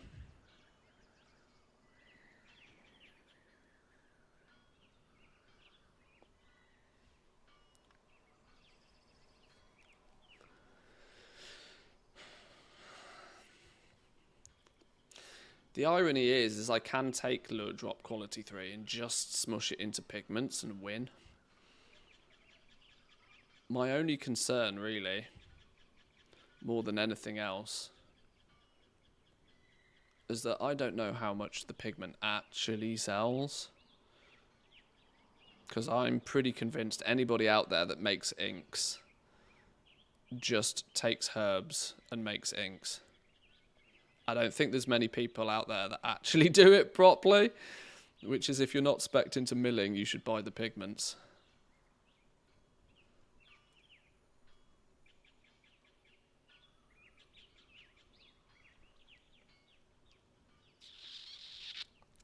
I mean, I have the mats already. I must have bought these. I must have bought this lure drop pigment recently, and there's absolutely no way.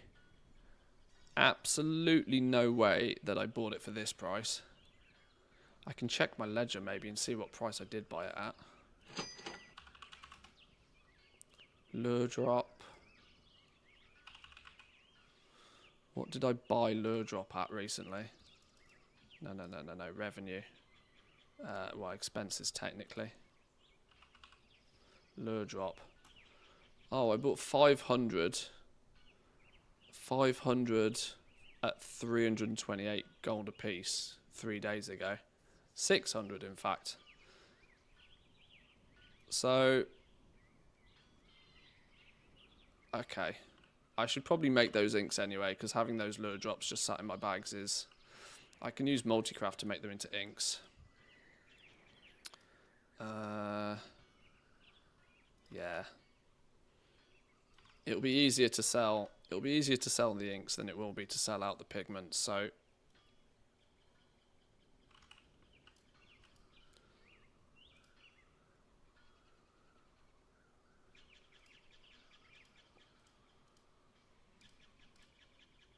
Right, go gadget go. This is telling me it's a loss right now, but this is only based on current prices. The right, I want to be clear here, the right choice is actually just for me to sell these pigments as they are. But I know full well I'll have a significantly easier time selling the inks. And I know I've got more margin in my prices than what this is showcasing right now anyway. So I don't mind too much.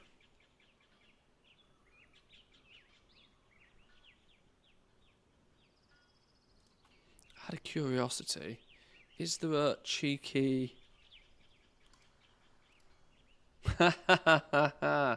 Oh, they calculated that carefully, didn't they? You can technically maybe get away... No, you can't either.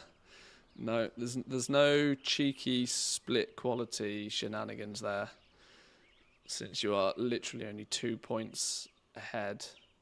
This is where... Oh, snap. I've just realised. Is this where... Who is it? Nightborn? Who are the fellas that have bonus inscription skill? Are they able to get away with using only 4 lure drop pigments? No, you'd still be 2 points short, wouldn't you? You could maybe get away with using like 1 quality 2 instead, which is price difference between these. Oh, it's nothing. Okay, it's the tiniest of tiny optimizations.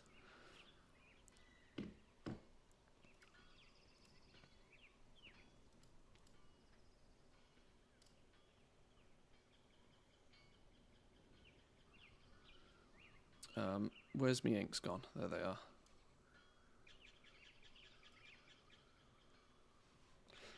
Lightforged can create tier 3 alloys with a 9-1 split in bismuth with crafting instructions. It's pretty funny. Yeah, some split materials occasionally can save you a few pennies. You'd really hope that the margins wouldn't get so slim that you have to do that level of shenanigans, but you know, sometimes needs must. Pigments move slow. I've tried milling small batches of rank 3 lure drop because of the price. Took me several days to sell them. Maybe I was early on that market. Yeah, like I said, it's not because it's not mathematically the right thing to do. I think it's just because most people, if they need inks, they buy herbs, they mill them, then they make the inks. Like, a lot of people don't consider the fact that actually buying the pigments might be a better play. Especially if you haven't, you know, if you spec'd into inks, you should be buying your pigments, at least until you have hyper min-maxed your profession.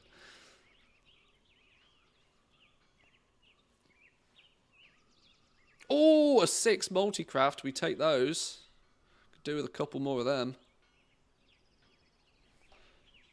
Right, let's get a quick rescan on these.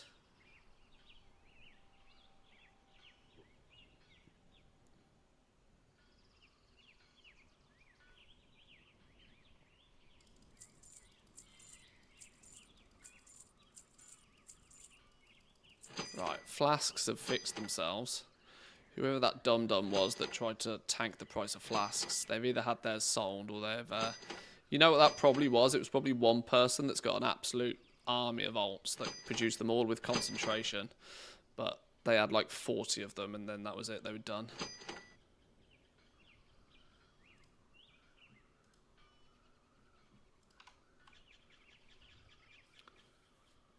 Right, running low on these. I need to keep my eyes on the lure drop because as soon as these run out, I don't want to start making Q2s accidentally.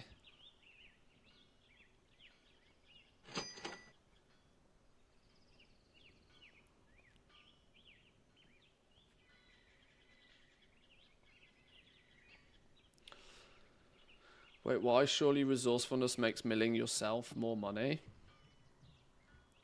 Not if you're not able to produce the pigments at the same rate, right? This is the thing.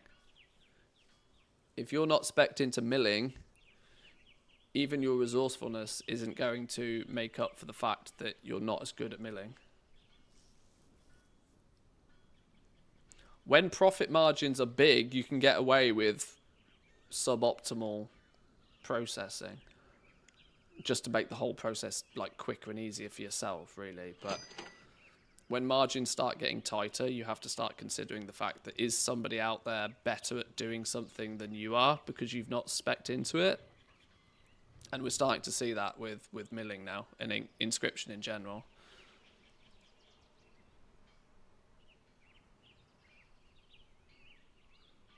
That players who are heavily spec'd into inks but are not spec'd into milling, for example.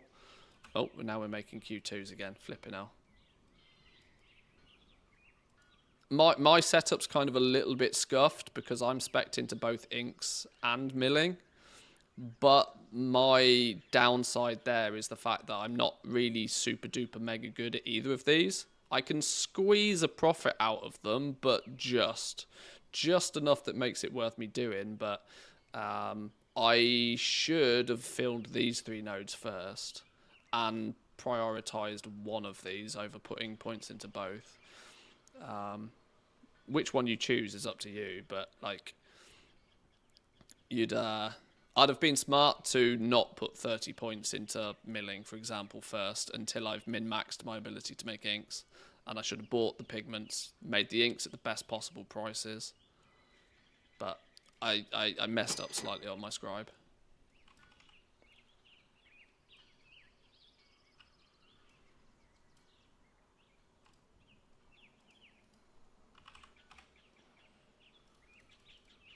Now, one day, what we'll actually do is we'll then take all of those inks. I say one day because it's not really profitable for me to do right now. But one day we'll take all of those inks and we'll go yet one step further and we'll smush them into codifieds and we'll smush them into ciphers. The irony is I'm probably not terrible at doing this even now.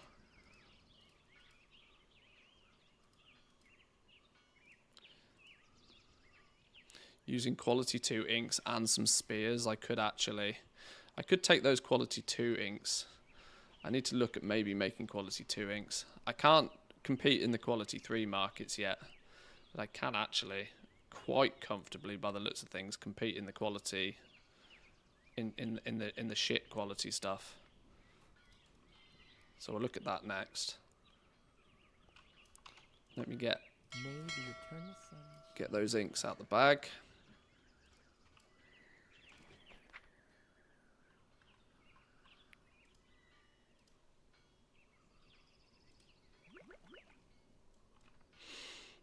I think if you have the use best materials checkboxes, it causes you to use lower quality mats when higher mats are then out. But I don't think this happens if you manually specify Q3 mats. Oh, I might try that. You might be right there. In fact, there's probably a higher chance than might. I think you probably are. Inks probably go in group 5. Yeah, we'll bang inks in Q5. Group 5, sorry.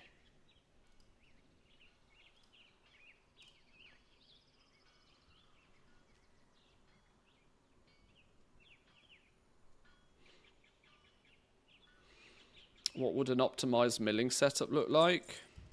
Hang on, give me 2 seconds.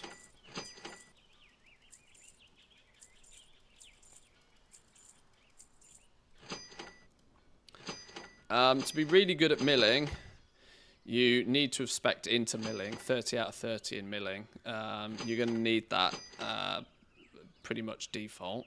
Pursuit of Perfection will definitely help you because this gives you skill anytime you're processing or making reagents, for example. So 30 points in both of these.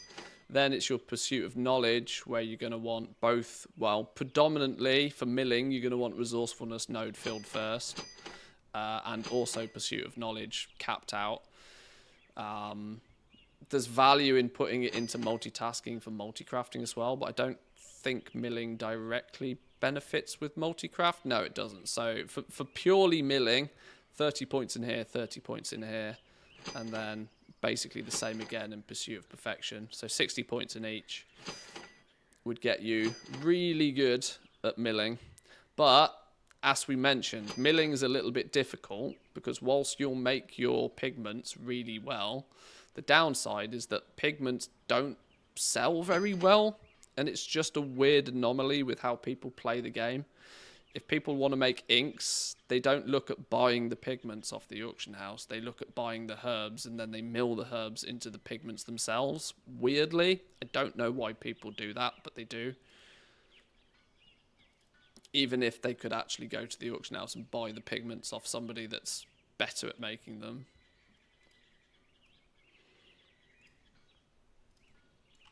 Right, what I need to have a little look at now is, do I want to make some of the reagents, even if I'm not super spec'd into them?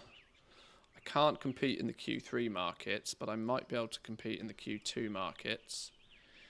Based upon, I can still make shadow inks pretty cost effectively.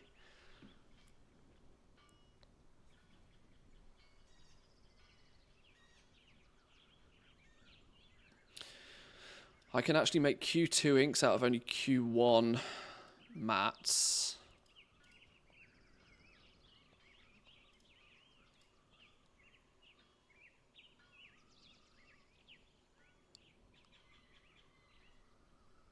Question is can I actually make shadow inks at Q2 any cheaper than that?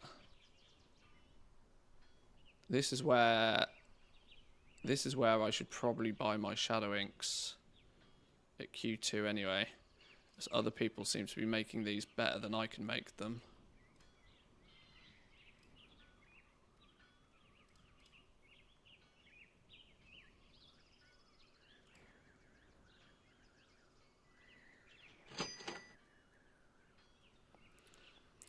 $85 times 2 is 170 plus 5 plus 170, let's call it 270.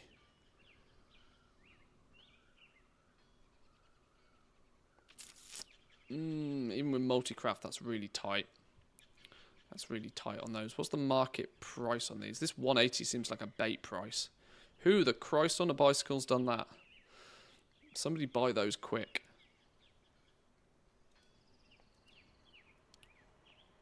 That's somebody attempts to falsify the numbers. Boundless ciphers. But that only goes to show me how volatile this market is if on a whim somebody can turn around and slap 60 or so. And it's not just one person. 1, 2, 3, 4 people have followed on.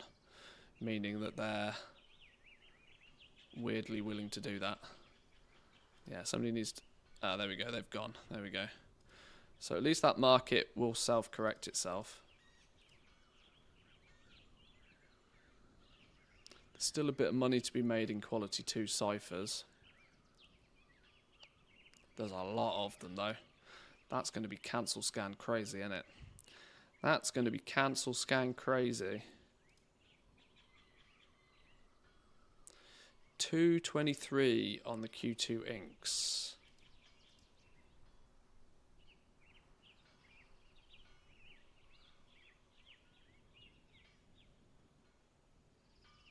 Flipping lure drop again. Stuff's bane of my life, lure drop. Stream of power got rid of it. It's get it gone.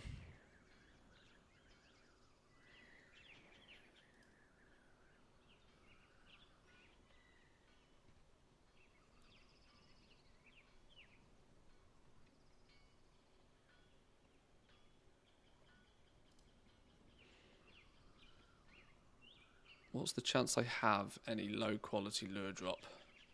I have some. Oh, I know why I've got that. That's on another character for a reason. Microbloom is so goddamn cheap right now. 20 odd gold, 26 gold a piece.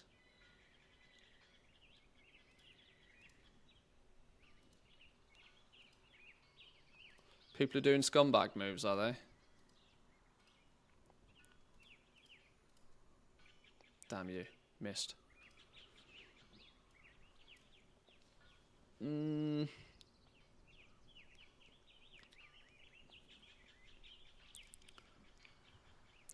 Okay, I'm living by the theory that if I have to think about it this much, it's probably not worth it. Although, my question here is, am I going to make Q2 inks myself? Do I think there's value in making the Q2 inks myself, or am I just buying the inks because the price making them is so skinny? I reckon we can get away with this a little bit. I reckon we can squeeze a bit out. I need some lure drop. Oh, not when this character doesn't have any gold on him. Whoops. How has Flask Goblin been for you? We'll be on Flask Goblin soon. I still need to produce a bunch of flasks for this evening.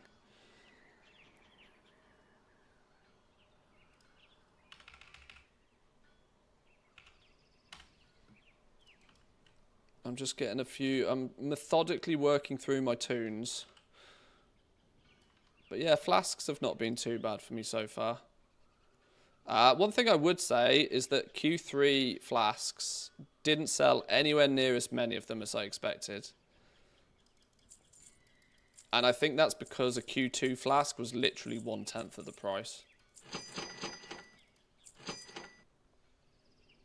I'm relatively convinced that the price difference between Q2 and Q3 has kind of worked against the Q3 flask market because they're just too goddamn expensive. When you can spend 300 gold on a flask or 3,000 gold on a flask, you know, people are cheap when they're cheap in private, right?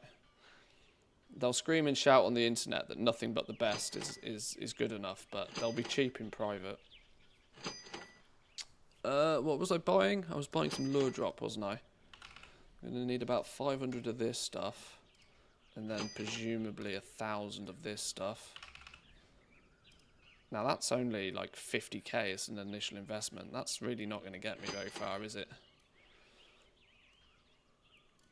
I wonder if I need to be doing this at a slightly bigger scale.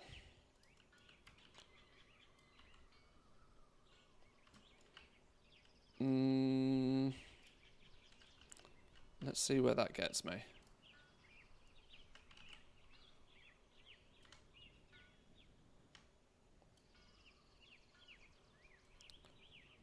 I'm cheap in public. I'll use the flask with the best stat points per gold. It's a good argument.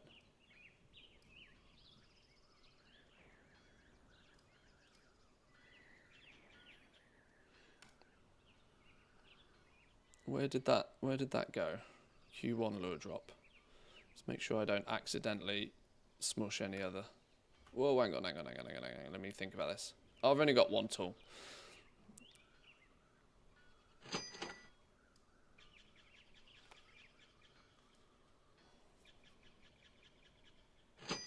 Neither Mythic Plus nor the Mythic Raid has opened up yet, so the demand will still rise. I'm pretty certain of it.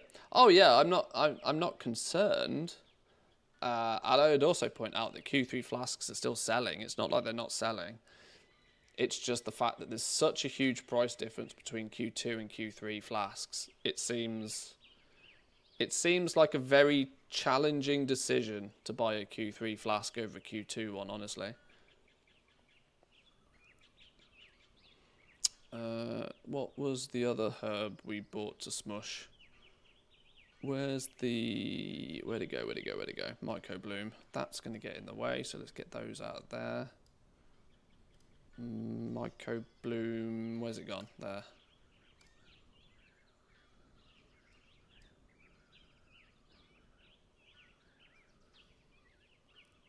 This doesn't look like it's going to make much or many inks.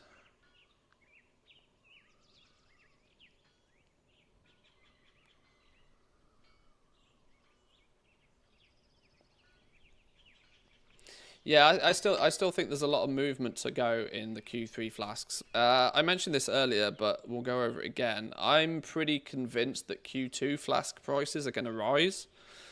As I suspect that the demand on Q2 flasks is outrageous right now because everybody looks at Q3 and is like, fuck that, I ain't spending that money.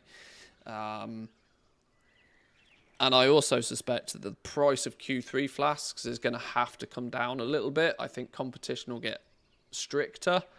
There's a good chance today, actually, more people will finally get those knowledge points they need to make them at Q3.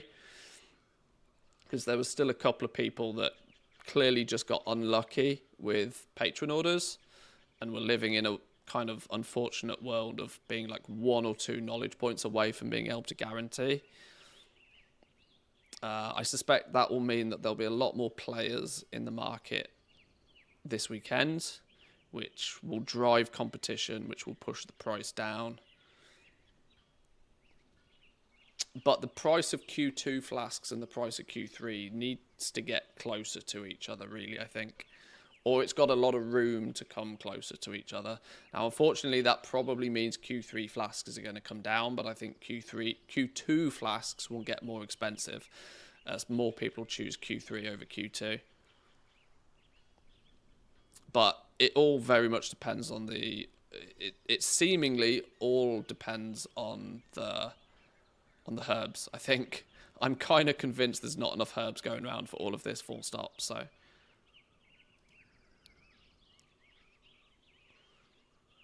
if I can use Q1 pigments all over the place, I use Q1 pigments all over the place, don't I? Why? Oh no, this is that weird scenario where I can't actually make Q1 pigments. So I use Q2 pigments because I can't actually make Q1 pigments. I'm wondering if I just use my Q1 pigments because the reality is everybody else is in that same boat. Okay, this is going to screw my numbers a little bit.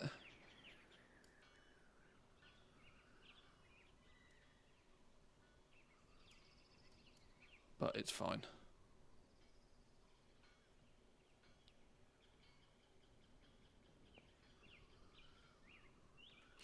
No, that's fine. Keep going.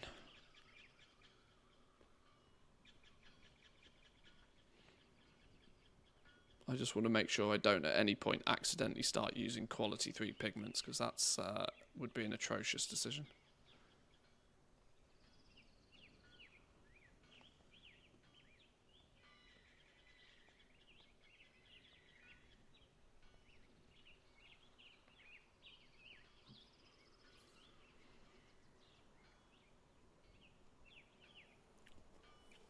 Tokens that do 270, do I buy a load? As far as tokens are concerned, buy them when you want. I also think the tokens got a long way to go yet, though. I think we'll hit 200k tokens.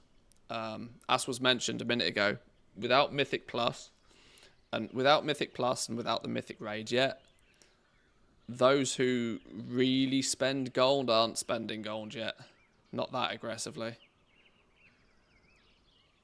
And with the price of everything, a token's worth of gold don't go very far. If you are one of those I must have quality 3 everything kind of players, a token's worth of gold isn't going to get you very far. And so if you do actually put your money where your mouth is, you might very quickly come to realize that shit, this is expensive.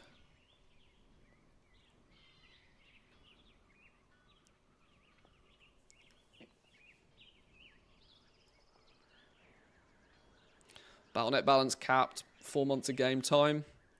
Yeah, I usually take the opportunity when the token's cheap at the beginning of the expansion to just like buy 2 years of game time. Make it so that I don't really have to worry about it for the rest of the expansion. That was obviously when expansions were 2 years.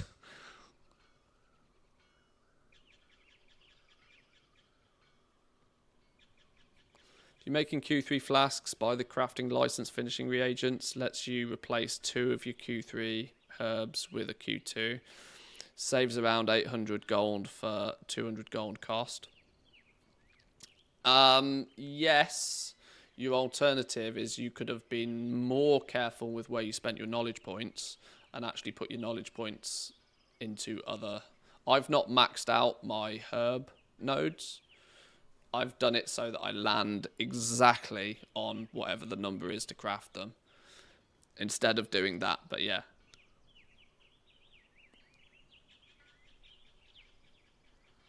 And I've started putting points in my multi-craft tree, I think. But yes, it's a good tip. If you can get those licenses at the right price, the price of those absolutely skyrocketed the other day. I don't know if they've come back down.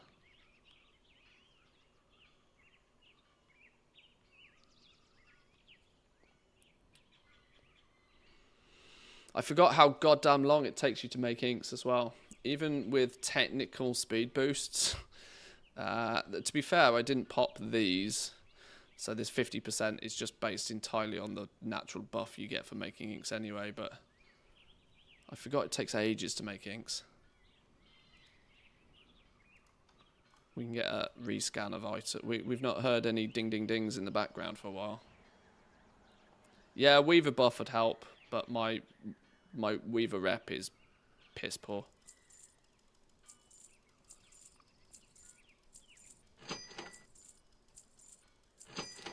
Weaver buff requires you to actually go out and play the game. We sell stuff when we post it, look.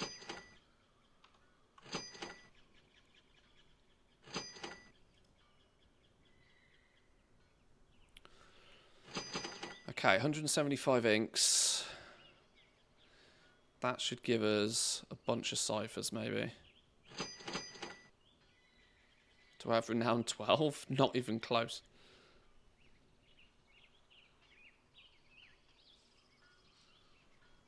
I think I'm renown 12 with council, 9 with the others, and like 5 with the severed threads. I ain't got time for world quests. I ain't got time for killing rares. You mad? Got shit to craft.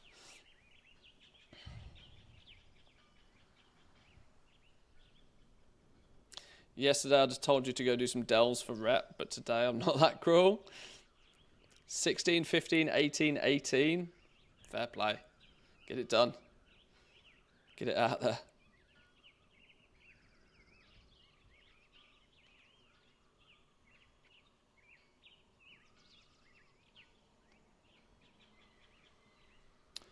I'm making around 1,000 Q2 flasks every time and 50 to 60 of the Q3. Half of my profit is still coming from those Q3 flasks. The margin's crazy high. I'm led to believe you're probably Team NA, right? Because whilst the margin on Team EU is still there, it's not what I would categorize as crazy high.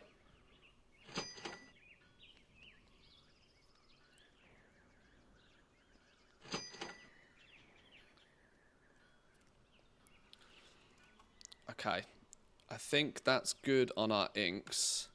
Now the question is how many of these do we churn out? We're going to need some more spears before we do anything either way. Anybody miss inspiration yet? Oh, good riddance. There was a handful of people that were like, I'm going to be sad when inspiration goes. Because if you really were crafting at ludicrous scale, inspiration worked in your favor because it pushed you exactly to mathematical averages. When anybody working at a smaller scale to you was likely off on their averages. Now, it could work in your favor or against you, but I do understand why some people didn't mind inspiration. If you were mathematically minded and knew what you were doing, inspiration was like another barrier to entry for some people.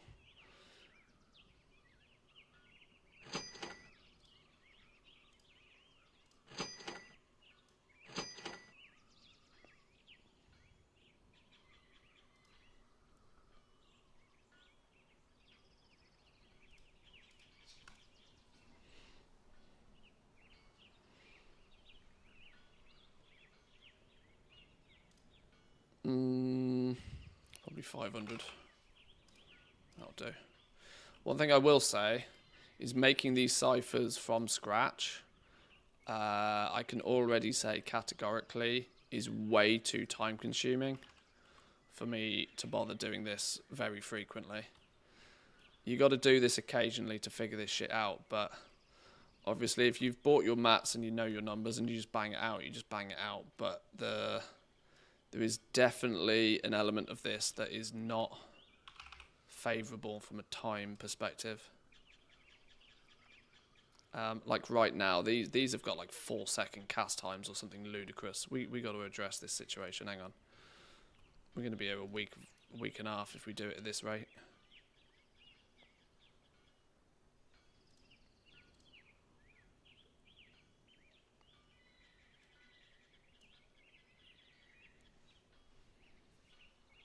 Kind of surprised that Blasphemites didn't have ranks like a limited diamonds.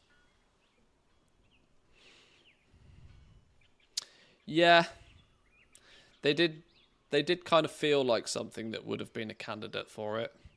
But I think probably the initial way of creating them in the first place, I don't know, it's hard because they clearly went through different goals for Blasphemite.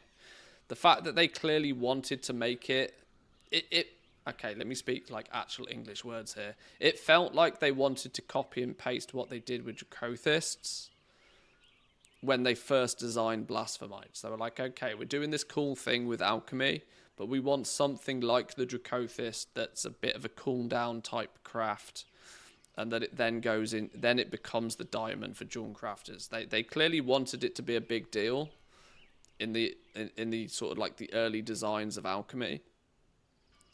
But for some reason, they slowly but surely moved away from that to push it into an area where it's basically just a byproduct of Alchemy, which is odd. Holy shit, Streamlabs, chill out. Christ, I need to tone Streamlabs down.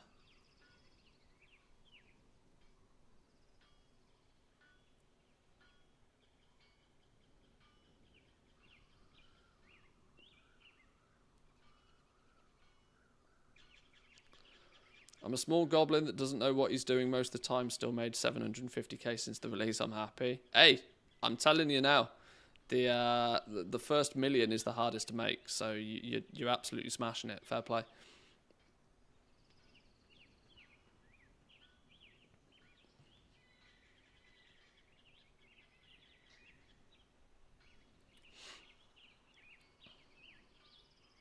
Do I want to leave any of these as just inks to sell, maybe? Not sure.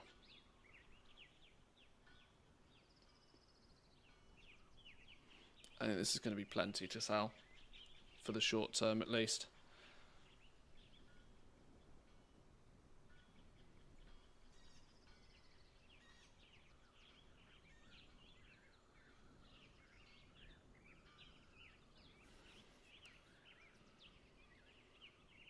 Okay, resourcefulness didn't really kick in too much for us there. Alright, well that's fine.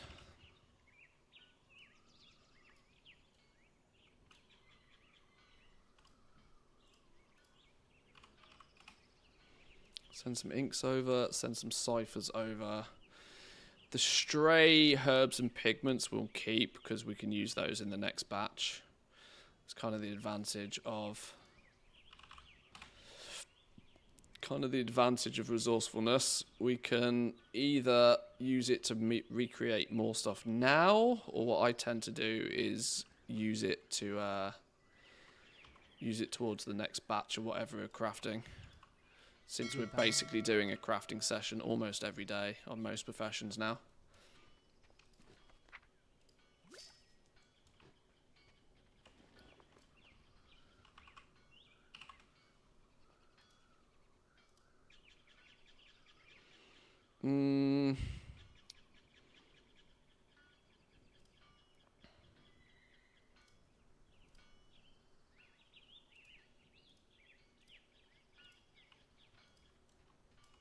Greetings, traveler.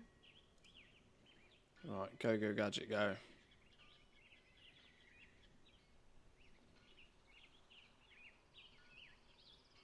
Somebody's really protecting the crystal market on NA.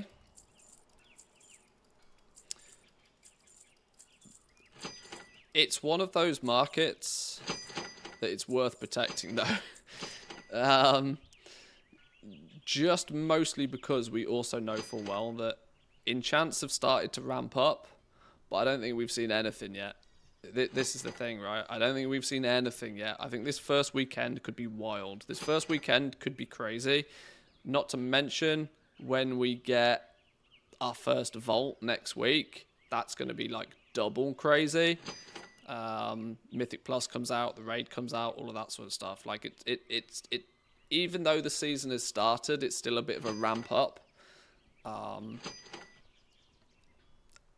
And yeah, I think enchants, everybody's focus is so heavily on dust right now because, you know, dust went a bit wild. We've got the shatter, but maybe crystals a sleeper. There's no denying they've been basically free. They've basically been free since Dark Moon decks dropping like flipping candy for people. The phenomenon of people disenchanting Dark Moon decks is still so... I can't get my head around it. I really can't. It seems so wild that there were so many Dark Moon decks being able to be produced in the first weeks that people felt comfortable disenchanting them just for crystals. It's mental. Whether they're any good or not, it's still like a level 80 trinket. Wild.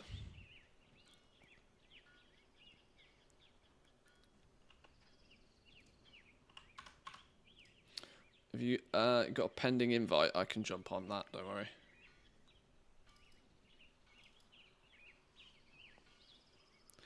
Do you think the refulgent crystals will go up or down? Well, I mean, the honest answer is I don't know. But like I said, there's a huge amount of them that were generated in the first couple of weeks. They've got to go somewhere, right? But was that quote-unquote huge quantity of them enough to meet the demand? Or will the demand for crystals still outstrip even that initial supply of them? This is what we never know. This is why it's super difficult to ever explain whether the price of something will go up or down. You can easily assess what the demand will do, but even if the demand far outstrips the supply, it has to churn through that backlog of materials first before the price will rise.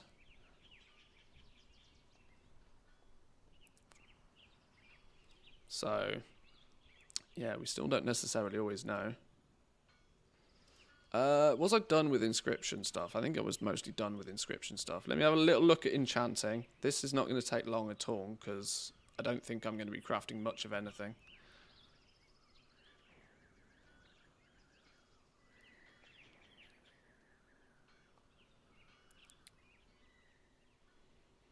Thinking back on Dragonflight, what do you think was the most consistent way to make gold later into the expansion?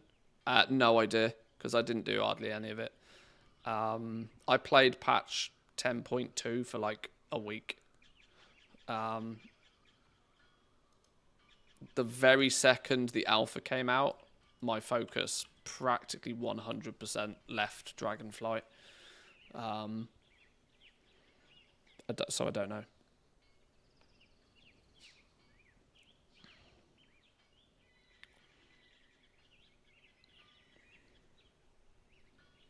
Whoever's protecting the market must be spending a fortune buying out every one part of the Darkmoon deck cards.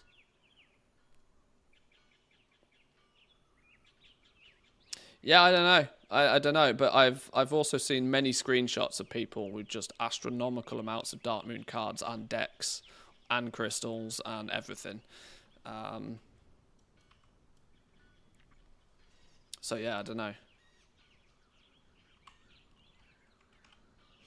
Right, do we have weekly quests for enchanting? Oh, apparently I haven't done anything on enchanting this week. Really? No. Have I legitimately not done anything on... What? I'm not sure I believe that.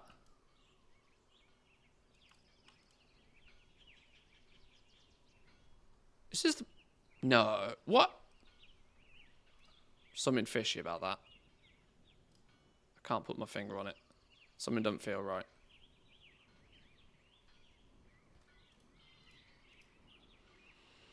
No knowledge point orders on enchanting. Not one. Oh, I guess you don't get any, do you? I guess it's only artisan security via these. Or do you? I can't remember. I'm clearly getting hungry. Have we been streaming nearly 5 hours again already? I tell you what, time flies when you're just mass crafting and selling stuff. I'm not selling anything at a particularly record-breaking rate right now, but I definitely don't know where nearly 5 hours has gone.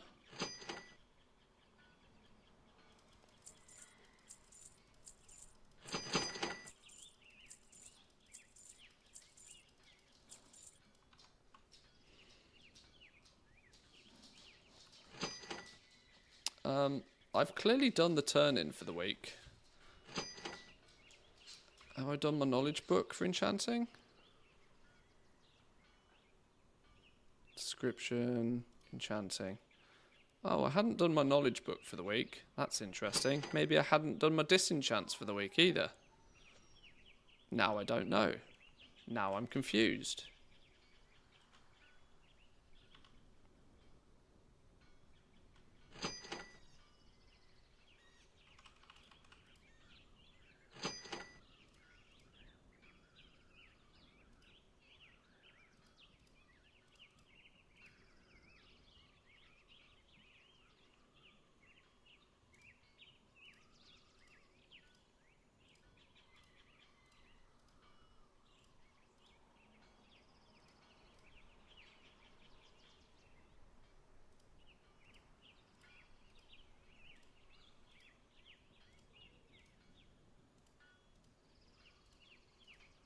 How many disenchants do you reckon it takes us to get all of our points?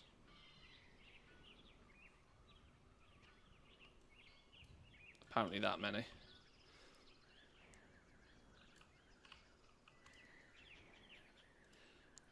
I don't understand why I didn't do this on Wednesday. I'm very confused why I didn't do this on Wednesday. This is why I'm not entirely sure I believe what the thing's telling me. But it is dishing these out, so sure, we'll do it.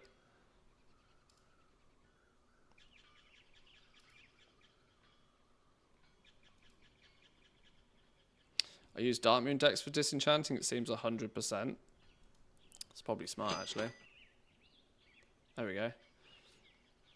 It only gave us 3 before giving us the big one. Well, that's less than it usually is. Surely. That's been 5 previous weeks. 5 and then a big one for 9. Eh? So confused. I must have done some, clearly. I'm going to destroy these other ones just in case there's like bone. What's going on here? I don't know. Sure. Okay. Treasures, technically.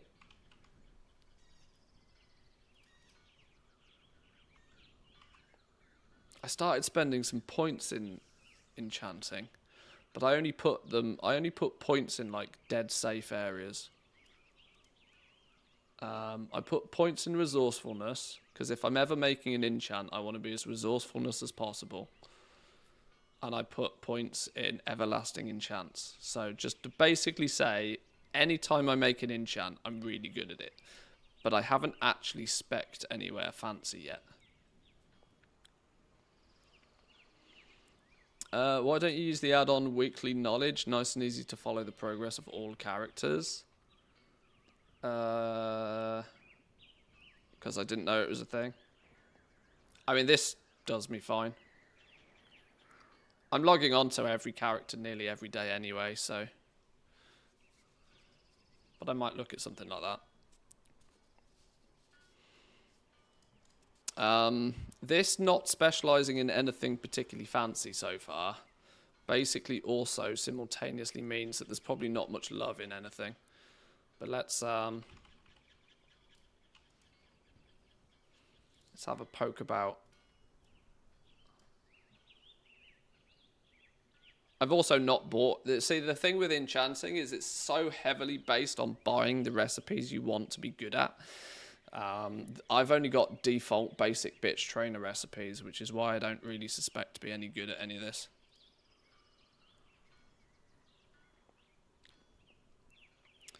Basic weapon ones, for example, currently requires me to use Q2 mats to actually make them at Q2, which is a big problem. I'd be better off using, meaning even if I'm doing some magical weirdness with mats,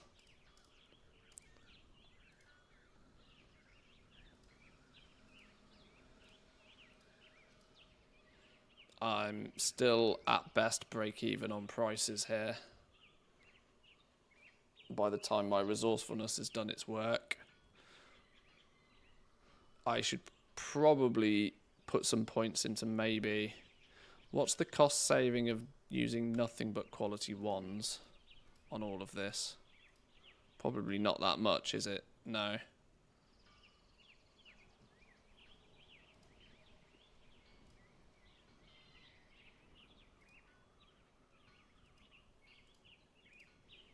My suspicion is it's probably the same on all of these now.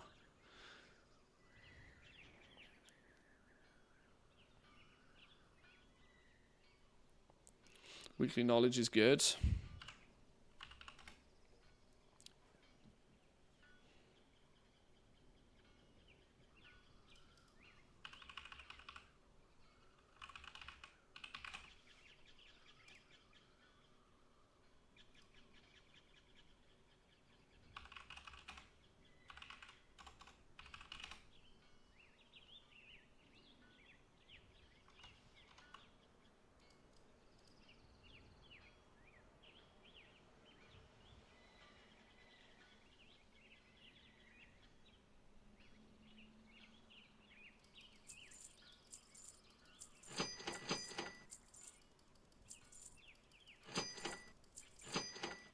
Whoa, hold the phone. What's going on over here? What's going on over here? Wait, where's it gone?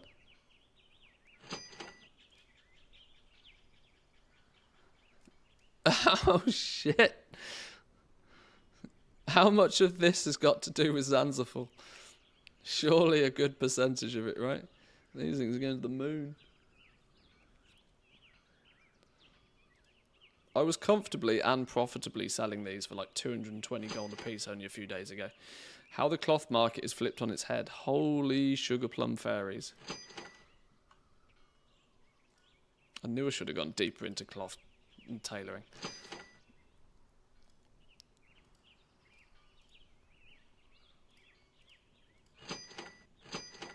Weekly knowledge.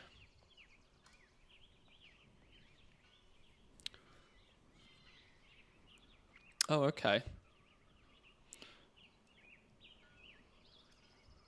Profession, skill, knowledge points, uniques. I know I'm short a few of those. So this is just the... Okay, this is just going to be easier to then look.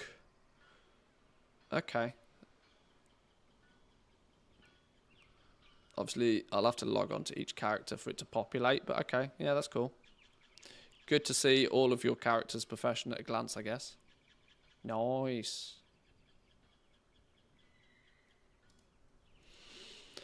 I'm not the richest WoW player and spec'd a few characters into thaumaturgy for blasphemites, but now it seems to be a bad decision. Any recommendations from your side what I could pick instead of alchemy on your army? It's not necessarily a bad decision. It's just one that isn't going to work right now. There's strong chance that, I mean, if you spent any gold or spent any time on alchemy, I wouldn't drop them, because you can still make gold with thaumaturgy anyway. You probably would want to switch focus to something a little bit different, but the suggestions in chat for tailoring works well, but it depends on what your quote-unquote army consists of.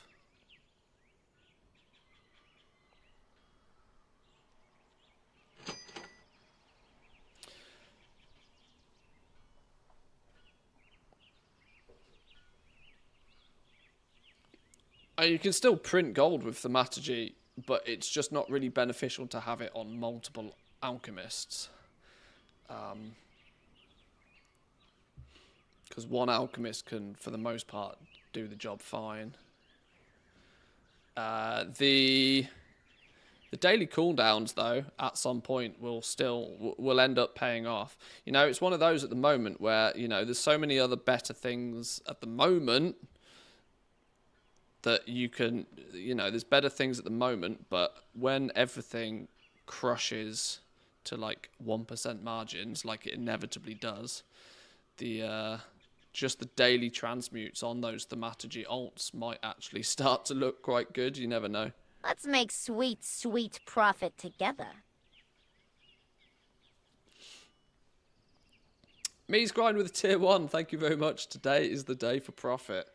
If we're going to make profit, we're going to do it on Friday the 13th. Indeed.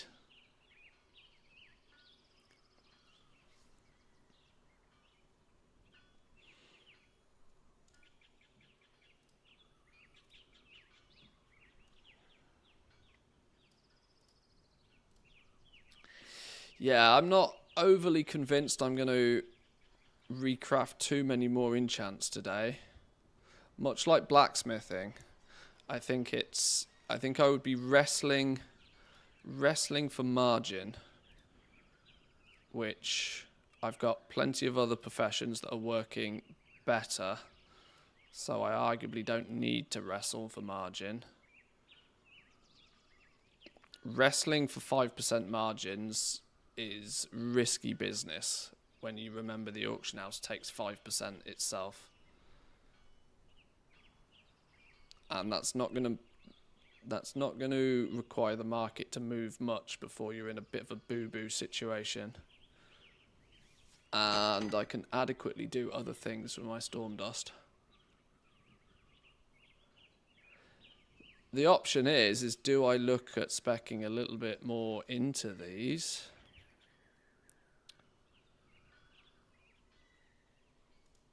To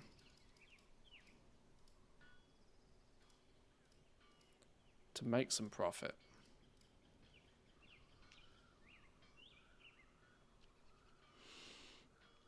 I'm so far behind. Well, I use the word far behind. I'm not far behind, but I haven't got the knowledge point books on enchanting because I didn't do a shuffle on this dude. So I have enough to get one of the knowledge point books.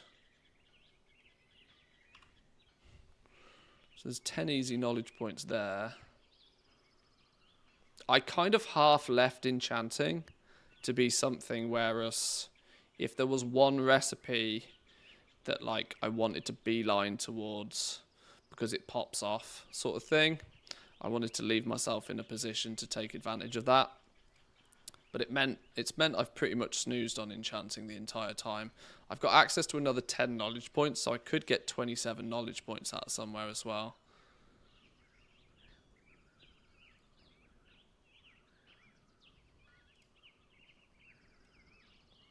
Nor did I buy any of the rarer recipes. I would, in essence, need to just choose a direction, wouldn't I? Weapon enchant seems too bait for somebody that hasn't put the effort in, like myself. Weapons is probably going to be way too competitive.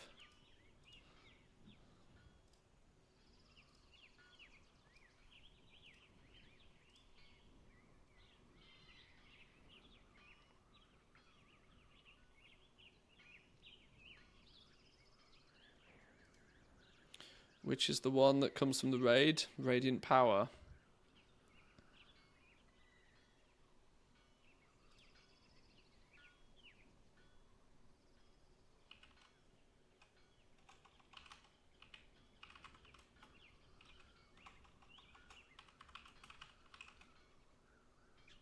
No, it's clearly not that one, is it? Which is the one that comes from the raid? Unless it's dropped to 200k already.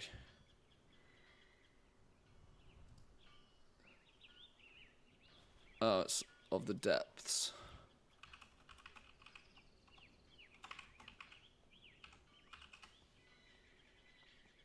So, see, the enchant's only the recipe's only 650k now.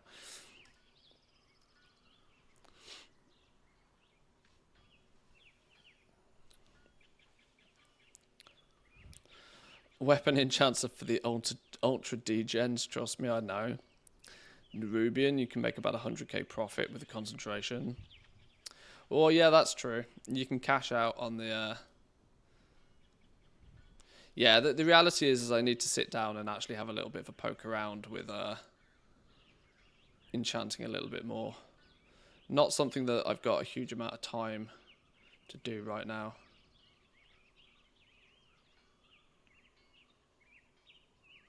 I mean, like, it's 2,000 gold profit per enchant right now. Because somebody has magically pushed Q2s. Even Q2s are like money. And then you use concentration to make the Q3s, even if you can't already.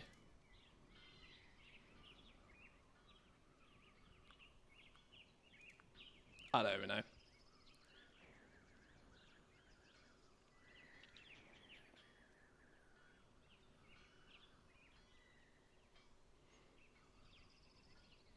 Yeah, I never expected to do much with enchanting. That needs me to be sat down, well fed, to like brain that one out.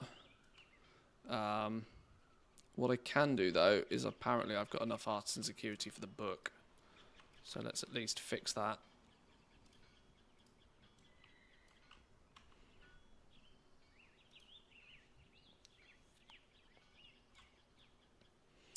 Any experience with cooking this expansion? Seems no matter what I experiment with, the only thing that green is making Beladar's bounty without finishing raid. Zero experience with cooking. I barely even looked at cooking on the beta. Cooking was really interesting, and then Blizzard came along and spooned it all up. They had what was starting to look like a really interesting, what I called like a Russian doll style cooking. So you make the basic foods go into the better foods go into the best foods go into feasts. All of that was looking like it could potentially be really fun to play with, and then like 2 days before the expansion, they nuked it all and just made it dumb level stupid. So I signed off to doing anything with cooking when they did that.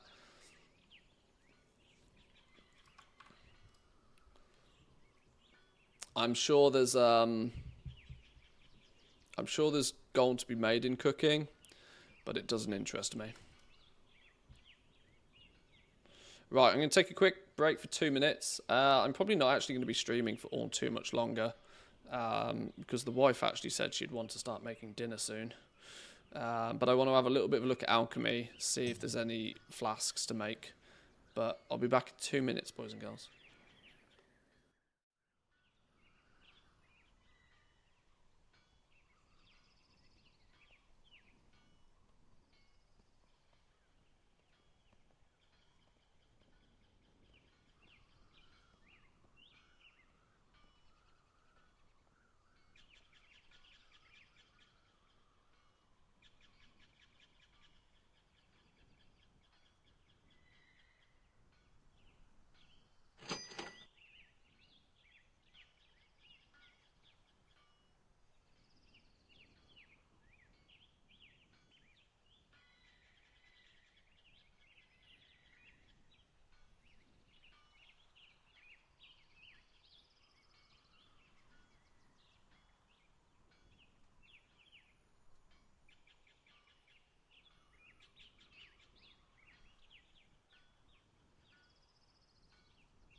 Dinner at 2 p.m. It's not 2 p.m. for me. It's 4 p.m. for me. And me and the wife tend to enjoy having dinner quite early, because then your food settles, and I'll often have a snack later in the evening.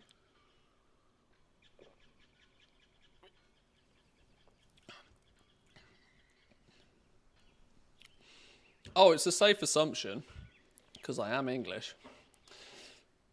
I live in Finland, though. Right, we got plenty of herbs at least. Plenty of herbs to do something with. Plenty of herbs to do something with for sure. So we're gonna be making some in here. Probably restocking up on flasks, I reckon. This is a good question. How many flasks did I actually sell? Be careful.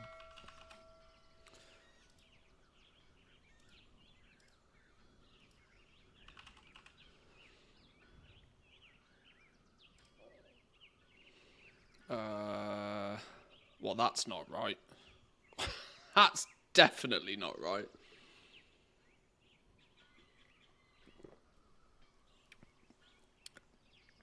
That's 100% not right. Okay. Safe to say I can't trust TSM's ledger information here then.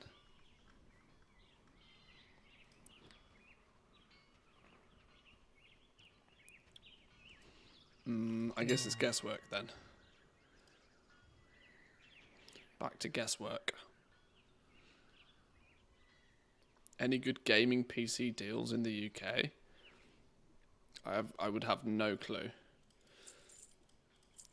Build your own. Building your own PC is easier than playing with Lego these days. Just build your own.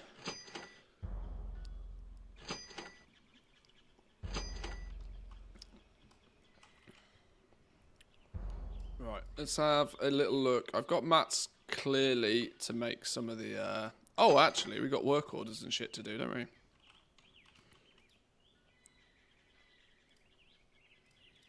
Seven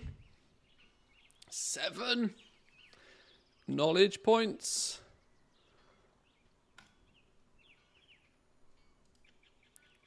What do you want? Q2?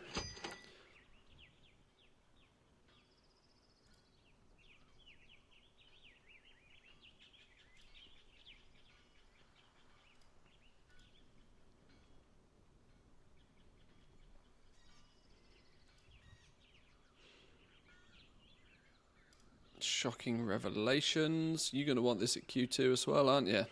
Son of a...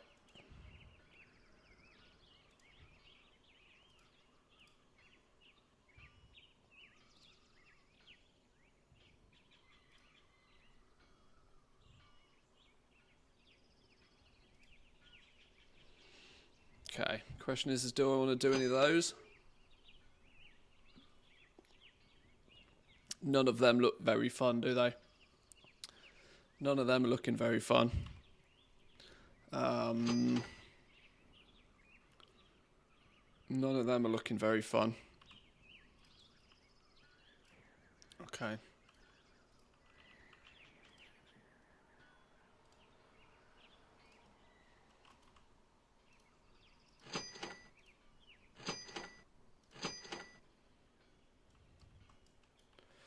So, there was brief discussions about this earlier, but I wanted to highlight the fact that I was making guaranteed quality 3 flasks without the use of concentration, and I was doing it using max quality materials all round, but Goblin Prio plus 7 points short in Blessing Blossom was enough to do it. Now, there's a decision to be made here of do I put more points into this? Is that going to give me the ability to cheap out on like one of these somewhere? Yeah.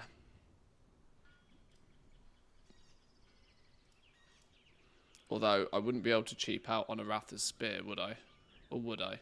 No, I would. I could cheap out on like one Ratha's Spear here.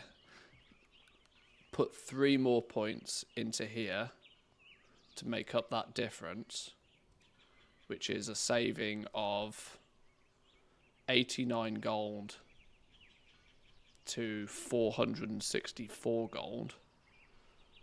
So that's a 350 gold saving.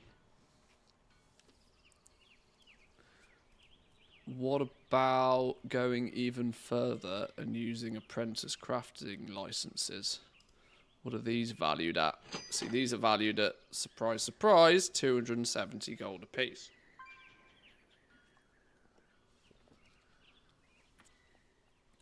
Which means I could technically save 2 of these. Put 2 more points in my Spectre there.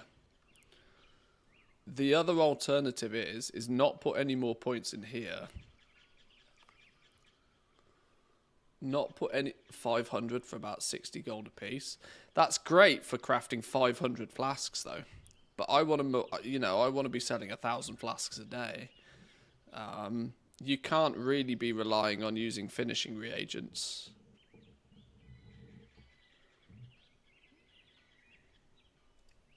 Because this is the point where I could start throwing the points in here, which is going to give me more multi-craft. I suspect that leaving this exactly where it is, using max quality all round, forget using this business because nobody cares, use this all round, I think my knowledge points at this moment in time are more better spent jacking my multi-craft through the roof. Rather than actually filling this tree. I don't think I need any more points here. The only difference is do I want to put 2 points in here simply because this gives 15 multi-craft by itself? That last node is a nice to have. But this is where I need to hyper micromanage my knowledge points to squeeze the best out of him. 2 points gives me 15 multi-craft. I get 3 multi-craft per point in here.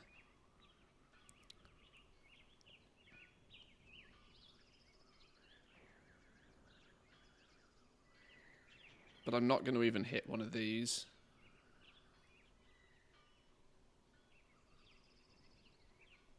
Couldn't care less about a soulbound version of it. Okay. Then you delay the alchemical chaos flask, but maybe that's worth it. Oh, by putting points in multicraft. Yeah, I do, yeah. I do. You're right, I do. But I'm also convinced by the time that market comes around, patron order luck will either have blessed or will have cursed.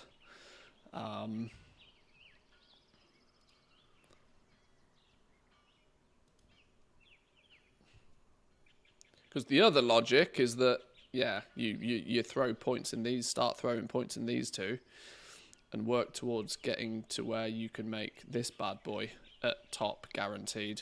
Because you can see still a metric mile off this. But this is so far down the line that by the time you can mass produce these at quality 3, I'm not sure that many people are going to care.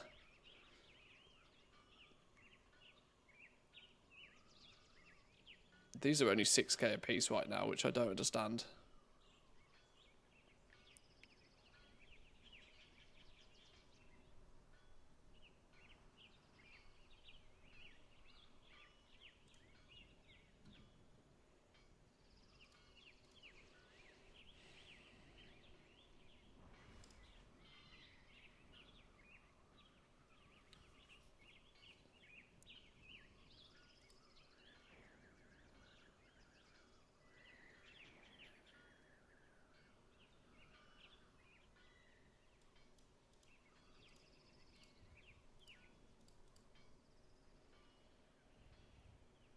Is that a rounding issue? It's not a rounding issue, is it?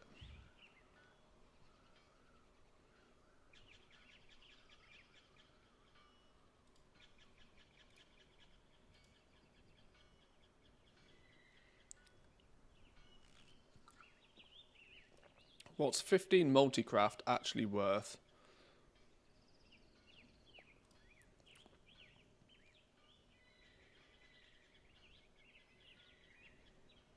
It's like 0.5% multicraft, isn't it? It's literally 0.5% multicraft.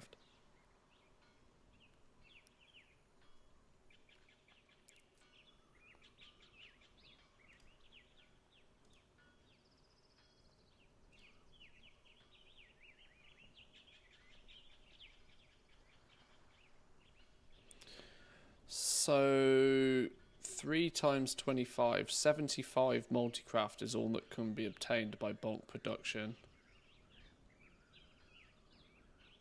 Increases resource. So it's a multicraft node, but it increases your resourcefulness. What?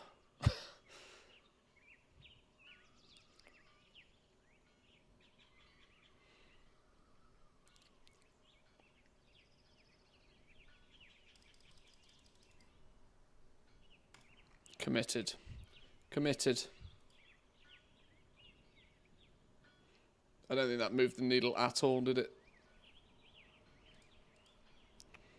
Whatever. Okay. Stop micromanaging. Go craft some stuff.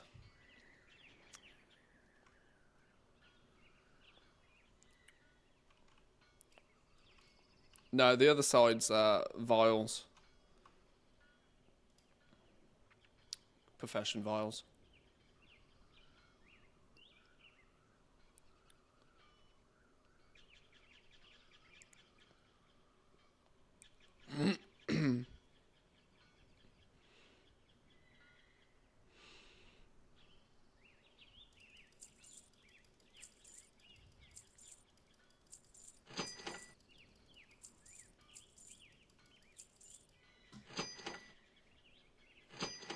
Okay, let that do its thing.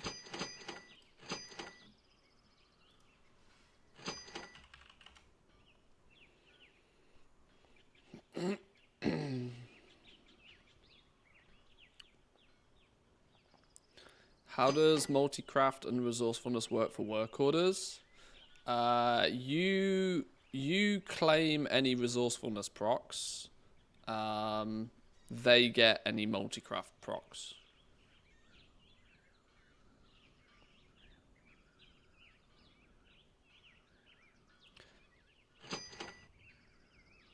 They've 100% reduced the amount of knowledge points obtained from patron orders. It's kind of balanced now. The only thing that I think could be is that we are now in this cycle where you get a patron order and then it's X amount of time before that patron order expires, and new patron orders are to top up any that have expired. Whereas in the first week, we went from 0 to a bunch, and then they would. I don't know. I'm going to be honest. I don't know. Patron orders are a flipping mystery. They seem to do what they do whenever they do. The reality is if they're fast for everybody or slow for everybody, everybody's in the same boat. It's a touch frustrating, feeling obliged to like literally check your patron orders every day on every character to make sure you don't miss anything, which is a touch frustrating. But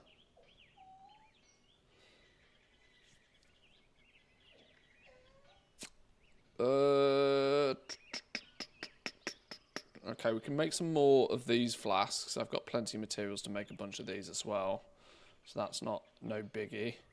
What I was more interested in looking at is maybe what about the Q2 market on these flasks, because I equally suspect that there's possible money in them.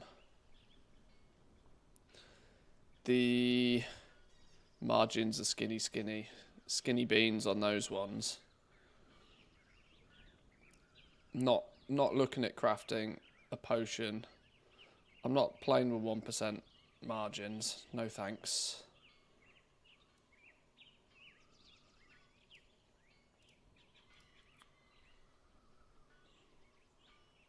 By not having points in that multi-craft tree, it is technically putting me behind others in terms of the quality 2 flasks.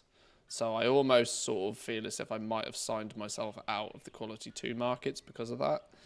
But there's room here to use quality 2 Blessing Blossom to hit the threshold exactly. Do I suspect that that's actually a fair price that's likely to stay there?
Oh shit, did I buy the...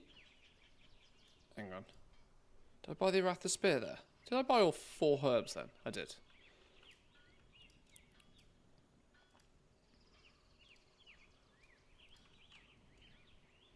What's the best place to farm the treasures?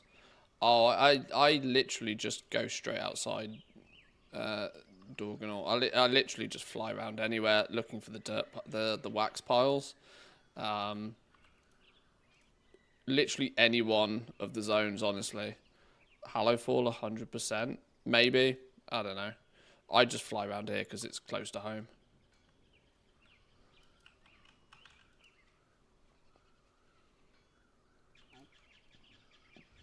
How many of these do I need? Like 200.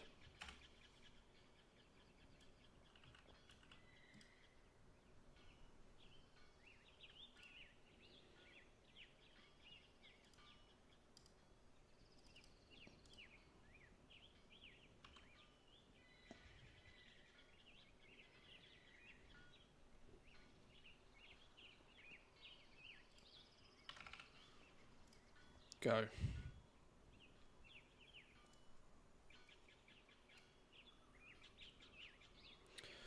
Right, need some juicy multi-craft procs, please, game. Don't screw me now.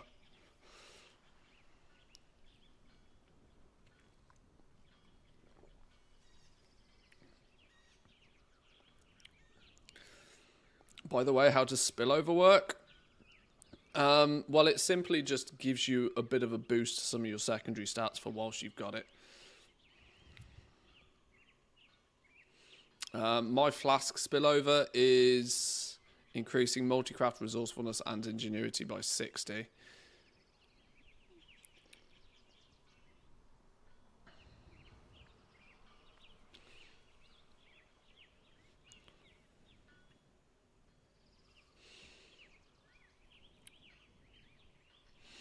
I bought materials for 100 alchemical chaos crafts, which should give me 200 flasks bare minimum. We obviously have resourcefulness that might give me a few bonus crafts and obviously multi-craft on top of that. So my suspicion is we should end up nearer to 300, I think. All said and done.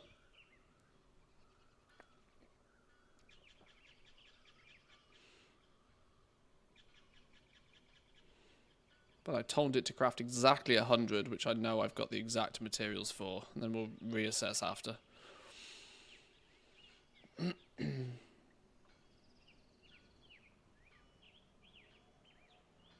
Bit of a boost is kind of an understatement. The maxed out node gives 240 of each. That's a lot with smaller margin items like flasks. Oh yeah, true. I was just stating what my spillover gives.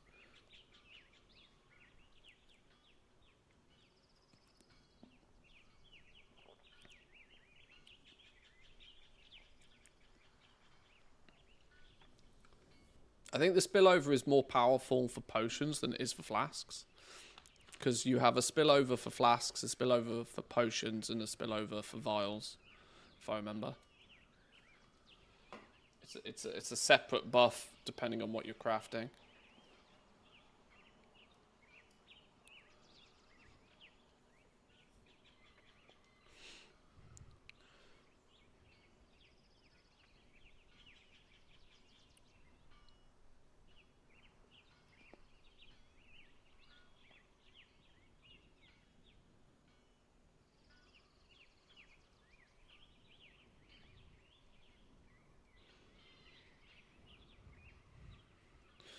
Right, how many did it leave us with after all of that? What I don't necessarily know for sure is exactly how many mats I already had before I started this little adventure. But I've definitely got enough to press the button a few more times. I think Orbanid was maybe the only one I didn't actually have prior to. And we've still got 65 Orbanids left.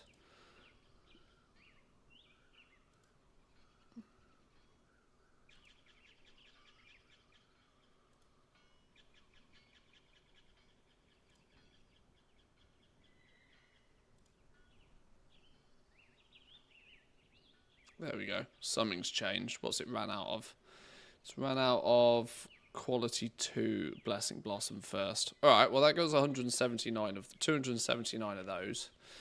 That'll be good enough to get some stuff on the go.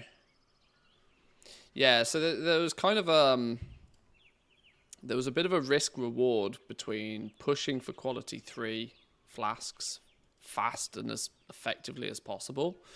There's a risk versus reward, right? Because if you wanted to mass produce quality 2 stuff and have the best margins on quality 2 stuff, you would have filled out bulk production to the full, right? You'd have stacked this 25 points as fast as you can.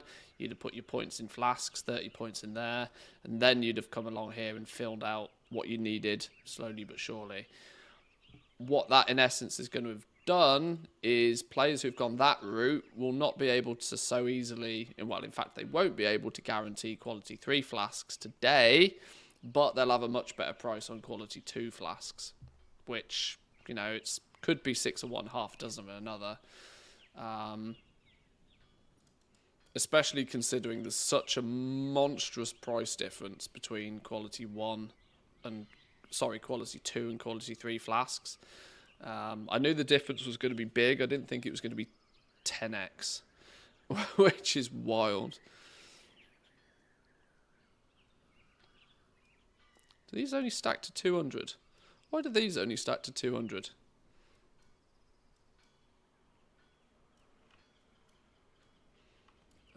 Am I producing any more? Is there anything else I want to be producing at Q2? Saving graces, I very much doubt it. Holy smoke. Holy smoke. Nobody wants those.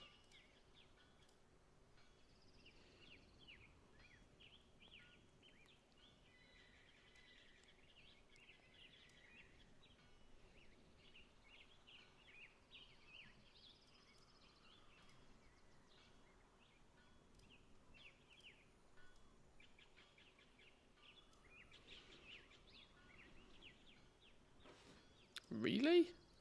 You want to use one of each? You want to split it 8 and 4? Is that how we do those? Okay, that's still... That's optimal materials, but that's loopy-doopy. No, wait, hang on. Wait, hang on. It's full of you, and it's 4 of you.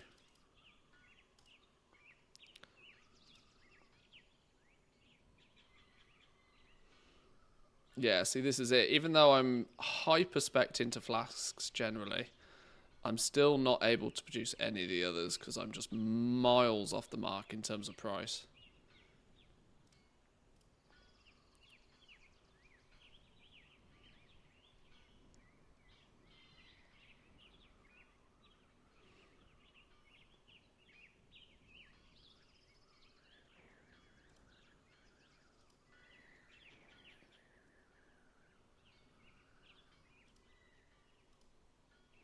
Four percent margins on the quality 2s.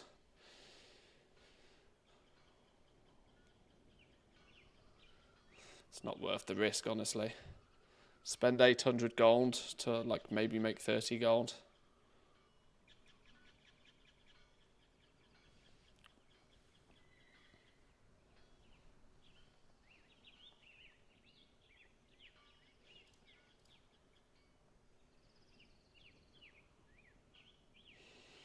Same scenario again. These are a little risky to bother with. Even though I've got a little bit better chance because these use at least a herb that I'm well versed in. It's too close for my liking.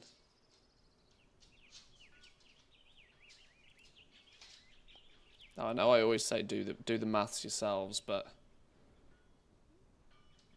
something like a flask is way too volatile a market.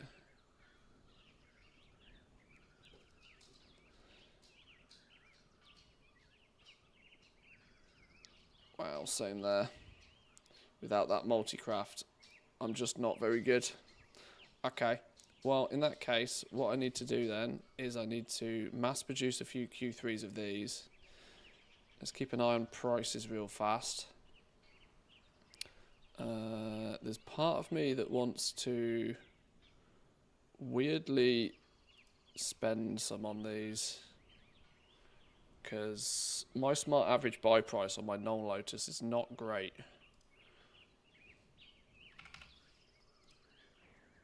I clearly overpaid on my Knoll Lotus.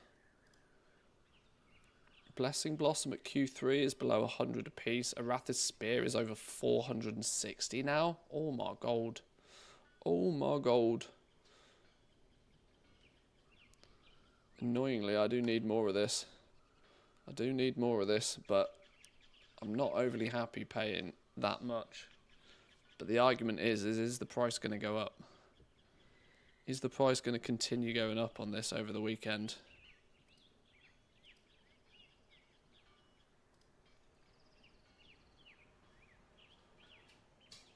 Nine times 5 is 45. Wow, you get 90 gold apiece for the quality 2s even now just because of this. Time to get the herbalist out for sure.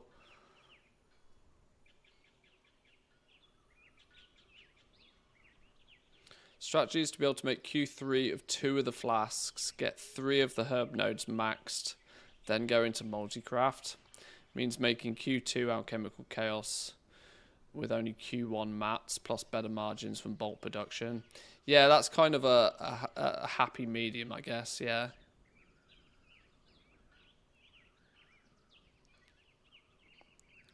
I paid a reasonable price for my vials, though. I think. 291.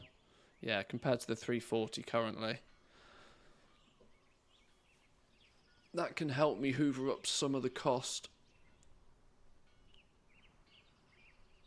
Stupid spears, man.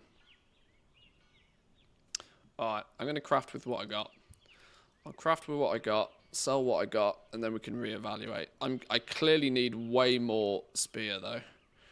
It's clearly the area that I'm running low on. But we can only do what we can only do.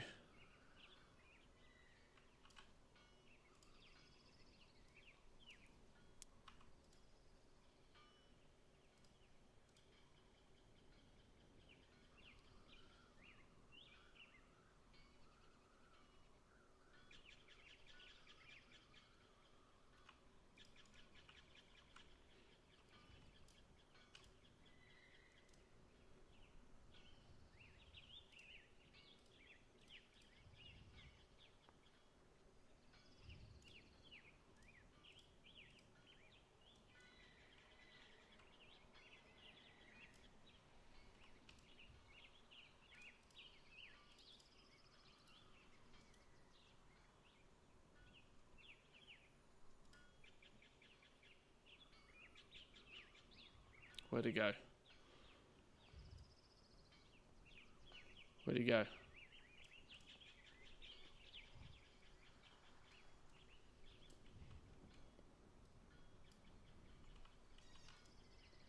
Oh, flipping hell.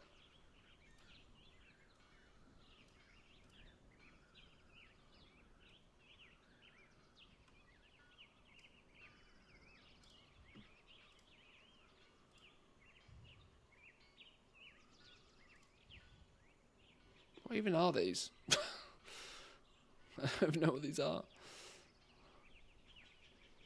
Fucking useless, that's what they are.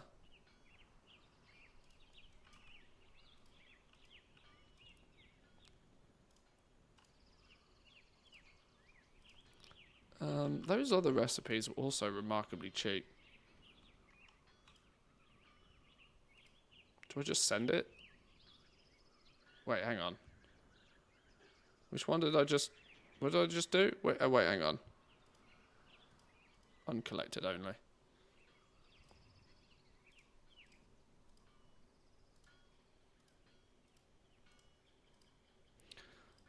I make the cost of those back selling a handful of flasks. It's not too much of a sunk cost right now.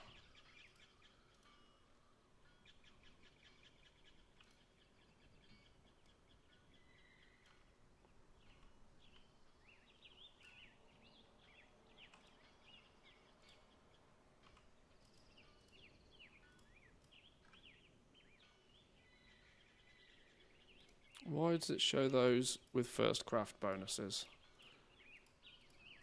Wait, hang on. So confused. Oh, yeah, because I didn't actually make it, did I? Wow, does that not need anything fancy at all? And there's money in these? You are shitting me there's money in those. Really? 73 gold a craft on these random ass honor flasks? Do these even sell? Increase honor gains by 15%.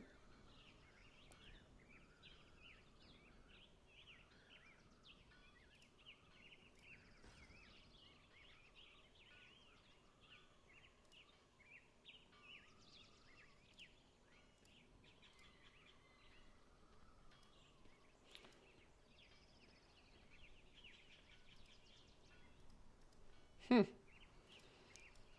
not actually even looked at those, to be honest. I completely disregarded those as anything I cared about.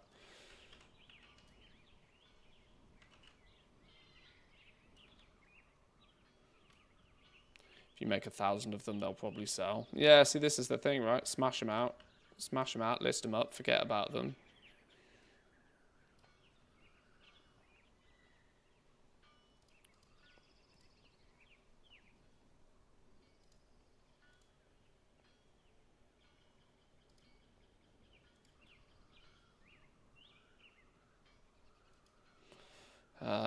The realization of doing that was only to put more points in here anyway.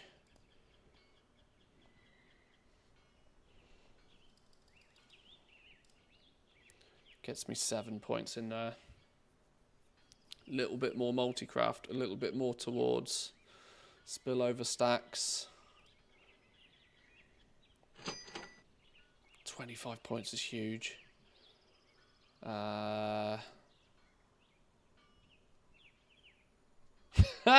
Do I sacrifice a spark for another knowledge point? How degenerate do we go? Do we sacrifice? Oh no, I'm 5 artisan security away. Do we sacrifice a spark just for the extra knowledge point? That's min-max, isn't it?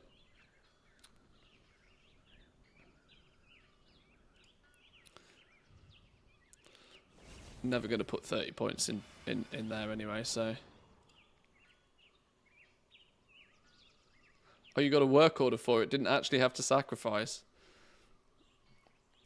That's a good point.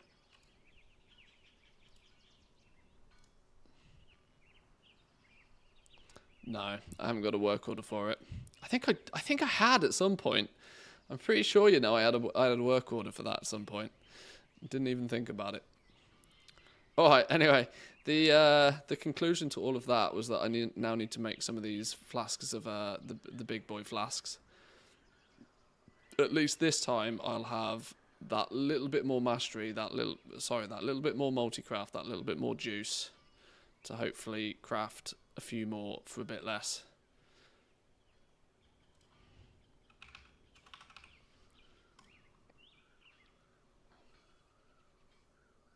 Oh, 5 multi-crafts off the bat. Money. Printing right now.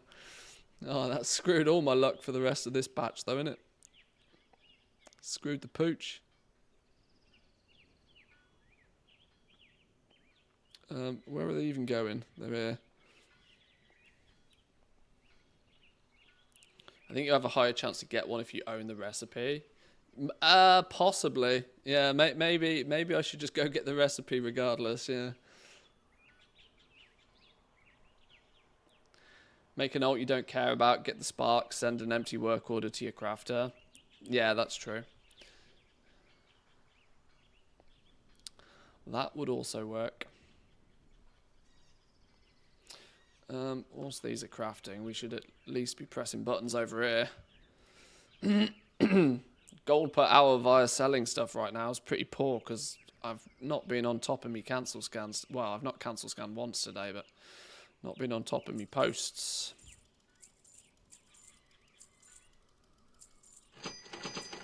Because every time I press the post button, I make money. See? God bless the region-wide auction house.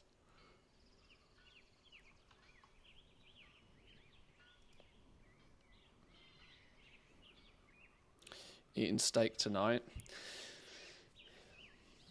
In theory. In fact, the wife is now literally calling me to tell me, have you finished streaming? I thought we were doing dinner.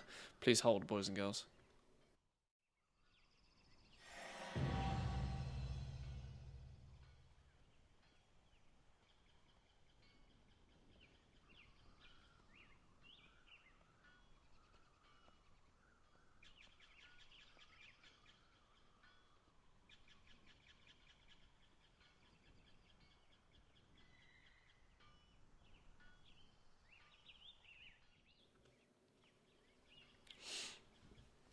Okay, yes, that was my 5-minute warning. I've finished cooking food, come and eat it. So, let's get these crafted, let's get these put on the auction house, and that has been, I think, a relatively successful crafting session today. How many knowledge points do you have on Alchemy? All of them. All of them.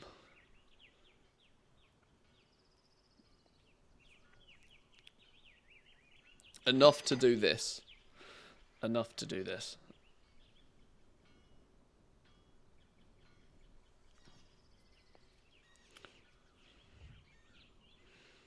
Question is do I want to blast through all of these materials making these flasks now? I suppose I'm in no rush to burn through the materials. The last thing I want is something stupid like the market to tank and it to have been better off for me to just resell out the materials, I suppose. That was a plenty enough haul for now. That gives me some stuff to sell this evening, if nothing else. Still leaving me some materials to play with. The interesting thing is my smart average buy price on Blessing Blossom price hasn't moved. It's not budged. But this flipping spear herb seems to do nothing but go up.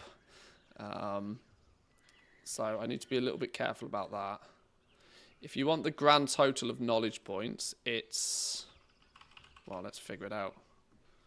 50 plus 40 plus 33 plus 30 plus 7. Boom, 160 dead. 160 bang on. Yeah. Yeah, the 7 that could have gone into there have gone into there. So yeah, 160 bang on.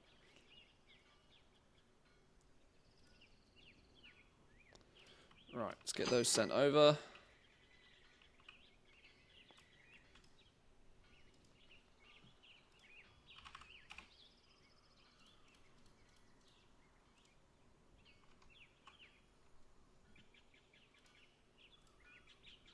Second account for posting's really tempting. If you got the longbow, you don't need it.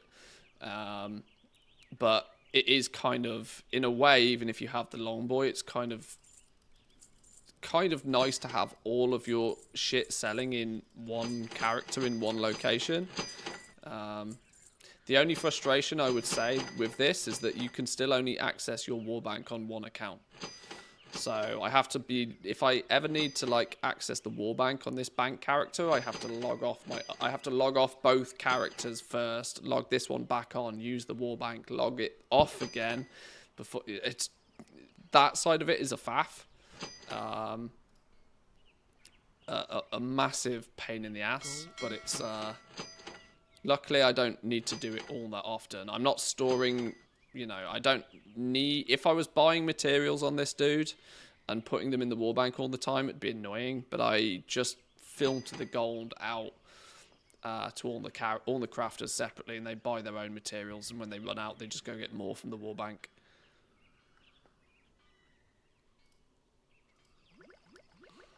Right, let's grab those flasks though. Let's make sure they're in the right groups. Flasks probably want to go in group 5. Do I want to put them in group 5? Yeah, let's put them in group 5. Well met. How on earth have I got 160 points in alchemy? I have done everything you can possibly do to get every single knowledge point that has been presented to me in Alchemy since the game went live. That is how. Who's fucked up the alchemical chaos one? Oh, I know why that's happening. I know why that's happening. My TSM data's a bit old. That's fine.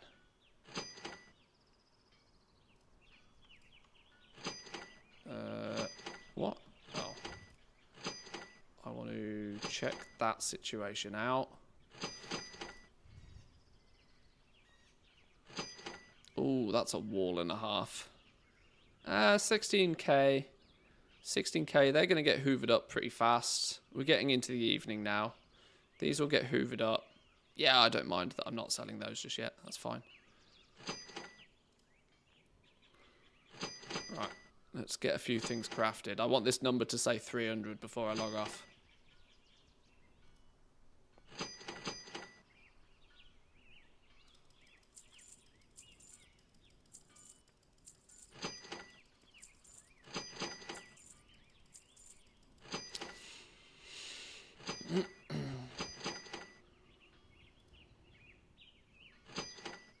Come on, 235. Come on, game, buy shit.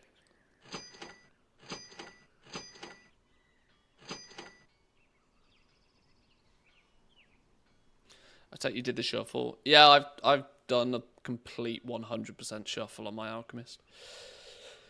In fact, on most of my characters. Oh, I need some food. Holy shit. There we go. There's some flasks.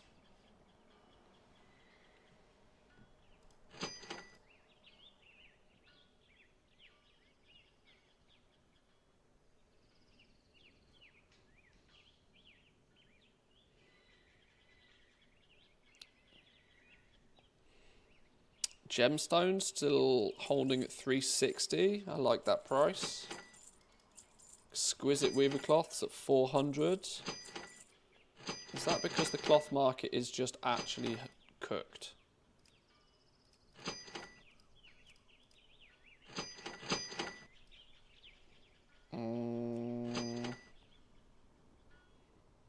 $120 gold a piece down here. Which, yeah, is about right. Now these are sitting at pretty much crafting cost. Because it's about 3 weaver cloth per bolt once you're set up. Obviously, you've got processing time that you want to consider. The reason these were so cheap for so long was that farmers were farming them faster than tailors could craft them. Plus, weaver cloth has a natural stabilization on its price due to thaumaturgy. If it ever creeps too high, people craft more of it, shuffle more of it. Which in turn is making these more valuable. Still only 18k of these. Oh, it's really not a lot of these. How many of these are selling a day? Oh, that number's a lie. TSM claims 3,663 of these sell a day. No, I sell 4,000 of these a day. TSM, you lie. You have no idea what you're talking about.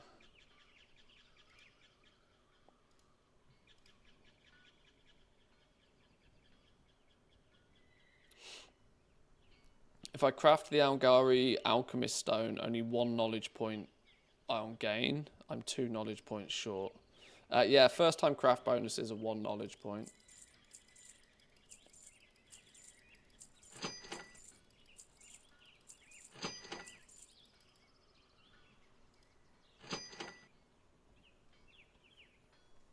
I think now if I was to actually focus on selling a lot of the stuff we've crafted today, I'm quite sure I wanted to gold cap this character today. I think this evening's sales are going to have to be pretty spicy for me to do that though. I'm not sure I've got the stock to do it in one swing. We might need to sell all of these flasks. But I need to go get me some food. I need to go eat some food. Come on, I need 8k of sales. I said I wanted to make 300k before I logged off.